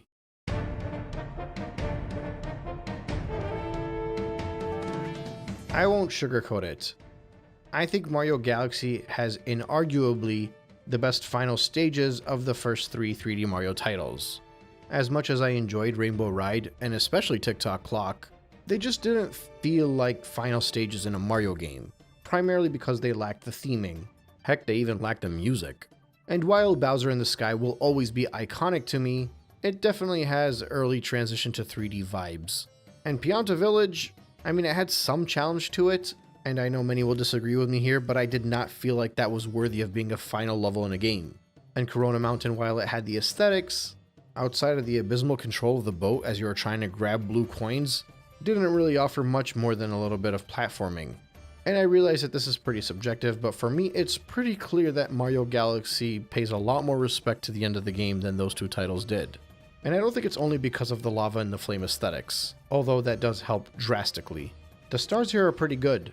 The missions are fun, the challenge is respectable, the spectacles are memorable, and all in all, for me, it just makes for a very fun final stage to run through to make it towards Bowser. The first star is the sinking lava spire, and right off the bat you'll notice this is one of those large open linear paths. It's not a sandbox, nor is it a segmented planetoid to planetoid challenge. It's right in that sweet spot where it would give you the type of level that would theoretically fit into Mario 3D World, but with the control, build, and physics of a proper 3D Mario title. Not that 3D World isn't proper, but we can get to that in a later day. As you make it through the opening area, you have to avoid enemies that are trying to burn you, lava bursting out of the ground trying to burn you, and sinking platforms into the lava that are trying to burn you. As you go through, there are some challenges that require wall jumping, but you also have to be careful not to get burned by the geysers. At the end of all of that, you get to take a launch star, and there's a pretty nice spectacle of the volcano in the background as you make it to the next segment. When you get there, you might notice a hungry Luma. This is the hidden star. I ended up grabbing it first because I had enough star bits, so we're just going to cheat a little bit and switch over to this star real quick. It's a sphere lava-filled planetoid, with the lava levels both rising and lowering. It's got an okay difficulty. Not terrible, but also not super easy. But for me, it's pretty fun. You basically gotta get around and collect the 5 silver stars to make the regular star come out so you can grab it. All things considered, it's a pretty decent star, but I would expect a little bit more for the final stage in the game. Okay, back to the first star. If you don't go for the Hungry Luma, there are some pool stars that you get to go through. You're swinging through these burning balls of fire, and also avoiding the fire projectiles that they're spitting out. You actually do have to be pretty careful here and be cognizant of your surroundings. There's something pretty cool that happens after this moment though. A couple things I like actually. The first thing is when you take the launch star, you end up swinging over and landing on a different launch star. So the game tricks you because you're meant to react pretty quickly and do another spin again at that second launch star. It seems simple enough, but I feel like most players wouldn't be paying attention and would fall through and get their butt burned. But for me, the really cool part is after you go through that launch star. And it's just the spectacle here. Flying over the lava with the fire flying overhead. It's just such an enjoyable view and really makes you appreciate not only the physics of this game, but the gravity of the situation. You appreciate the climax. And you're still not at the end of the level. There are these half-submerged spheres that you have to run around to collect all the pieces of the launch star to move on to the next section, and then you finally make it to the spire that you're meant to climb while the lava's moving up. Or I guess it's technically while the spire is sinking. Look, I don't have too much to say about this. It is a platforming challenge, and it is a good platforming challenge because it requires you to be on your toes as fast as you can. And I know this because on the first time, I think I took it a little bit too easy and I lost a life.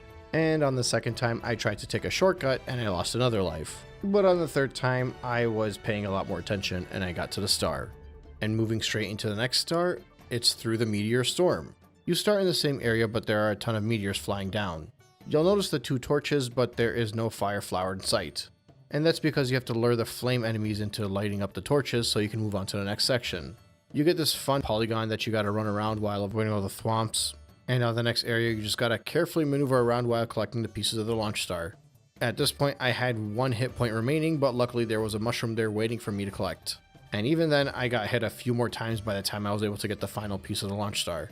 Honestly, this whole portion was a lot more difficult than it looked. And likewise with this next area where you have to lure the bullet bill to crack open the cage. And to close it off, they put you on a ball rolling challenge. Now, seeing as how I have not been going over the small galaxies, I've yet to have a discussion on this gimmick as well as some of the other gimmicks that involve motion controls. If you've been watching this channel long enough, you probably know that I am fairly okay with motion controls. I don't think they ruin a game, and I don't think that they're so terrible that you have to find a way to avoid them. I'm going to withhold my discussion on this gimmick specifically, because over the next 2 segments I'd like to go over all of the smaller galaxies, and I just feel like the discussion would fit better over there. But as far as this one is concerned, I will say this does feel like the final version of that challenge. It's very climactic. Take everything you learned and put it into the most difficult version of it yet. You will probably fall off a whole bunch of times until you get used to it, but at least you can enjoy the spectacle. Once again, this stage does an excellent job showing you that you're at the end game, and the more it does so, the more I appreciate it. And I especially appreciate accomplishing this task and receiving my star. Which takes us to the 3rd star, a fight against the fiery Dino Piranha. Basically, a flame version of the Dino Piranha we beat in the 1st level, which... okay, fine, I love it. 1st star of the 1st level, and the final star of the last level, not including the Comet star, obviously. It's a nice little callback to the beginning of the game, but you still do have to make it towards the boss fight. The opening area starts off just a little bit more challenging. This time you're meant to move to the right where you can undergo a platforming challenge to move upwards. When you make it to these spheres, instead of having to collect all of the pieces of the launch star, you gotta defeat all these fire enemies, bearing in mind that they require 2 hits, and if they roll into the lava they can come back to life. But once you get the launch star, you get to go over to the next section, and now the spheres are rolling, there's fire being shot at you, there are plenty of lava pools to fall into, and then if you make it through that, you get to this wheel where you just gotta jump platform to platform, all the while trying to collect the pieces of the launch star, and just carefully platforming your way along. And it continues on in the next section, it doesn't slow down. Lava, sinking platforms, launch stars, all of it. Luckily I passed by one of those Lumas and bought myself more health, but honestly, I didn't really need it. The boss fight more or less feels the exact same, except you have to wait for the piranha to unignite before you attack it, and you gotta avoid the fireballs that it's spitting at you. It's definitely more challenging than the first one, but the first one is really easy, so this one is just okay. And finally, the Comet Star is a Daredevil run. Thankfully, they didn't just make me repeat the boss fight. It's the 1st star all over again. Most of the Daredevil comets are boss fights. I think they make good for boss fights because you'd be surprised how many times you would take a single hit. But the fact that this one is not a single boss fight, you're going through an entire stage. A stage filled with flames that can hit you at any moment in time, basically unexpectedly, and you don't get a single checkpoint. This is my kind of comet. I feel like a lot of people have got to hate this one, because this feels like the kind of challenge you would get in a 90s platformer, where you have to make a perfect run in essence, and not get hit a single time. And every time you do take a hit, you gotta start over from the beginning and do it all again. And in doing so, you get better at mastering that perfect run, so that by the time you've actually accomplished the entire stage, you've dealt with the opening challenges a good 10 or 15 times. Which I know for many people sounds absolutely awful, but I am all for it. And not least because this is basically the last star of the game before you get to Bowser. It took them a while to get here, but they finally made it to a challenge that really knocked me on my butt for a good 20 minutes. And unlike the secret area challenges in Mario Sunshine, I felt like the star was actually fair. Nothing about it felt broken, not even my will to succeed. A great final star for the final stage in the game. But this is not the conclusion. We still have to go through all the small galaxies and then return back here to get all the purple coins. There are a handful of talking points that I would like to bring up in a later segment. That might be with the purple coins or it might be in the actual conclusion of the entire series. But I think for now I can at least rank all of the stages. And honestly, it's very easy to rank because I feel like they just got better as I went along, minus a few exceptions. Starting from the bottom, it goes Good Egg Galaxy, Space Junk Galaxy, Battlerock Galaxy, Beach Bowl Galaxy, and Honeyhive Galaxy. Those are probably their own tier. Next up would be Gusty Garden Galaxy, and I like Ghostly Galaxy a little bit more than that one. After that, I think it would be Deep Dark Galaxy, followed by Gold Leaf Galaxy, and the last few are hard to rank because they are probably my favorite ones. It would probably go Dreadnought Galaxy, Dusty Dune Galaxy, Melty Molten Galaxy, and honestly, you can probably do a coin flip between Freezeflame and Toy Time. I'm going to stick with Freezeflame at number 1 because I've always liked that one. Like, even when I hadn't played this game in over 10 years, I could still remember Freezeflame Galaxy. Plus, I just love the ice skating challenges. I think the only one I didn't mention yet was Sea Slide Galaxy, and that's because that one is dead last. So I guess it's not quite in the exact level 1 to 15 order that I thought it would be in, but I think as a general rule, I just kept enjoying the game more as it went on. And obviously, if you've been following along all this time, it's because the early levels were just way too easy. From Good Egg to Gusty Garden, I was beginning to wonder if I was realizing that I didn't like the game, and that is primarily because of how easy it was. Remember, for me, the whole wonder of the spectacle and the journey and the aesthetics have all kind of worn off by now. I've played this game enough. I was looking for the joy of the challenge, and I'll accept that that's completely subjective, and I totally understand that many of you just enjoy exploring these levels. But like I said from before, going from Sunshine to Galaxy just felt like the worst whiplash when it comes to the difficulty. Thankfully, that all started to subside by the time I made it to Freezeflame, and it was pretty well out of the way by the time I got to Melty Molten Galaxy. All in all, it's been a very fun adventure to not only play through these levels, but to go through them analytically. But we will revisit them when we go through the purple coins. And perhaps at that point we can have a better discussion at the more intricate details of the stages. However, there are a lot of small galaxies to go through. 2 segments worth, in fact. So meet me back in the beginning of the game and let's go through all of them.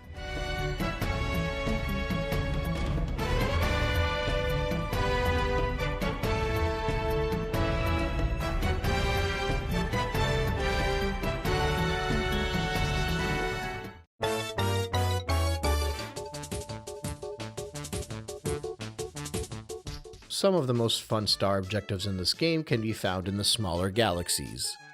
While they may not be as mysterious or as interesting as the secret stars in the previous titles, I think the way they were implemented in Mario Galaxy better fits with the theme of the game.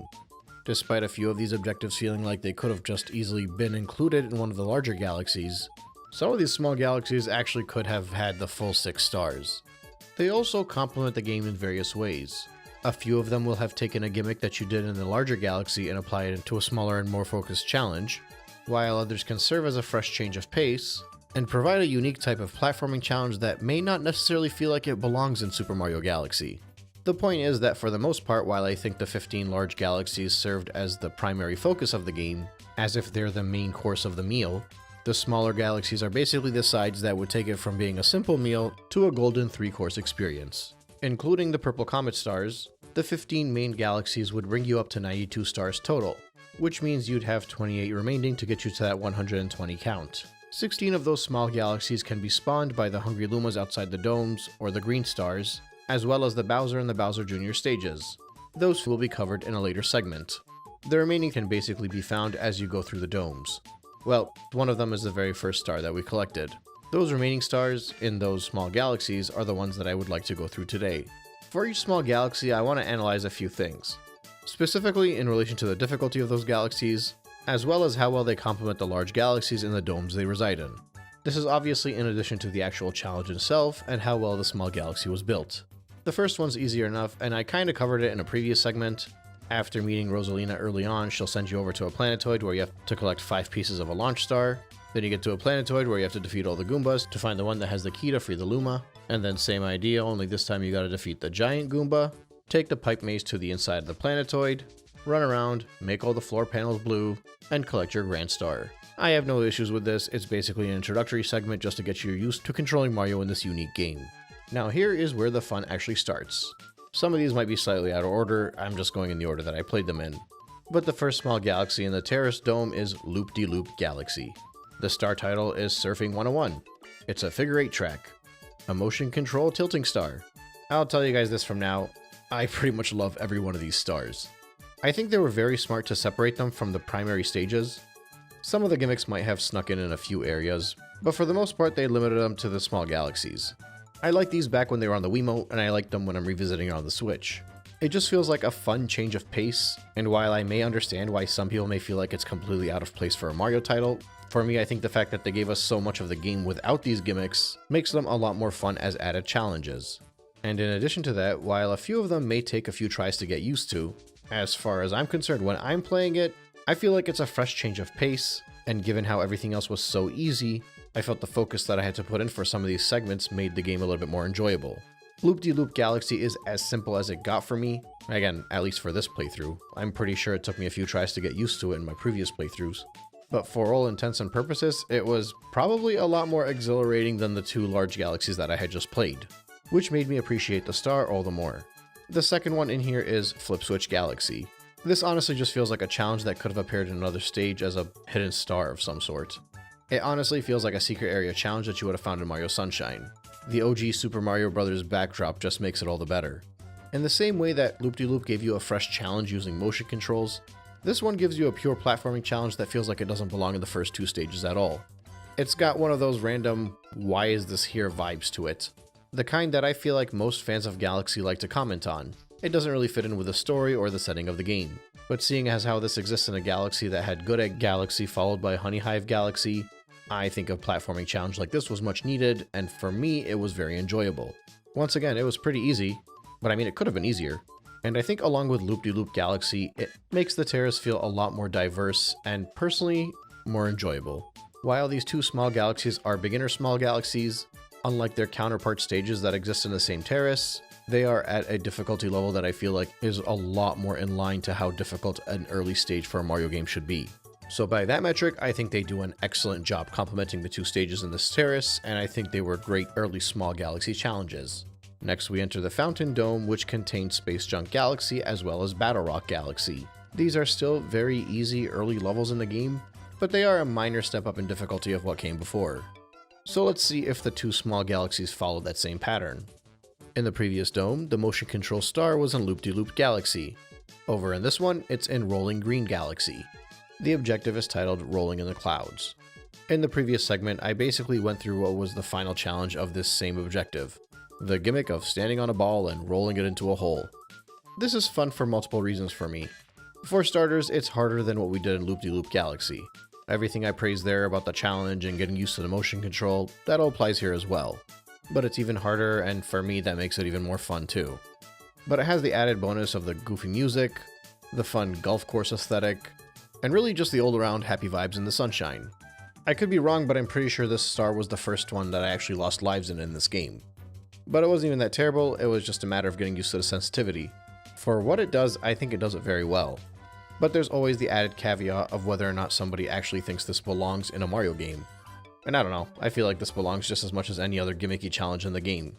It's a lot of fun, it's a good amount of difficulty, and it's got that classic gaming frustration that for whatever reason, I absolutely adore. That being said, it is not the hardest challenge, I think I lost maybe 3 or 4 lives on it, but compared to everything else that was around it, it might as well be the final boss battle. In the same way that Rolling Green took what was done in Loop-de-Loop and made it a little bit more harder with the motion controls, Hurry Scurry is the next step up from Flip Switch Galaxy. And similar to Flip Switch Galaxy, Hurry Scurry doesn't exactly feel like it's consistent with the entire game. I mean, at least they made the background consistent this time, but for all intents and purposes, it's just an awkward platforming challenge floating in outer space. But that awkward platforming challenge is thoroughly needed in this dome. And honestly, this feels like something you could have found in Space Junk Galaxy anyway, so it's not even that out of place. This is a pretty typical star. You gotta run along the path while the floor disappears every time you step on it. The final area is the easier version of the hidden star that we did in Sea Slide Galaxy. Come to think of it, I don't know if it's really fair to say this one is harder than Flip Switch Galaxy, but I think they are about on par, and both of them were welcome additions to the domes they resided in. And so far we're 4 for 4. And honestly, those 4 stars were some of the most enjoyable ones of the game up to that point. But in fairness, that's coming out of the mouth of somebody that drastically prefers platforming challenges above everything else in the Mario game. Next, we move on to the kitchen. While I felt Beach Bowl Galaxy wasn't really that much of a step up in difficulty from what came before, I felt Ghostly Galaxy was a larger step forward. And the same could actually be said about both of the small galaxies as well. There are actually 3 stars here amongst the 2 small galaxies, which means by the time you're done the kitchen, you'll have 8 out of the 12 that we're covering in this segment.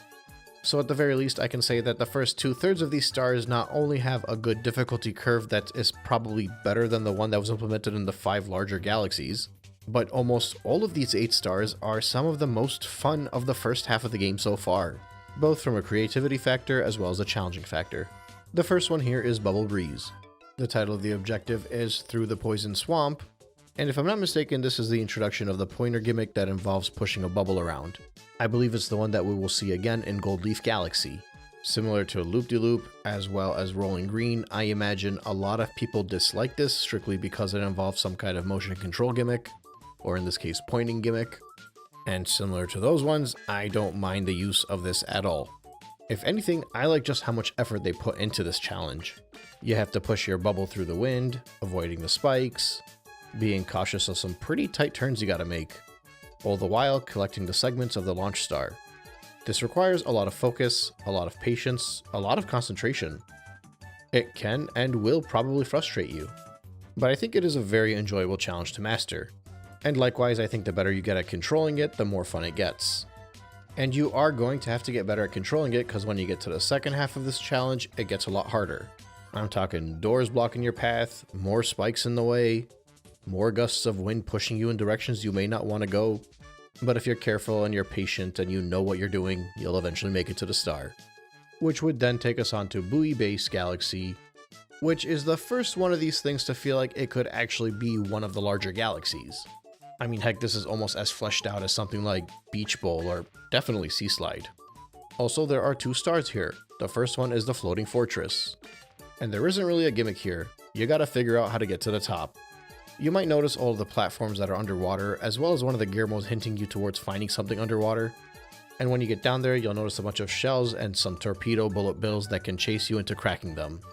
One specifically is floating by the propellers, and once the bullet bill hits that one, it'll bring the platforms up. I believe that one contained a counterweight of some sort. And then yeah, at this point, it's just a basic platforming challenge going upwards. It's not really a pure focused one like Flip Switch or Hurry Scurry. It's more like a typical 3D platformer style one. You'll have thwomps you gotta worry about, bubble shots and top men that can send you downwards, rotating platforms and obstacles and enemies along your path, and fairly narrow confined areas that you gotta get through, all the while being fairly careful while you collect the 5 pieces of the blue star. Like I said, despite not being a pure platforming challenge, it is a very focused one, and will require your best control of Mario. I mentioned this a few times in the earlier segments, but my gauge for how easy the game should be at minimum is what we saw in Freezeflame Galaxy. And this star is absolutely a star that would meet that criteria. Heck, it might be more difficult than some of the stars in Freezeflame Galaxy as well as the stages following it. That was the case with Flip Switch and Hurry Scurry as well, but the difference is since this one feels like it's an actual stage rather than just a pure platforming gimmick, I feel like the comparison is easier to make here. Basically, once you get all the pieces of the pool star, you're able to go up to the object in the sky, crack it open, and collect your star. The second star is technically a hidden star. A hidden green star to be exact. And this is actually the only small galaxy to contain a hidden green star, since the first 2 were collected in the larger galaxies. And again, I'm going to cover all the green star stuff in the next segment anyway. Now, in the case of this green star, take everything I said in the first star, and basically amplify it just a little bit more. I personally find this hidden one to be more difficult, but I think some others might find the first one to be the bigger challenge. Keep in mind there's no hint on this one, so there is an element of searching. Realistically speaking, however, when you dove underwater for the first star, you noticed the pipe maze that was hidden behind the cage. Once you're able to get the bullet bill to crack it open for you, you gotta get these bullet bills to follow you and release the green star. The reason I say this one might actually be a little bit more difficult is because these dumb bullet bills kept running into each other. Not to mention, if you fall into the water, you go back into the main area and you gotta swim back to the pipe maze. Believe it or not, I died due to hit damage.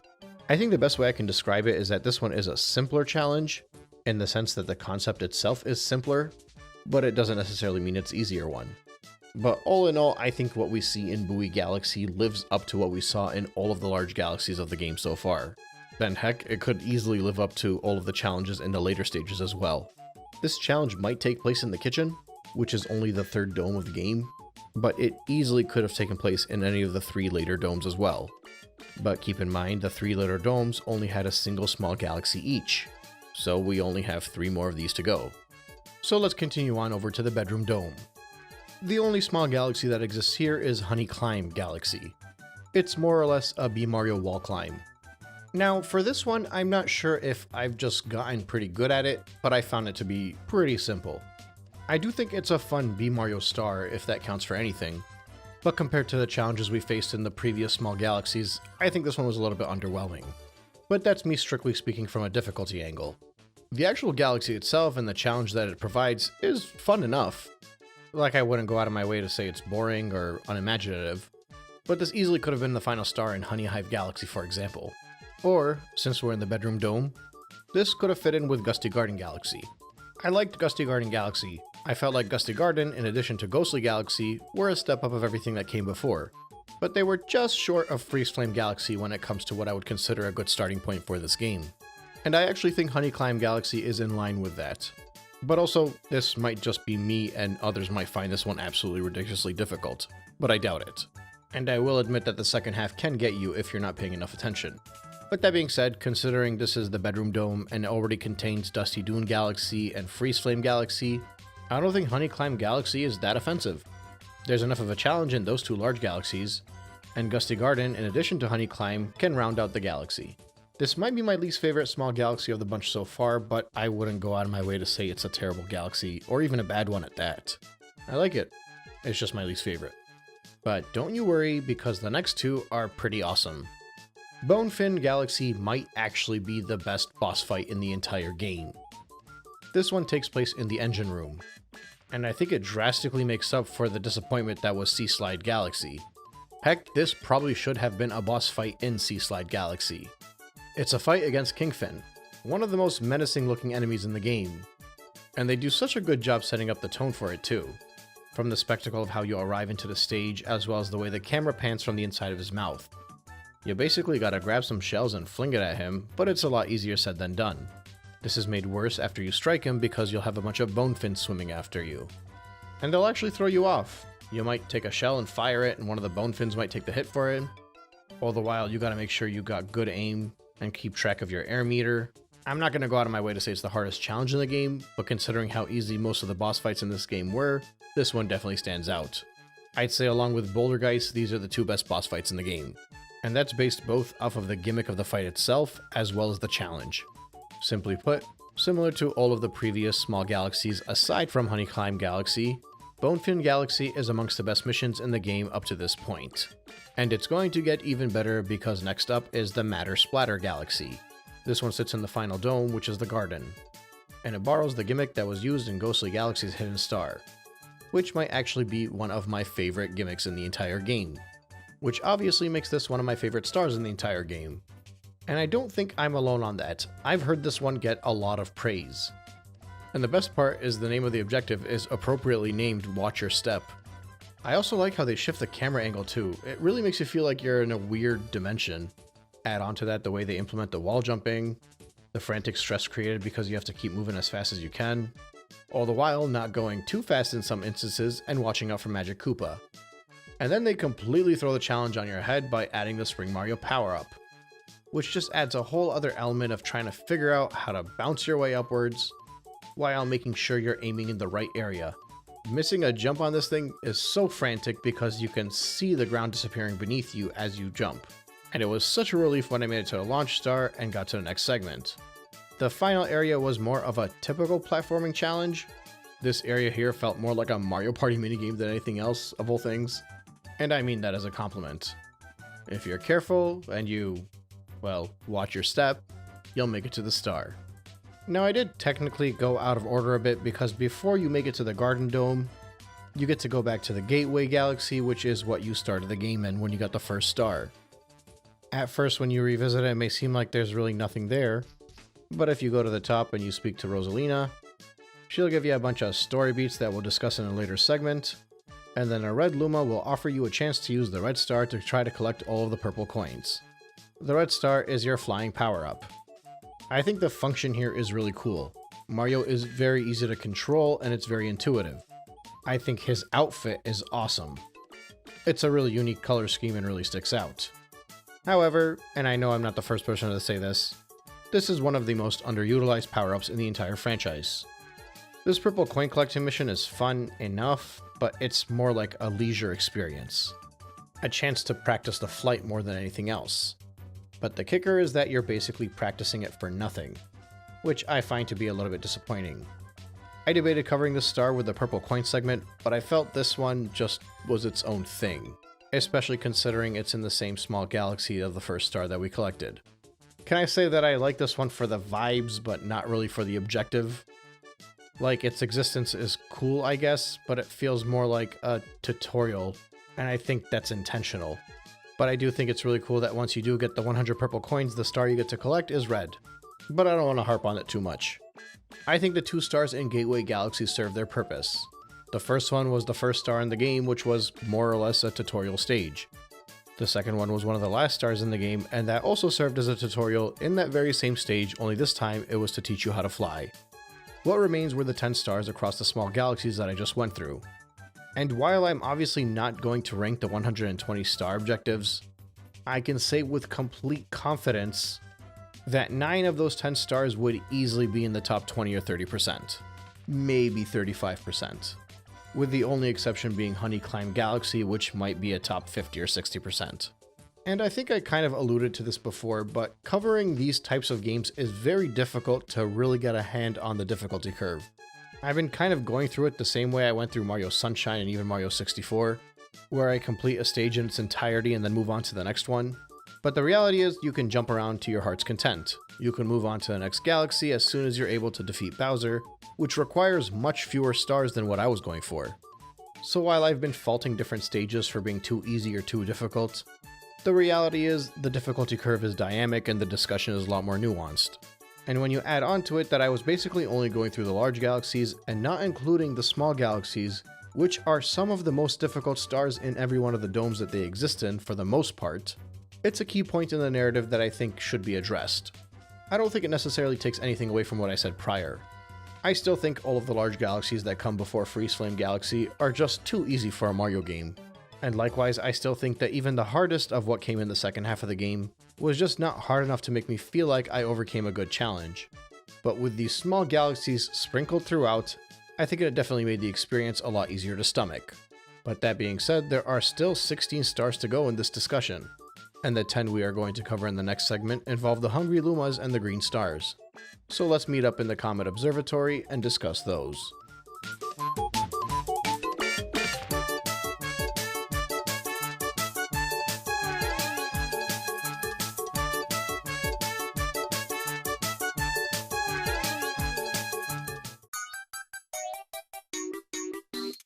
I think the small galaxies in this game on average have better stars than the large galaxies.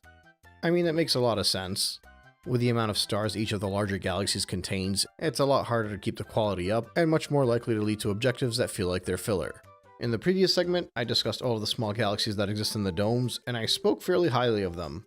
On this segment, I'll be going over the Hungry Lumas as well as the Green Stars, or more specifically, the challenges that they provide. Remember how many of the hidden stars across the stages requires you to feed a bunch of Hungry Lumas star bits in order to get them to transform into a galaxy? Well, throughout the Comet Observatory, you'll bump into 7 different Hungry Lumas that will require the same thing. Only in this case, rather than grabbing star bits that you had collected in a specific stage, they're more keeping track of the total star bits you've collected throughout the game. If you're playing the game the way I do, and just going through every single galaxy in order and completing every galaxy's star before moving on, then you'll realistically be able to have enough star bits to get to every one of these Hungry Lumas just as you pass through them. But if you're jumping around a lot more or trying to move ahead and skipping certain galaxies or stars, you may find yourself having to backtrack or farm for some star bits. But in either case, it is probably not going to be that large of a waste of time because there are plenty of star bits throughout the game. But let's see how the 7 Hungry Luma star galaxies compare to the ones that exist within the domes. The first Luma sits outside the terrace, it requires 400 star bits, and it will give you access to Sweet Sweet Galaxy. Hot dang is this one good. It's just a proper platforming challenge, and it's made all the more better with the classic Mario Bros. 3 tune. I think it's hilarious that up until this point in the game, if you went through every single star one by one, this is literally the most absurd thing you'd have run into. And I think it's even more hilarious that if you continue throughout the game, you might not see anything as absurd as this again. Maybe Toy Time Galaxy, but that's about it. I haven't played Super Mario Galaxy 2 in a very long time, but based off of my memory, I feel like this is something that would fit much better into Super Mario Galaxy 2. I haven't really scored anything up until this point, but I'm almost inclined to say this is a 10 out of 10 if I was scoring stuff. And in Mario Kart 8 Deluxe, Sweet Sweet Canyon was one of my favorite stages, and that was largely because it was based off of this stage. At least I think it was. I don't know if there's anything official that confirms that or not. Either way, I always eat up these dessert themes in video games. Pun entirely intended. Moving on, we get to Sling Pod Galaxy. A very sticky situation. This one fits in with Loop-de-Loop, Rolling Green, and Bubble Breeze Galaxy. It's all about pointer controls. It's a pretty intense pull star challenge, and at the same time you're using these sticky sling pods to fling yourself across through the level. And similar to all the other motion control and pointer control gimmicks in the game, I think this is really fun. Also, I'm not sure if it's just me, but I feel like at the very end when you're flinging the sling pod between the turning fireballs, it actually gets very difficult. I lost a small handful of lives here actually. And honestly, between Loop-de-Loop and Rolling Green and this one, the motion and pointer control challenges really lifted a lot of the difficulty in the early game. And I can't say this for certain, but I'm pretty sure Sling Pod might be the worst of them. And of course, by worst, I mean hardest, which means it's the best. And the funny thing is, because it's so early in the game, it almost feels like the first secret area challenge you got to in Mario Sunshine, where you didn't realize this was about to take 20 to 30 minutes of your time. But hey, at least there's checkpoints here. And the Luma to get to it obviously sits outside the fountain and requires 400 star bits. The next Luma, however, requires 600 star bits, and it sits just outside the kitchen. Feeding our hungry friend will grant you access to Drip Drop Galaxy, with a star that's titled Giant Eel Outbreak. This is a pretty fun underwater challenge. It's very similar to the fight against Kingpin, but obviously this one comes a little bit earlier in the game, so it's a lot easier. In saying that, I don't even think it's crazy easy or anything. It'll definitely take you some time, patience, and a little bit of luck to figure out. But you basically get to swim around with a green shell and fling it towards the eels and defeat them all. There'll be some bullet-billed torpedoes that'll chase after you every now and then, but they're pretty easy to avoid. But in general, while the eels of Jolly Roger Bay freak me out, these ones just don't intimidate me enough to make this challenge any more enjoyable. But don't get me wrong, it's not a bad star, it's not a bad objective, and honestly, compared to the rest of the game up to this point, it realistically ranks up there for challenging objectives, and even boss fights. But I don't think I enjoy it as much as the small galaxies that I covered in the previous segment, as well as the ones that I've covered here so far. And moving on straight into the next one, you need 800 star bits to get behind the bedroom and unlock Big Mouth Galaxy. Okay, so the coolest thing about Big Mouth Galaxy is just the way that the galaxy looks. The objective here is titled Big Mouth's Gold Bait. The whole planet is a giant fish with a big mouth. I feel like this one has the same mysterious vibes that Deep Dark Galaxy had. That eerie discomfort feeling. It's not a haunted theme by any means, but it feels like it. You're meant to swim into the cave, collect the 5 pieces of the launch star, all the while avoiding the eels, and being cognizant of the jellyfish as well as the underwater tornadoes. If you get the launch star, it'll blast you off to the other side where you're able to grab the golden shell. At which point, it's easy enough to make your way back towards the beginning where that golden chest was. Launch the golden shell at the chest, and apparently Captain Toad was there first and got locked into that chest. But thankfully he has the star for you. I kind of feel similar about this Big Mouth Galaxy as I did to Drip Drop Galaxy. Like, the mission was good, the setting was alright, but it's not really anything out of the ordinary. I'd still be comfortable enough to say it's one of the better stars in the first half of the game. But again, most of the small galaxies that I've covered up until this point are probably comfortably sitting in the top 20 or 30% of all the stars. Whereas this one and the previous one are probably top 40 or 50%. Thankfully, it's about to get a lot better. Sitting outside of the engine room is the Hungry Luma that requires 1000 star bits and will grant you access to Sand Spiral Galaxy. In my opinion, this one's a lot of fun. The mission is titled Choosing a Favorite Snack, and you basically have a choice between Boo Mario and Bee Mario for this. Seeing as how Boo Mario is criminally underutilized in this game, that's the one I go for. It's not even that challenging of a star, and that's including the second half where you get the invincibility power up and you gotta make your way towards the middle. But I think in general having a type of obstacle course like this is really enjoyable. Admittedly, this probably should have been a star inside Ghostly Galaxy, because again, Boo Mario was criminally underutilized, but having it over here, giving you the option between using Bee Mario and Boo Mario, as well as the final invincibility star section, makes this one of the more memorable ones for me. I don't think it really makes the cut for me difficulty-wise, but the uniqueness of the utilization of the gimmicks makes it very enjoyable. And to continue on with the Boo theme, the next Hungry Luma sits outside of the gate, and when it eats 1200 star bits, it will unlock Boo's Boneyard Galaxy, where you once again get to race against the spooky speedster. This time, however, it's a 2D Mario race, or more specifically, a 2D Boo Mario race. The big gimmick is that every so often you'll bump into a wall that'll require you to go invisible so you can pass through it. Once again, this one is pretty easy, but it's the enjoyment of the power-up that makes me love it. But in saying that out loud, I'm starting to think that the Hungry Luma Small Galaxies were not as enjoyable as the other ones so far. Sweet Sweet Galaxy, Sling Pod Galaxy being the only exceptions, but Drip Drop, Big Mouth, Sand Spiral, and Boo's Boneyard, while all being good in their own right and better than a lot of the game, just aren't as enjoyable as the small galaxies that I covered in the previous segment. But that being said, the final Hungry Luma kinda makes up for it. Sitting outside of the Garden Dome is a Hungry Luma asking for 1600 star bits, and it will give you access to Snowcap Galaxy. Okay, so this one has the Mario Galaxy vibes. It looks like the gateway, the starting section, good at Galaxy, and all of that. But it's actually hard as heck, which is very rare for this aesthetic. The mission here is Star Bunnies in the snow. You gotta capture 3 bunny rabbits. That's it. Except they're hidden all around this little planetoid, mostly in the snow, and you only get 150 seconds to find them all.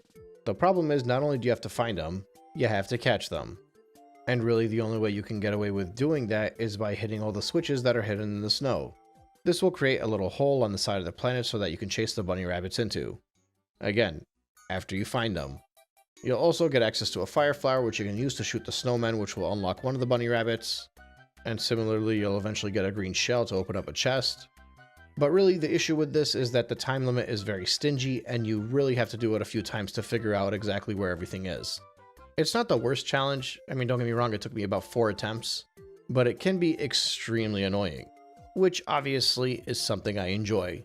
But I'll admit the main reason I enjoyed it is because I felt there was a big puzzle solving element to it. This was very different than most stars in the game. I mean, of course it was. There was a time limit, and that time limit actually ran out on me multiple times, whereas normally it doesn't even get to halfway.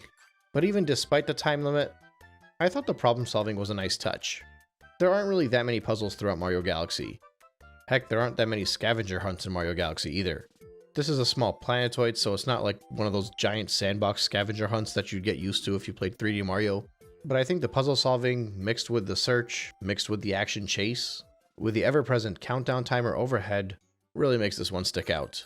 Looking at these hungry Luma stars as a whole, I'd say that if we considered the previous segment, the one with the small galaxies that took place inside the domes, as an average score of maybe 9 out of 10 across all of those small galaxies, I'd say these hungry Lumas were probably close to a 7 out of 10, maybe a 7.5. So they're not phenomenal, but nowhere near being bad. But let's cover the green stars real quick.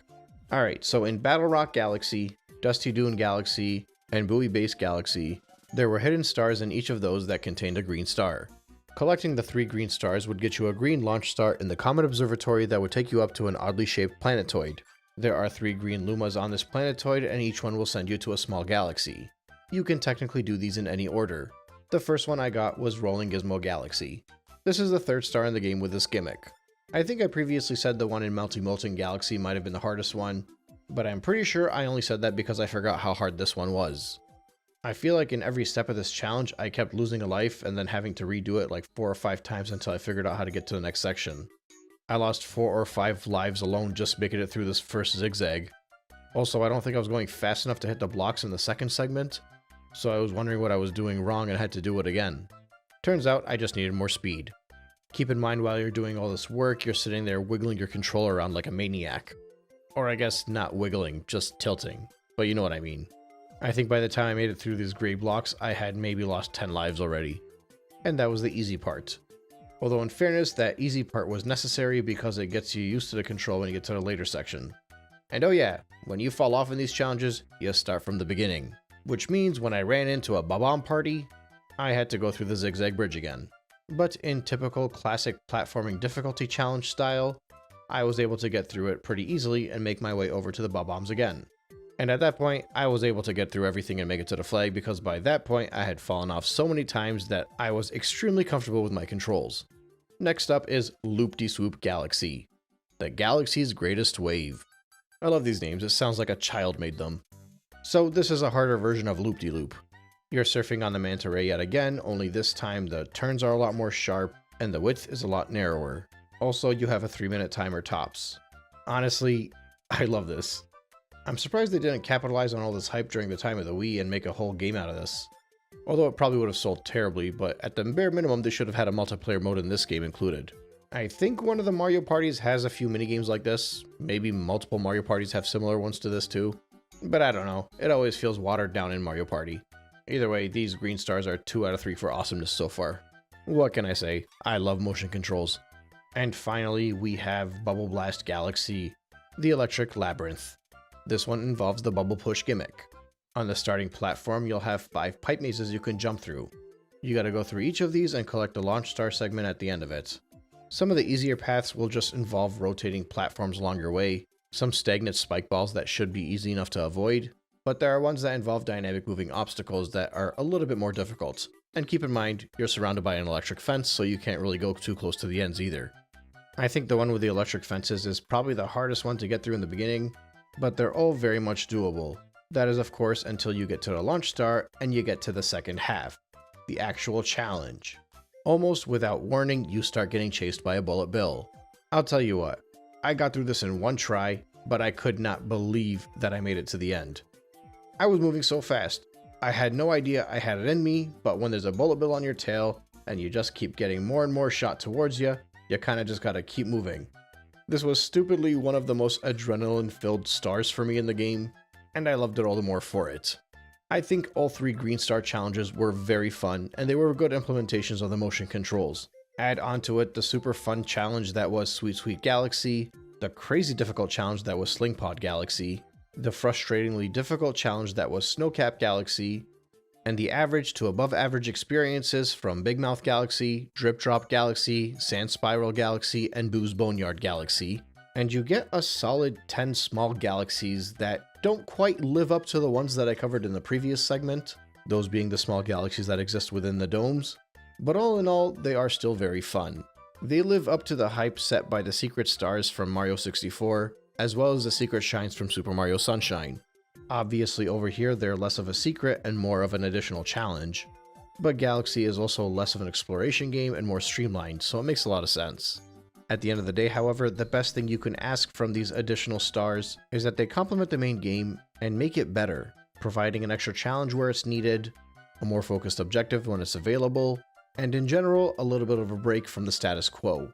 And while these 22 small galaxies that I've covered in the previous 2 segments have varying levels of uniqueness, varying levels of challenge, and varying types of objectives, I can comfortably say without a doubt that they were an excellent addition to this game, and more specifically to the early half of this game. Mario Galaxy takes a very long time to kick up a gear, but the small galaxies, at least the early ones for me, really helped me get through that slow start. That being said, I want to save my discussions on the Comet Observatory as well as the Bowser fights for the end of this retrospective. So we're going to cheat a little bit and jump straight ahead to the Purple Coin Challenge. I say cheat because technically the purple coins can't be unlocked until after you defeat the final Bowser fight, but I rather discuss Bowser later. So let's once again head back to Good Aid Galaxy and go after those coins.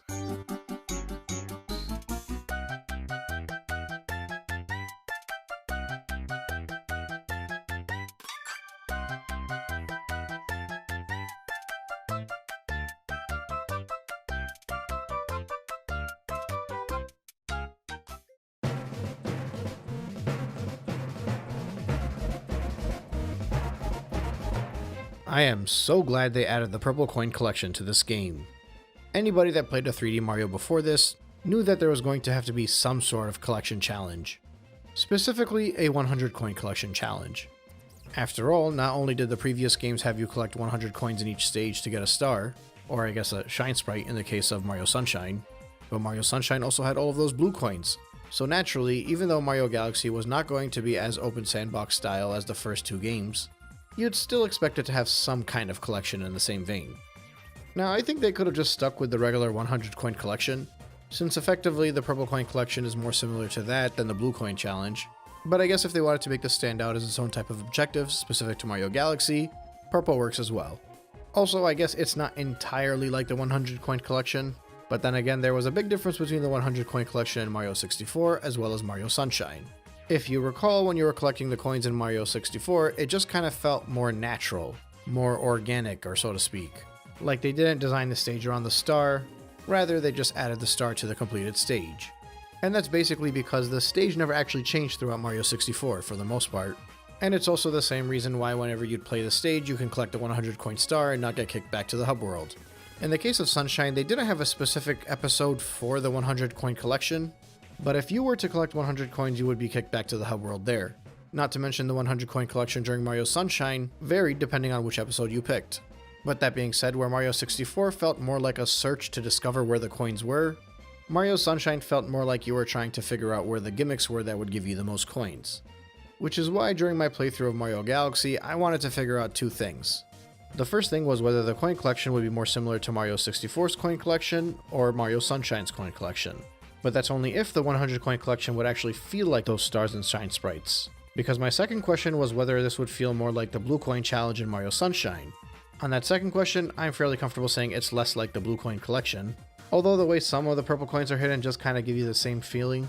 But no, it was definitely more like the 100 coin collection and not like the blue coin collection. As far as whether it felt like Mario Sunshine or Mario 64, well, it's a combination of both and neither sometimes. And I think the only way I can really explain that is if we go through them one by one. Keep in mind these stars are technically comet stars, so I'm going to go through them in the order of which they appeared for me rather than the actual stage order. Although on some of the occasions more than one appeared and I just went to whatever was closest to me. Another thing to note is that I am technically doing this out of order. I get to go over the Bowser fights, and technically you can't collect these coins until after you beat Bowser. Which means not only am I going through a purple coin challenge, I'm effectively going through the bonus content. The post-game stuff, if you will. Not including Luigi. Oh, and a quick note, I am not going to go through all of these 100 coins. I'm not going to tell you where to collect each one of them. Each stage will mostly be me sharing my thoughts on the difficulty, the enjoyment, and a brief review on the type of challenge that it is. Starting off early on in Good Egg Galaxy with Purple Coin Omelette. So this one throws you in the same area as one of the earlier stars where you were meant to feed a hungry Luma so you can move forward. You could basically fly between 3 or 4 different planetoids while collecting all the purple coins in between them, as well as collecting the ones on the actual planetoids. I don't have too much to say about this one, and that's primarily because this felt very similar to when I was flying between the planetoids to collect all of the star bits so I can feed that same hungry Luma, which made this feel just a little bit too repetitive. But that being said, I also think it was good for an introductory one just to kind of get your feet wet. There's also a bit of a puzzle involved in knowing when to spin and when to not spin and go through the launch stars. But I think I literally just spun every single time I got to a launch star in the sky, and that's what got me through all of the purple coins without having to retrace any of my steps. So as far as this purple comet goes, it kind of just feels like more of what we saw in Good Egg Galaxy. Introductory stuff that just kind of gets you used to what's coming up. My enjoyment level is not all that high, but I also don't really hate it. And it's pretty easy. The next one that I ended up going to was in Honeyhive Galaxy. Thankfully, I found this one to be a lot more enjoyable. This was more similar to Mario 64, except it was a little bit on the nose. And what I mean by that is that the purple coins are all scattered around you so you can see them very clearly and you know what you need to collect. And they kind of lay them out for you so that you can follow a specific path to collect them as you move around. The neat thing, however, is that there are certain pockets and hidden areas that you will have to use a little bit of your platforming skill and critical thinking to figure out how to get through. This is compounded by the fact that there is the giant bottomless pit in between the levels, so if you do fall down, you will have to start over, as well as a handful of risky jumps you'll have to make. This one definitely feels more like a typical sandbox collectathon where you have to grab 100 coins, and I don't even have a caveat. I don't think it's too easy. I think it's just the right amount of difficulty. You could very well beat it in one try, or you can get to 87 and 88 coins and then fall off the cliff. It's probably on par with the average 100 coin collection from Mario 64. So it's probably no surprise to you all that I thought this was pretty fun. And next up is Battlerock. This one could be a pain. So you're revisiting that auto-scroller section on the outside of the Battlerock, except as you move along this time you have to collect every purple coin on your way. In order to make this a proper challenge, they made it so that there were exactly 100 purple coins. The previous stages had only 100 as well, but some of the upcoming ones don't. And if you make it to the end and you have less than 100 and you speak to Gizmo, you lose and you gotta start over. This one is honestly not anything like the Mario 64 one nor the Mario Sunshine one. It's really its own unique challenge.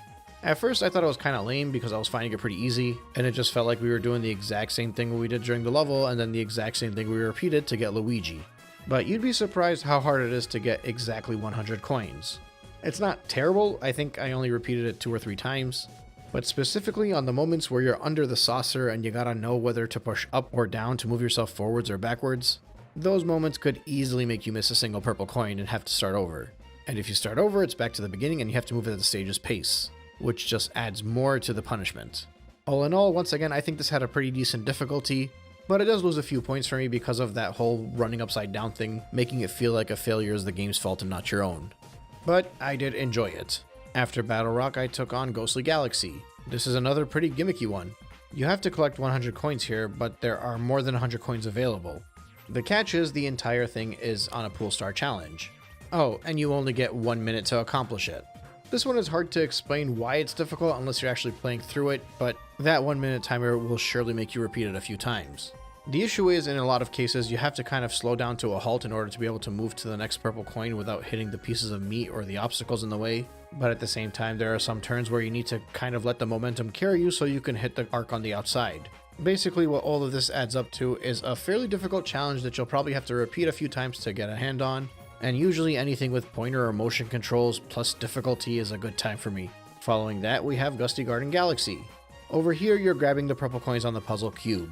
This is the same cube that we had to chase the bunny on during the regular stage. So I don't mind the actual setup of the challenge, or the idea and logic behind it really. I have two primary issues with this one.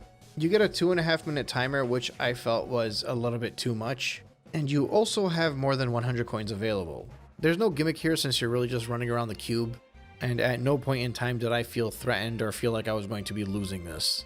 I mean, personally, I want to say 2 minutes would be the right number, especially because I finished with exactly 31 seconds remaining.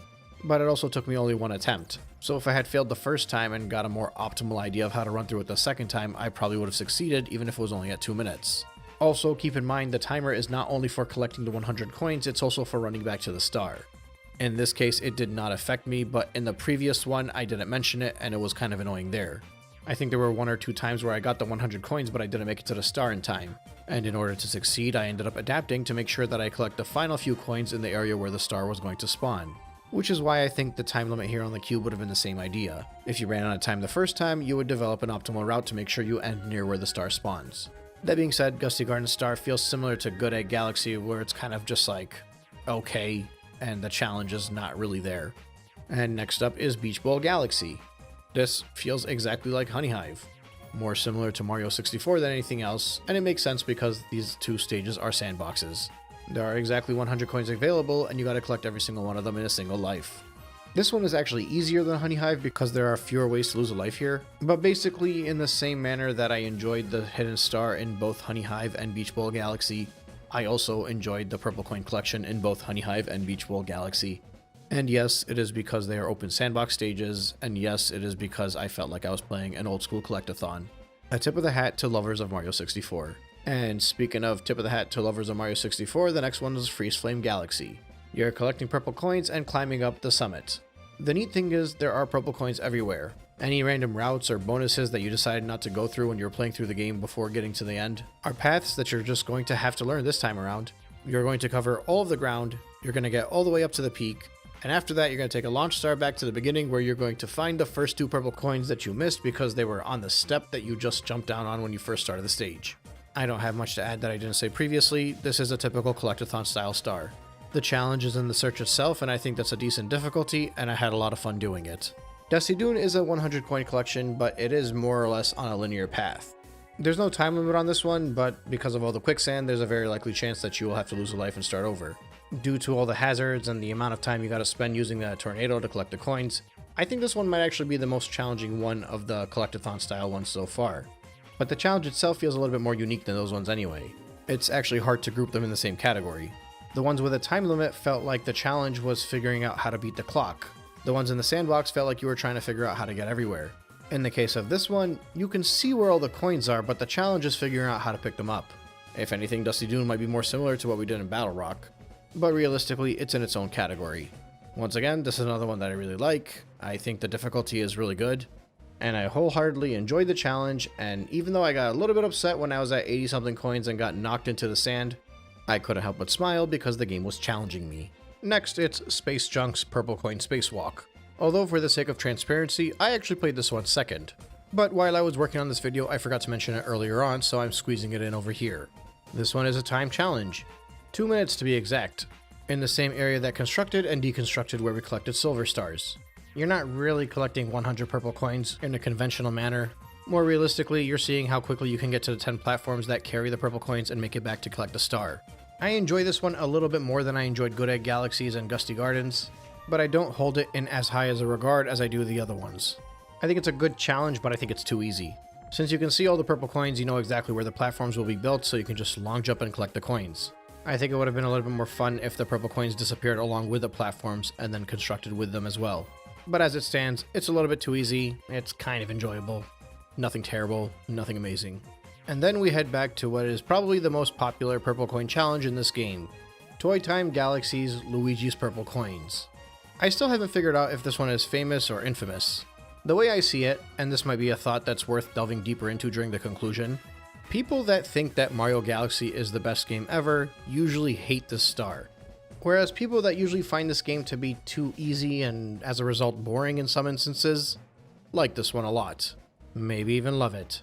But I also could be completely wrong on this one. It might just be my arbitrary experience with the conversations that I've had.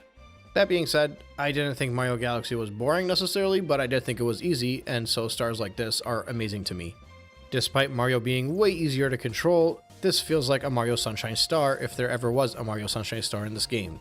It just feels like this could easily have been what we saw in the secret area challenges over there.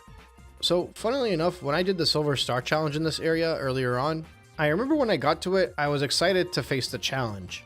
And then I beat it without a sweat. And that's because I had actually completely forgotten that the purple coins take place in this area. But basically, this purple coin pickup was so memorable to me that even when I wasn't doing the purple coin challenge, just seeing the 8-bit Mario triggered this memory for me. That being said, there is nothing as enjoyable for me as a pure platforming challenge that knocks you on your butt for 20 minutes, and this one surely did knock me on my butt for a good 20 minutes. Actually, this time it was more like 5 or 6 minutes, but I remember the first few times playing it, it really gave me a hard time. So it's not only good, it's potentially my favorite one out of the whole bunch. After that, it's Gold Leaf Galaxy. Now obviously, despite this one being a sandbox, they couldn't do the same thing they did in Honeyhive Galaxy and make it just a straight up collectathon. Instead, they give you a route that's pretty similar to the one that you took during the Cosmic Mario race, slap on a 3-minute and 30-second timer, and force you to grab everything along the way, including areas where there's a minor split. This one is a bit on the easier end, but I did find it enjoyable. Also, since it is a linear path, I appreciated that whenever you run by a bumblebee, they tell you how many purple coins you should have. That way you don't move on to the next segment before going back and collecting everything in the previous segment. I feel the same about this one as I did in Gusty Garden, in that I think the timer was just a little bit too long, but I enjoyed the path to collect all the coins here more than I did in Gusty Garden. It's good enough. Following that, we have Deep Dark Galaxy. The mission is plunder the purple coins, and you'll get thrown right down into the cave in the area where you fought Camilla during the base game.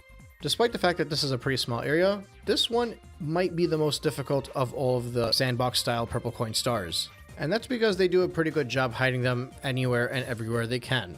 There's a hidden underwater segment behind where you start where a jellyfish sits that has some purple coins, coins all around the wall on the left that you might not spot when you're going through it, and coins above the ship, below the ship, on the ship, and even hidden in areas close to the ship that you could easily miss unless you slow down and really pan your camera around. I'm actually kind of impressed how difficult they managed to make this one. It feels the most like a Mario 64 coin collection than any other star in the game so far. Although realistically, if this was Mario 64, these coins would be spread all around the stage and not confined just to this cave. Either way, it's a good challenge, a good difficulty, and a fun star for me. Even if the last 3 coins took me way longer than they should have. And next, Sea Slide is awesome. Again, this is one of those things where when I was playing the base game and I got to the star that involved collecting the 5 silver stars, all I could think was, why is it so easy to collect these stars? I feel like I remember having to fly over everything without losing my power up. And that's because in actuality, it was the purple comet that I was thinking of. That was the challenge I was remembering from my previous playthroughs. You grab Bee Mario and you basically have to do a whole floors lava game to collect all the purple coins around the area. I find this one to be a lot of fun. It's a good way to test how much you can control Mario's flight in the air, and at the same time it gives you that collectathon feel during a linear stage, similar to collecting medallions during a 2D game, for example. Obviously there are a lot more purple coins than there are medallions usually in those games, but the idea here is that you're going through a multi-layered, linear path, and you're searching everything you possibly can along the way. Another really fun one for me where I appreciate the challenge, as well as the difficulty. And I don't intend on doing a separate tier list for the purple coins, but I will say that if I was doing one, Sea Slide Galaxy would not get nearly as much hate from me as it did during the base game. That's how much I enjoy this star. Dreadnought Galaxy basically does the exact same thing that we did in Battlerock Galaxy. The whole grabbing purple coins as you go through the auto-scroller. The difference is I actually don't think this one is harder than Battlerock like I did in the base game. And that's because in Battlerock, in the segment where you had to run upside down and collect the purple coins in a circle, I was really struggling. I struggled here too, but it was more basic platforming struggles. I don't really have anything to add to this one. It's good, challenging enough. I kind of wish they didn't do this for the purple coin star, but at the very least, it offers a challenge. And finally, wrapping it up is Melty Molten Galaxy. You're basically doing an open sandbox in the starting area of the stage. The coins are pretty well spread out. A lot of them are creatively hidden, whether it's on the sinking platforms, within the lava that rises up, or even in the volcano. You'll have to know when you should or shouldn't use the launch star, and in general, you'll have to be comfortable getting around the stage. This one's pretty average, and in saying that, I mean it's average compared to the other purple coin stars. The thing is, I think the average purple coin stars are basically some of the best stars in the game, and I think that's just a testament to how much I enjoyed the actual purple star challenge. Put it this way, I think the worst of the purple coin stars are as good, if not better, than most of the stars in the game. See, here's the thing. I can appreciate that this is technically post-game content. I can appreciate that it's meant to be harder than the base game. The problem I've been having is that through most of the game, it feels like everything is just taking too long to get there. Like I mentioned in previous segments, around Freezeflame Galaxy and beyond is where I felt the minimum difficulty of the game should have sat. Which means by the time I was getting challenged in Deep Dark and Toy Time and Melty Molten Galaxy, the game was telling me this was the peak of the base game challenge, but for me it just felt like the next step up from what should have been the introductory difficulty. So now that I'm doing the purple coin challenges, I don't really feel like they are post-game difficult stars necessarily. They feel more like endgame stars, if that makes sense. Like these last 15 stars should have been what gets you to go to Bowser, and then beyond that there should have been something crazy difficult for the players that want to master the entire game. Because the problem I have now is that despite doing these 15 purple coin challenges, it was really only about 2 hours of gameplay, 15 stars out of 120. And obviously not all of these were hits, and some of the ones in the base game were a lot more difficult and a lot more enjoyable as a result, so this discussion and this point is a bit more fluid.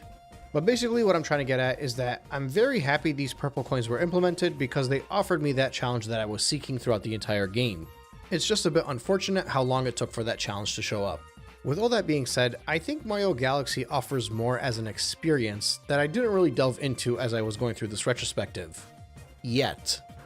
There's a story, there's background, there's lore, and there's a feeling to this game that I think is worth going over in the next segment.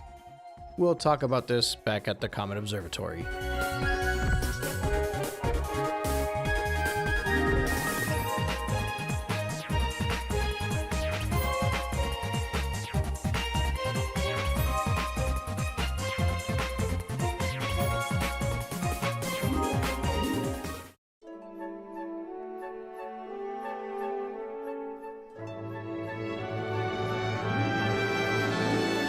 Super Mario Galaxy is narratively the best 3D Mario title. Through its sense of wonder, ambiance, and adventure, it manages to deliver an experience unlike any other in the franchise. An experience so heartwarming that even though this game is not a story-heavy title in the traditional sense, as you actually run through the game you can feel the story unfolding and being told. As you jump through the various galaxies, the narrative isn't exactly laid out in an episodic manner in the same way that it was in Mario Sunshine, but the visuals, the wonder, the sense of space exploration, the ambiance, and the atmosphere of every new galaxy you come across does an excellent job making you feel like you are genuinely exploring the uncharted cosmos of outer space. I'm not going to pretend this is the type of game that could live up to the space exploration AAA titles, not in the sense of the actual adventure anyway. But given we're playing a 3D Mario title where Mario is searching for Bowser's reactor in the center of the universe, I think they gave us much more than we needed. And Mario Galaxy is a better game for it as a result. When you remove the gameplay and the level design, I'd say there are 3 primary aspects worth discussing in Super Mario Galaxy. The first one is the actual story itself, the narrative that's laid out to you as you go through the game. The second one is the cosmic adventure.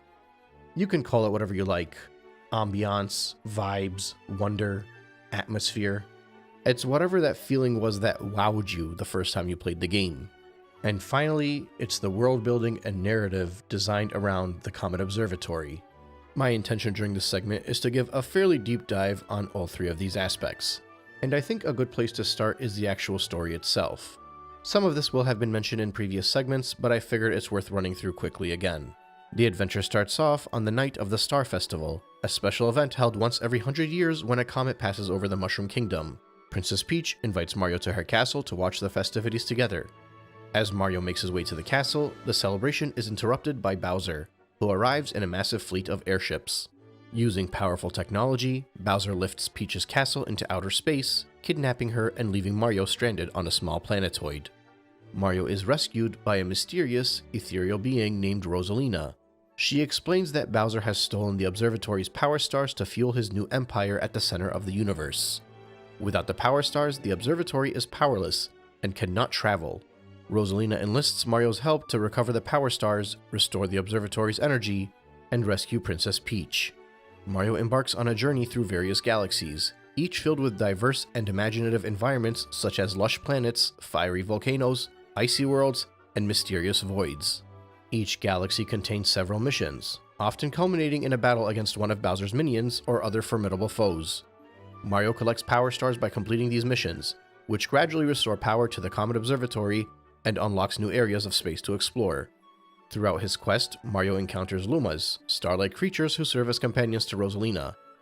Lumas possess unique abilities, such as transforming into celestial bodies or launching Mario to distant worlds. As Mario collects more power stars, Rosalina reveals her backstory through a series of storybook chapters. She was once an ordinary girl who cared for a lost Luma and embarked on a journey through the stars to help it find its mother. Over time, Rosalina became the protector of the cosmos, building the Comet Observatory and adopting countless Lumas as her family. Her tale adds a layer of emotional depth to the adventure, highlighting themes of compassion, loss, and the passage of time. Eventually, Mario gathers enough power stars to reach the center of the universe, where Bowser has constructed a massive fortress. In a climactic showdown, which I will be covering in the next segment, Mario confronts Bowser, who harnesses the power of the Grand Stars to increase his strength. Despite Bowser's immense power, Mario defeats him and rescues Princess Peach.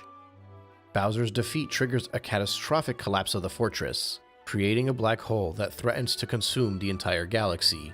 In a final moment of sacrifice, the Lumas hurl themselves into the black hole to neutralize its destructive force.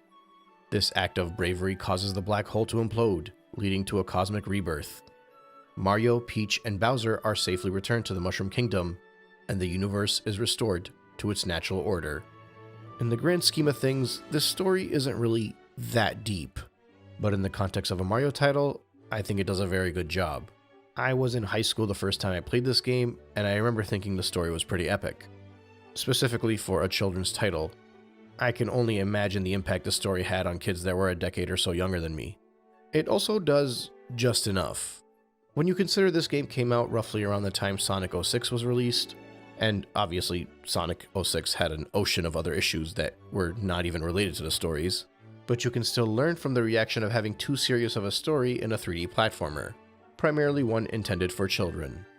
I think Super Mario Galaxy's story does just enough where it still appeals to the people that don't want any story in Mario, while also dangling a little bit of hanging fruit for the folks that are looking for some deeper meaning in these games.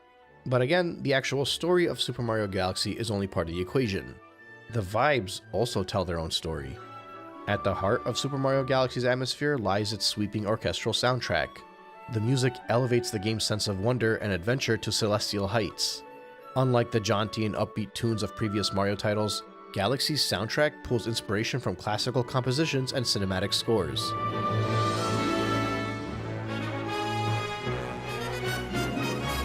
The famous track in Gusty Garden Galaxy bursts with energy.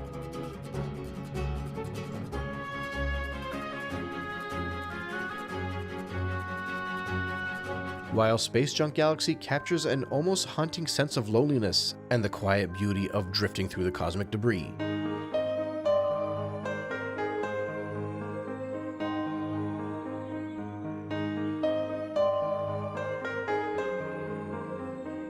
The music is not merely background noise.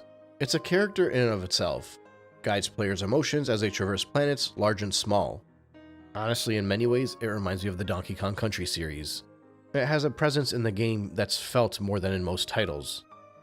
In addition to that, the game masterfully uses gravity as both a mechanic and a mood setter.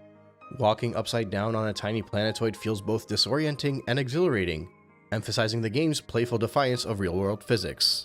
The dynamic shifts in gravity add an otherworldly sense of unpredictability. With every launch star that hurls Mario across the galaxy, players experience a rush of excitement. And of course, at the emotional core of Super Mario Galaxy lies Rosalina, a mysterious and maternal figure who watches over the cosmos from the Comet Observatory. Her presence lends a quiet melancholy to the game, a tone rarely explored in the Mario series. Through her storybook, players uncover a poignant tale of loss, longing, and searching for belonging. The story of Rosalina and the Lumas add layers of emotional depth to the game's cosmic journey. It transforms the player's odyssey from a mere rescue mission to a more profound meditation on love and loss across the stars. This narrative element enriches the ambiance, giving weight to the vastness of space and the small, precious bonds that connect us. And where do I even begin with the art direction? It strikes a delicate balance between fantastical whimsy and the majesty of space, planets gleaming with vibrant colors, galaxies shimmer with cosmic dust. The fact that the developers used the Wii's limited hardware to its fullest potential, crafting a universe that feels as vast and mysterious as it is playful and inviting. Lighting and shadow plays a crucial role in the game's ambiance. Stars twinkle in the distance, casting a gentle glow over the celestial landscape. The soft radiance of the Comet Observatory stands in serene contrast to the dark void beyond. This interplay of light and darkness mirrors the game's thematic contrasts of joy and sorrow, wonder and mystery. And the game even leverages the Wii Remote's motion controls to create an immersive sense of flight and freedom. This use of motion enhances the game's emotional texture. Soaring between planetoids feels liberating, as if Mario is dancing across the heavens. There is an infectious optimism in every launch, a reminder of the human desire to reach beyond the known and touch the stars. Moreover, the game's clever use of gravity allows players to break free from the conventional platforming rules. Walking on the underside of a planet or leaping across orbiting spheres evokes a childlike sense of wonder, as if anything is possible within this cosmic playground. And perhaps the most iconic playground in all of Super Mario Galaxy is the Comet Observatory. It is one of the most iconic and mechanically memorable hub worlds in video gaming history. It's a celestial sanctuary, and it serves as a player's primary point of navigation, connecting to the various galaxies Mario must explore. Beyond its aesthetic, beauty, and narrative importance, the Comet Observatory distinguishes itself through its mechanical innovation, fostering player engagement, progression, and a sense of wonder. It's introduced as a refuge led by Rosalina, which frames the hub into more than just a navigation tool. It becomes a living, breathing entity within the game's lore. Each section of the observatory unlocks as a players collect power stars, reflecting Mario's progress while offering deeper insights into Rosalina's backstory through the library. This layered storytelling deepens the emotional investment and creates a symbiotic relationship between narrative progression and mechanical engagement. Every new power star collected reactivates the dormant sections of the ship, such as the terrace, fountain, kitchen, bedroom, engine room, and finally the garden. The segmented progression encourages exploration while maintaining a structured sense of achievement. This is not new. The act of unlocking new areas mirrors the traditional platforming mechanics, but adds a sense of restoration. Players feel like they are helping Rosalina rebuild her home, enhancing the emotional stakes. This evolving environment keeps the hub dynamic and rewarding, preventing the staleness that often accompanies static hub worlds in other platformers. The reason I'm stressing this so much is because while mechanically in the past I've said that I prefer Peach's Castle, and quite frankly I still do just because of all the nostalgia I have behind it, narratively speaking, I'd say the Comet Observatory does a much better job. And mind you, I think Peach's Castle does an excellent job narratively, so the fact that I'm saying the Comet Observatory does a better job with the narrative is as big a praise as I can sing. I would say Delfino Plaza is the most enjoyable hub world in the first 3 Mario titles when it comes to searching and collecting stars and blue coins. In many ways it feels more like a stage rather than a hub world, and it might actually be the best stage in that entire game. The Comet Observatory does the best job telling a narrative, and it even does a very simple job at directing players where to go. Almost too simple for my liking, but that's besides the point. Peach's Castle I feel like is the best of both of these. It offers incentive to search and explore more than the Comet Observatory, but not quite as much as Delfino Plaza. And it also tells a narrative as you run through Peach's Castle searching for all the secrets to get towards saving Peach. In my opinion, much better than what was done in Delfino Plaza, but not quite as good as the Comet Observatory. I think all 3 of these are good hub worlds. I think they all have their strengths and their weaknesses. And I gotta imagine the favorite people have is gonna be the one they spent the most time in as a child. Or at least, that's the case for me. That being said, the Comet Observatory is not only narratively rich, it's also mechanically dynamic. And it's actually more dynamic than Delfino Plaza, in the case that, for the most part, you don't really have to beat any single star in order to get to Bowser. Whereas obviously in Mario Sunshine you had to beat episode 7 of every stage, and in order to get to episode 7 you had to finish episode 6, and then 5 before that, and so on. Galaxy falls much more along the lines of Mario 64. In Mario 64 you just had to get 70 stars to get to Bowser. Over here it's 60. And outside of the early game, there's virtually no limitations of to which stage and which order you can choose. Obviously, Mario 64 takes this a step further because you can complete certain stars without actually selecting their objective. That's a little bit more difficult here. But the progression through the game, selecting the stages you'd like to choose as you unlock more and more areas of the hub world, give the player the agency that makes these dynamic games so enjoyable. If you can't accomplish a star for whatever reason, you can skip it, or you can just not do it altogether if you're not going for full completion. In many ways, the Comet Observatory is as successful as a hub world can get. It has the ideal skeleton that you would want in any hub world. It gives you the narrative, the sense of wonder, the direction, and it does a great job not only guiding you, but ensuring that you don't get lost. When you unlock Luigi, he'll have a space in the hub world waiting for you. When you encounter Captain Toad, you'll find him waiting for you. When Peach sends you a letter with a 5-1-up, there'll be a jingle played so you know that it's available. As you unlock new domes, beams of light will transport you to where you want to go. The first one is simple, it just gets you up to the fountain. That entrance into the fountain is teaching you the mechanic of how these beams of light will work later. As a matter of fact, the only time I felt there was a nuisance here is when I wanted to view the map, since I always had to walk back to where Rosalina was in order to view it. But at that point, it feels more like a nitpick than anything else. I may have personal preferences elsewhere. I may even have liked this thing more if there was a little bit more searching involved in finding the hungry Lumas or even the remaining of the small galaxies. But I can't deny how good of a job the Comet Observatory does in guiding the player, and how majestic it feels to advance through the game. And I especially can't deny its legacy. A legacy that I may have shrugged off during my Mario 64 videos. I've since changed my mind a bit about the Comet Observatory. The game needs it. It's not better without it. Nor is it even the same without it. But part of that is due to the type of game that Mario Galaxy is. Mario Galaxy is an experience. And I say that for better or for worse. It may not be the most appealing 3D Mario title if you're looking for a pure platformer. In many ways, it's lacked that difficulty and that charm that I found in the challenge of Mario 64 and Sunshine. And from what I understand, Mario Galaxy 2 makes up for it, but I haven't played that game in a very long time. And yes, I will be covering Mario Galaxy 2. Probably pretty soon. But the fact of the matter is, when you're viewing Mario Sunshine as an experience, you're viewing it for the ambiance, the music, the atmosphere, and all of those senses of wonder and excitement as you pass into a new area. Since those are the strong points of Mario Galaxy, in my opinion, then in that case, the Comet Observatory brings it all together. I don't normally play video games for the story, for the vibes either, which is why it's been a little bit harder for me to go through this retrospective without frequently thinking about the difficulty, or lack thereof. But I made this pretty clear from before, and I made this pretty clear especially through my Sonic series. If a game has spirit, I will always enjoy it. Mario Sunshine might be more fun for me to play through, but Mario Galaxy is a better game. And that's just something I can't deny. But that's something we'll discuss further in the conclusion. But before we get to the conclusion, in the next segment, we'll be covering the face-offs with Bowser and Bowser Jr.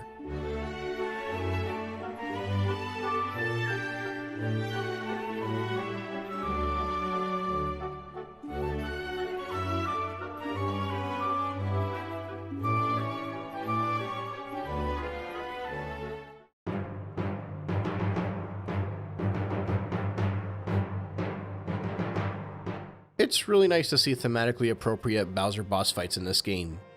Mario 64 had 3 pretty good stages for the time, although I'd argue the only one I actually liked thematically speaking was the second one because it was a lava stage. And while Mario Sunshine had Corona Mountain, it was a quick one and done, and the boss fight involved Bowser in a hot tub. So yeah.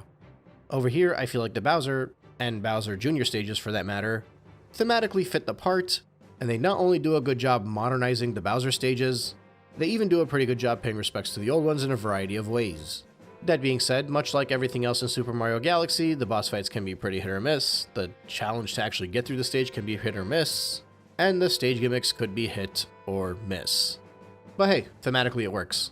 In any case, let's quickly break it all down and get the final stars remaining to get to 120. First up is Bowser Jr.'s Robot Reactor. We'll be taking on the Megaleg on its moon. Seeing as how this is the first of the major boss fights in the game, you can expect challenges similar to what you experienced in the Terrace. The big gimmick over here is that you will be guiding bullet bills everywhere you need to go. They will conveniently start you off on a small planetoid where you can guide a bullet bill towards a launch star in order that you can get a little bit of practice with the mechanic. This thing's massive, so really what you gotta do is climb up its leg, have the bullet bill follow you all the way up to the top, sneak between the gates and the different obstacles, and have it blow up the cage to grant you access towards the star. Admittedly, after the first hit, there will be a rotating fence surrounding the star, which means you're probably going to have to guide a handful of bullet bills until you're finally able to get one to crack open a fence, and then take another one to make it through the fence before that part of the fence gets rebuilt. This is much easier said than done, and I think it's a lot of fun. Let's move on to the next one. Bowser's Star Reactor with the mission of the Fiery Stronghold. The first thing I noticed on this one was the airships out in the distance, and the road made up of these segmented blocks that remind me of the classic games. After getting past the opening area, you get to a gravity gimmick that goes up and down in a 2D plane. After that, you're basically just dodging a bunch of rotating fireball sticks, and then you get to the iconic checkered pathway, dodge a bunch of the molten fire rocks that Bowser is sending towards you, and you get a pretty cool cutscene with Bowser's hair flailing that reminds me of the way the tentacle of the giant blooper flailed in Mario Sunshine. You face off against Bowser a few times in this game, and every single time it's the same type of fight. His primary attacks are going to be ground pounds that send out shockwaves that you gotta dodge, and you'll want to lure him into one of the circular paths to burn his tail so that it can run around flailing. You gotta catch up to him, give him a spin attack on his tail, and it'll flip him over and make him roll around the planetoid until you can smack him again. The amount of times he jumps for shockwaves or the amount of times he spits out fireballs with you after he gets hit can vary depending on which Bowser fight you're doing and which hit you're on. I think this makes for a very good first Bowser fight in the game, basically the second major boss fight, but in a similar manner to Mario 64, it does get repetitive pretty quickly. Thankfully, both in Mario 64 and here in Mario Galaxy, they give you a stage to run through, so it can kind of subside a little bit of that repetitiveness. But yeah, let's move on to the next one. Bowser Jr.'s Airship Armada. We're sinking the airships, folks. This feels like a fun, modernized version of the airship levels from Mario 3. Well, gameplay-wise, it feels nothing like them, but the idea is there. You basically jump from ship to ship, taking on different types of challenges and making it your way to the cannon so you can blast off to the next one. Eventually, you'll make it to a platform with a switch on it, and it'll turn it into a little bit of an auto-scroller. You'll have to dodge cannonballs, hanging spiders, and that's pretty much it. And your final obstacle before making it to the actual fight is to defeat a Magic Koopa and take a launch star and get up on the final ship you're meant to get to. Herein awaits you, Bowser Jr. This is not too dissimilar to the fights against Camelot in that you're going to grab a green shell and you're going to fire it towards Bowser Jr. The green shell is in the form of a Koopa that's walking around that you'll just have to quickly smack so you can grab its shell. He'll throw in a Magic Koopa in there to slow you down a bit. Eventually he'll rotate and fire some projectiles at you. But more importantly, when he rotates, it'll make the target smaller because you don't actually have to hit Bowser Jr., you just gotta hit the ship that he's standing on. It's a decent fight. I don't have too many complaints about it. And similar to the previous Bowser Jr. fight, the stage as a whole kinda teaches you how to do everything before you get to the end. Believe it or not, I got knocked down to one hit before I had to go hunting for some coins in the area, and that was with the double health mushroom too. I guess between Magic Koopa and Bullet Bills and the flame cannonballs that Bowser Jr. was firing at me, it did get a little bit challenging. So far so good. 3 boss fights, 3 successful ones in my opinion, and the stages are decent too. Next up is Bowser's Dark Matter Plant, Darkness on the Horizon. I might be speaking too soon, but I am pretty sure this is my favorite one of the bunch.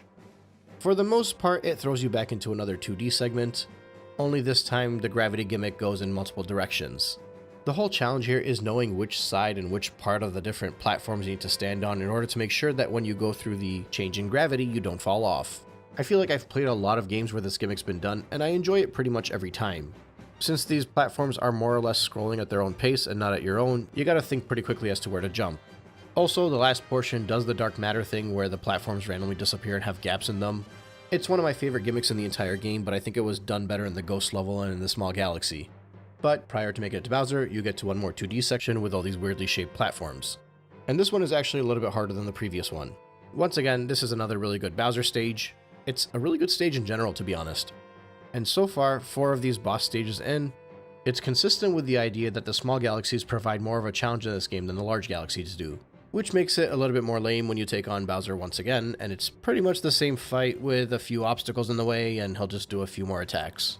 But ultimately, I can appreciate this level for the stage regardless of the repeated fight. Plus, Bowser will do a spin attack, and it'll be a little bit harder to lure him into slamming onto the right areas.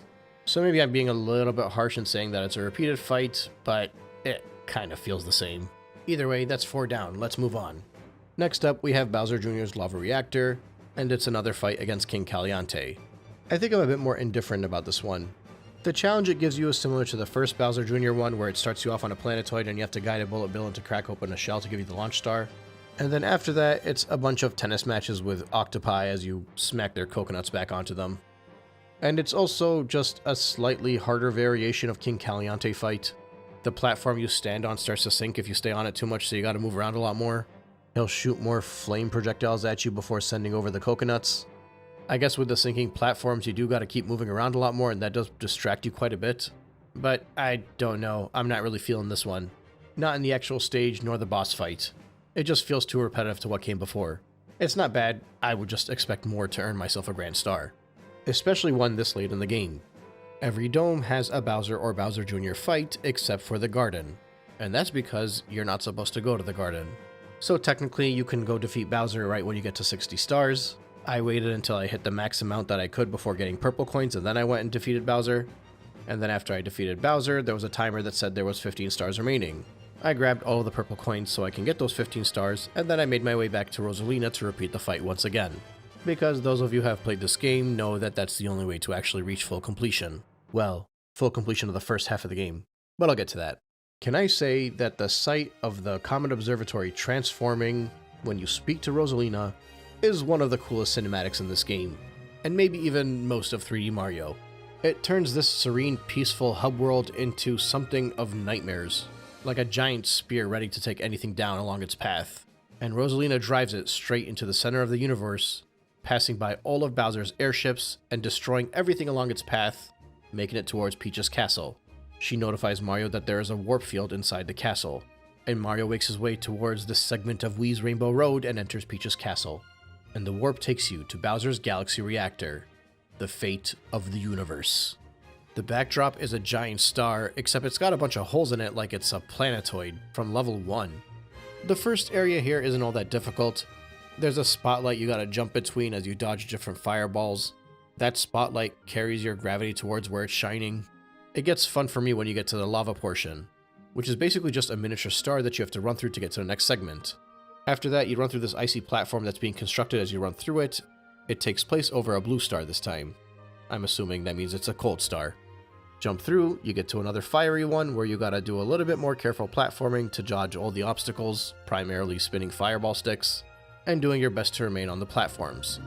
Finally, you get to a 2D section that has platforms that are being built as you traverse through it, and they will include wall jumping sections as well as gravity change segments. So far, it's exciting. You can feel the intensity of the moment. There's a lot to love about everything you just did. You'll be excited to take on Bowser, but then you take a gravity lift to this next area. I am not exaggerating when I say that this, for me, is the most aesthetically pleasing challenge of the entire game. I don't even know if I can describe how good it looks. You can see it in front of you. The way the air ripples because of how hot everything is, the lava all around you in every direction, the giant menacing looks on not only the bullet bills but the thwomps as well. I am not exaggerating that the first time I saw this sight, I made this view my laptop background. Heck, I used this view for the thumbnail of this very video. When the Nintendo Wii released, everybody knew it was weaker than the competition. Friends would laugh that the Wii is basically just two GameCubes duct taped together, and I used to get offended by it. I didn't really care, but obviously most of my friends would laugh at me because I would say that the Wii is the superior console. Mind you, I had an Xbox 360, so it's not like I was only playing Wii games, but in between games of Halo and Call of Duty, I would tell them that the Wii is better. And while early on in the console's life, there were a few games that you could say somewhat compare to the ones on the 360 and the PS3, for the most part, the Wii was watered down in the same way that a mobile game would be watered down today. Or I guess, more appropriately, the way the Switch's looks would be watered down today. But when I got to this part of the game, nah dude, that's when I knew Nintendo was nothing but a bunch of magicians. They've shown it time and again since, but their ability to optimize the hardware that they build their games for is unrivaled in my opinion. To make these games look as good as they do on objectively weaker hardware is a feat that I feel like does not get enough praise. And I'm not going to try to sit here and claim that 1080p should be the peak, but even with a jump up to 4K, there will always be something grander and more superior. The benefit in Nintendo lagging in the way it does not only allows prices to remain lower than they otherwise would be, but it also allows you to show what those benchmarks in technology are capable of with proper optimization. Anyway, my point is Mario Galaxy is gorgeous. Mario runs towards Bowser. Bowser Jr. holds Peach hostage and fires a bunch of flaming fireballs towards Mario's direction. The iconic checkered pattern stairs breaks apart as Mario ascends. face to face with the same King of the Koopas that he has been fighting for generations at this point. The beast roars and sends him towards a small planetoid where Bowser turns himself into a boulder and attacks Mario. But you've done this. You just need to swing at the right time and you can send him flying and smack him again. He'll take you onto the next platform. And once again, you've done this. You just need to knock these plants into him so that you can send him on his back and then smack him yet again. He'll be slipping and sliding quickly, you just gotta know the trajectory. And then, when that's all said and done, you make it to the core, the center of the very universe. The universe you traveled around to collect 120 stars. The galaxies you explored across 6 different domes. All that you uncovered, all that you found, all that you saved. In most cases, Mario's just saving the Mushroom Kingdom, but this is much larger. There's a cosmic princess and an entire race of star creatures relying on him. His little minions have helped all that they could. His brother on his side throughout this journey, and you, the fanatic, the Mario lover, the 3D platformer champion, with a nunchuck in your left hand and a Wiimote in your right, you jump, you dodge, you lure, and you shake that Wii remote so hard that not only does the King of the Koopa collapse, but his entire empire dissolves and disintegrates in front of his eyes. Whether you've done this in the Mushroom Kingdom, in Dinosaur Land, in Peach's Castle, in Delfino Plaza, and everywhere in between, it's always the same outcome. With the perseverance of Mario, Bowser will always lose. And another hardcore generation of Mario fans will swear that this game is the best one. Just like we always do. There's still one more segment. Tomorrow we'll go over the conclusion.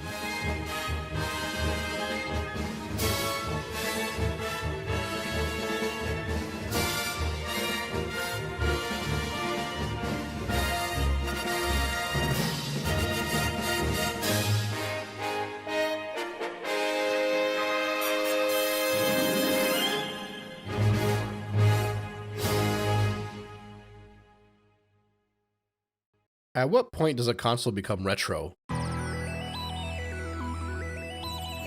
Seriously, I'm starting to think retro is not based off of time, and in actuality, it's based off of technology. For me, anything from Nintendo 64 and before not only looks retro, but it feels retro. It has a lack of standardization of buttons, obviously doesn't have 2 joysticks, and it has a face only a mother could love. For the GameCube era, I'm a little bit more 50-50. If I play anything on PlayStation 2 or Dreamcast, yeah, it looks pretty retro. But between the GameCube and the Xbox, I guess it depends on the type of game you're playing. But the thing is, even if those games look retro, they don't quite feel retro. And even then, they don't look nearly as retro as the stuff in the console generation before. And that just gets amplified in the next generation with the PlayStation 3, Xbox 360, and the Nintendo Wii. Now don't get me wrong, the Wii runs at 480i, 480p on a good day, but it mostly has widescreen support and everything you play feels like it should feel to control. It's admittedly a bit harder to gauge because of the motion controls, but by this point in time, even with the implementation of motion controls, everything just kind of felt right when you played it. Not to mention, by the time you got to the Wii, a lot of the most popular games ran at 60 frames per second. So even if you go back to it and it looks a little worse off, at least it's pretty smooth. But in fairness, there are games in the current console generation that struggle to hit that 60 frames per second benchmark, which means for the most part, I think a player going back in time and revisiting all these old titles that they grew up with or they never played before is a lot easier than you might think. And it's part of the reason why I think games from that era might be difficult to consider retro for most. A retro game doesn't only look old, it feels old, either because of an outdated control style or because of archaic performance issues. In the case of Super Mario Galaxy, anybody that's played any modern 3D Mario title, and really by modern I mean anything that was released after Super Mario Galaxy, or heck any 3D platformer in general on any console, if you go back to play Super Mario Galaxy, it won't feel off to control. Everything will feel exactly as it should. The game won't feel broken, or so to speak. As much as I love Super Mario 64, and as much as I recently discovered that I love Super Mario Sunshine, there's definitely a learning curve when it comes to the controls in those titles. Galaxy, despite throwing you in a crazy gravity gimmick, does not feel that way. It plays and moves and feels exactly as you expect it to feel. Put it this way, going back to Super Mario Galaxy is like grabbing a phone from a decade ago. It might be a bit older, but as long as you're in the same OS, you know exactly what you're doing. If you go back to Mario Sunshine, that's like grabbing a BlackBerry or something. And Mario 64 is like an old Nokia. even though the gap in years between today and the day the first iPhone came out is much larger from when the first iPhone came out as compared to the later Nokia of the 90s, the gap between the first iPhone and that Nokia will feel much larger, because touchscreen controls on mobile phones has been standardized. It's the same thing in the gaming world in my opinion. And 3 minutes into the video, I've already answered the question in the title. Mario Galaxy will not age. Not anytime soon at least. Unless there's a scenario where the way that we game completely changes, revisiting it will always feel somewhat similar to what you're playing today. The only thing that might be able to date it is that we get so far removed and more advanced than 60 frames per second that it starts to become unplayable. But that's part of the reason why I say not anytime soon.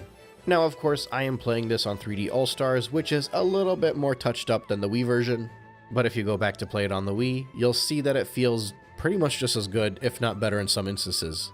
The native controls will most likely feel more natural to certain people, but the 1080p upscaled, while yes, it is nice on the eyes, it doesn't really add that much to the experience.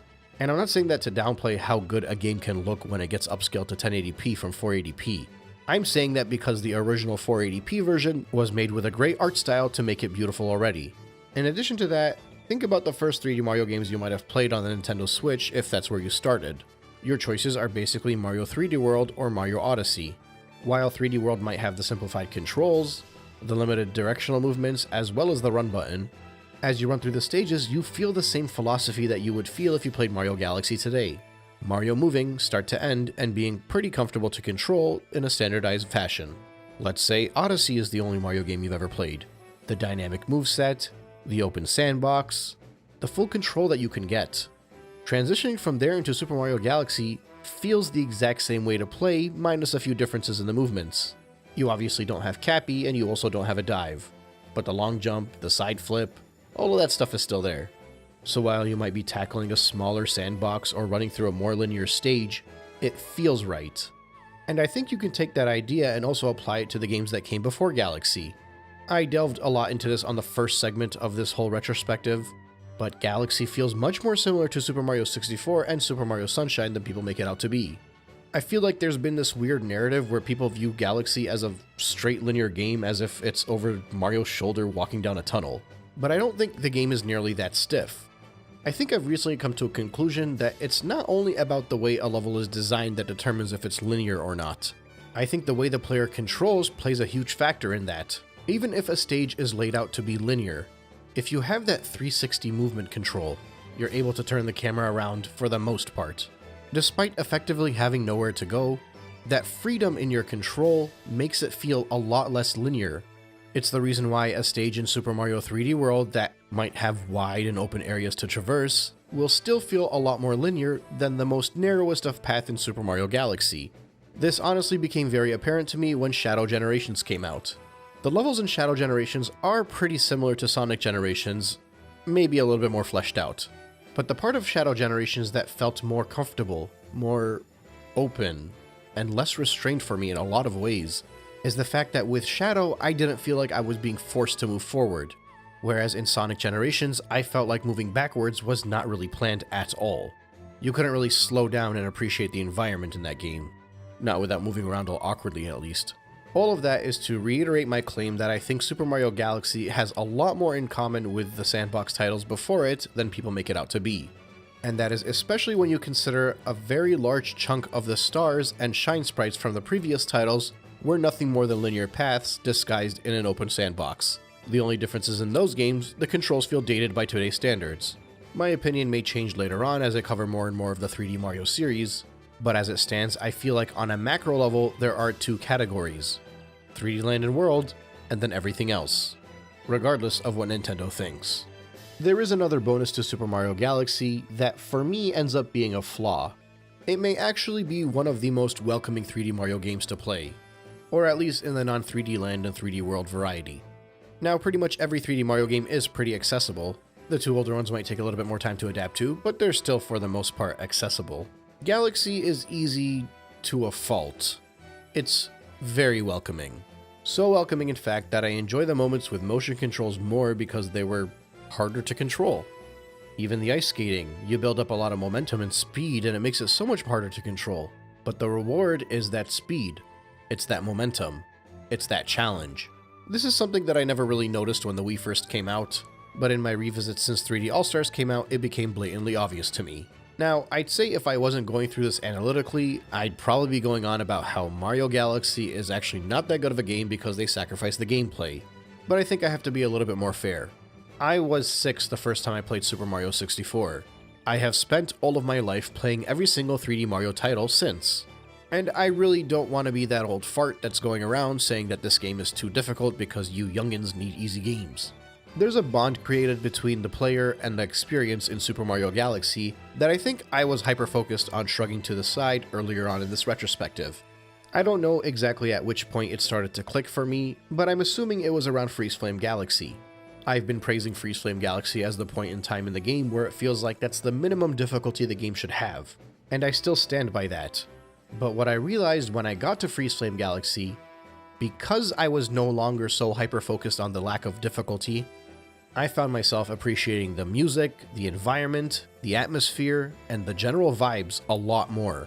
When I got to the end of the game, I actually ended up revisiting the first half of it with Luigi. I wasn't doing it for the content, I didn't collect all the stars, I didn't even record. But I wanted to see, now that I knew that there was a point in the game where it would start getting fun when it comes to the difficulty, if I would appreciate the immersion and the value of the title more. I learned a few things. The first thing I learned was that my hypothesis was correct.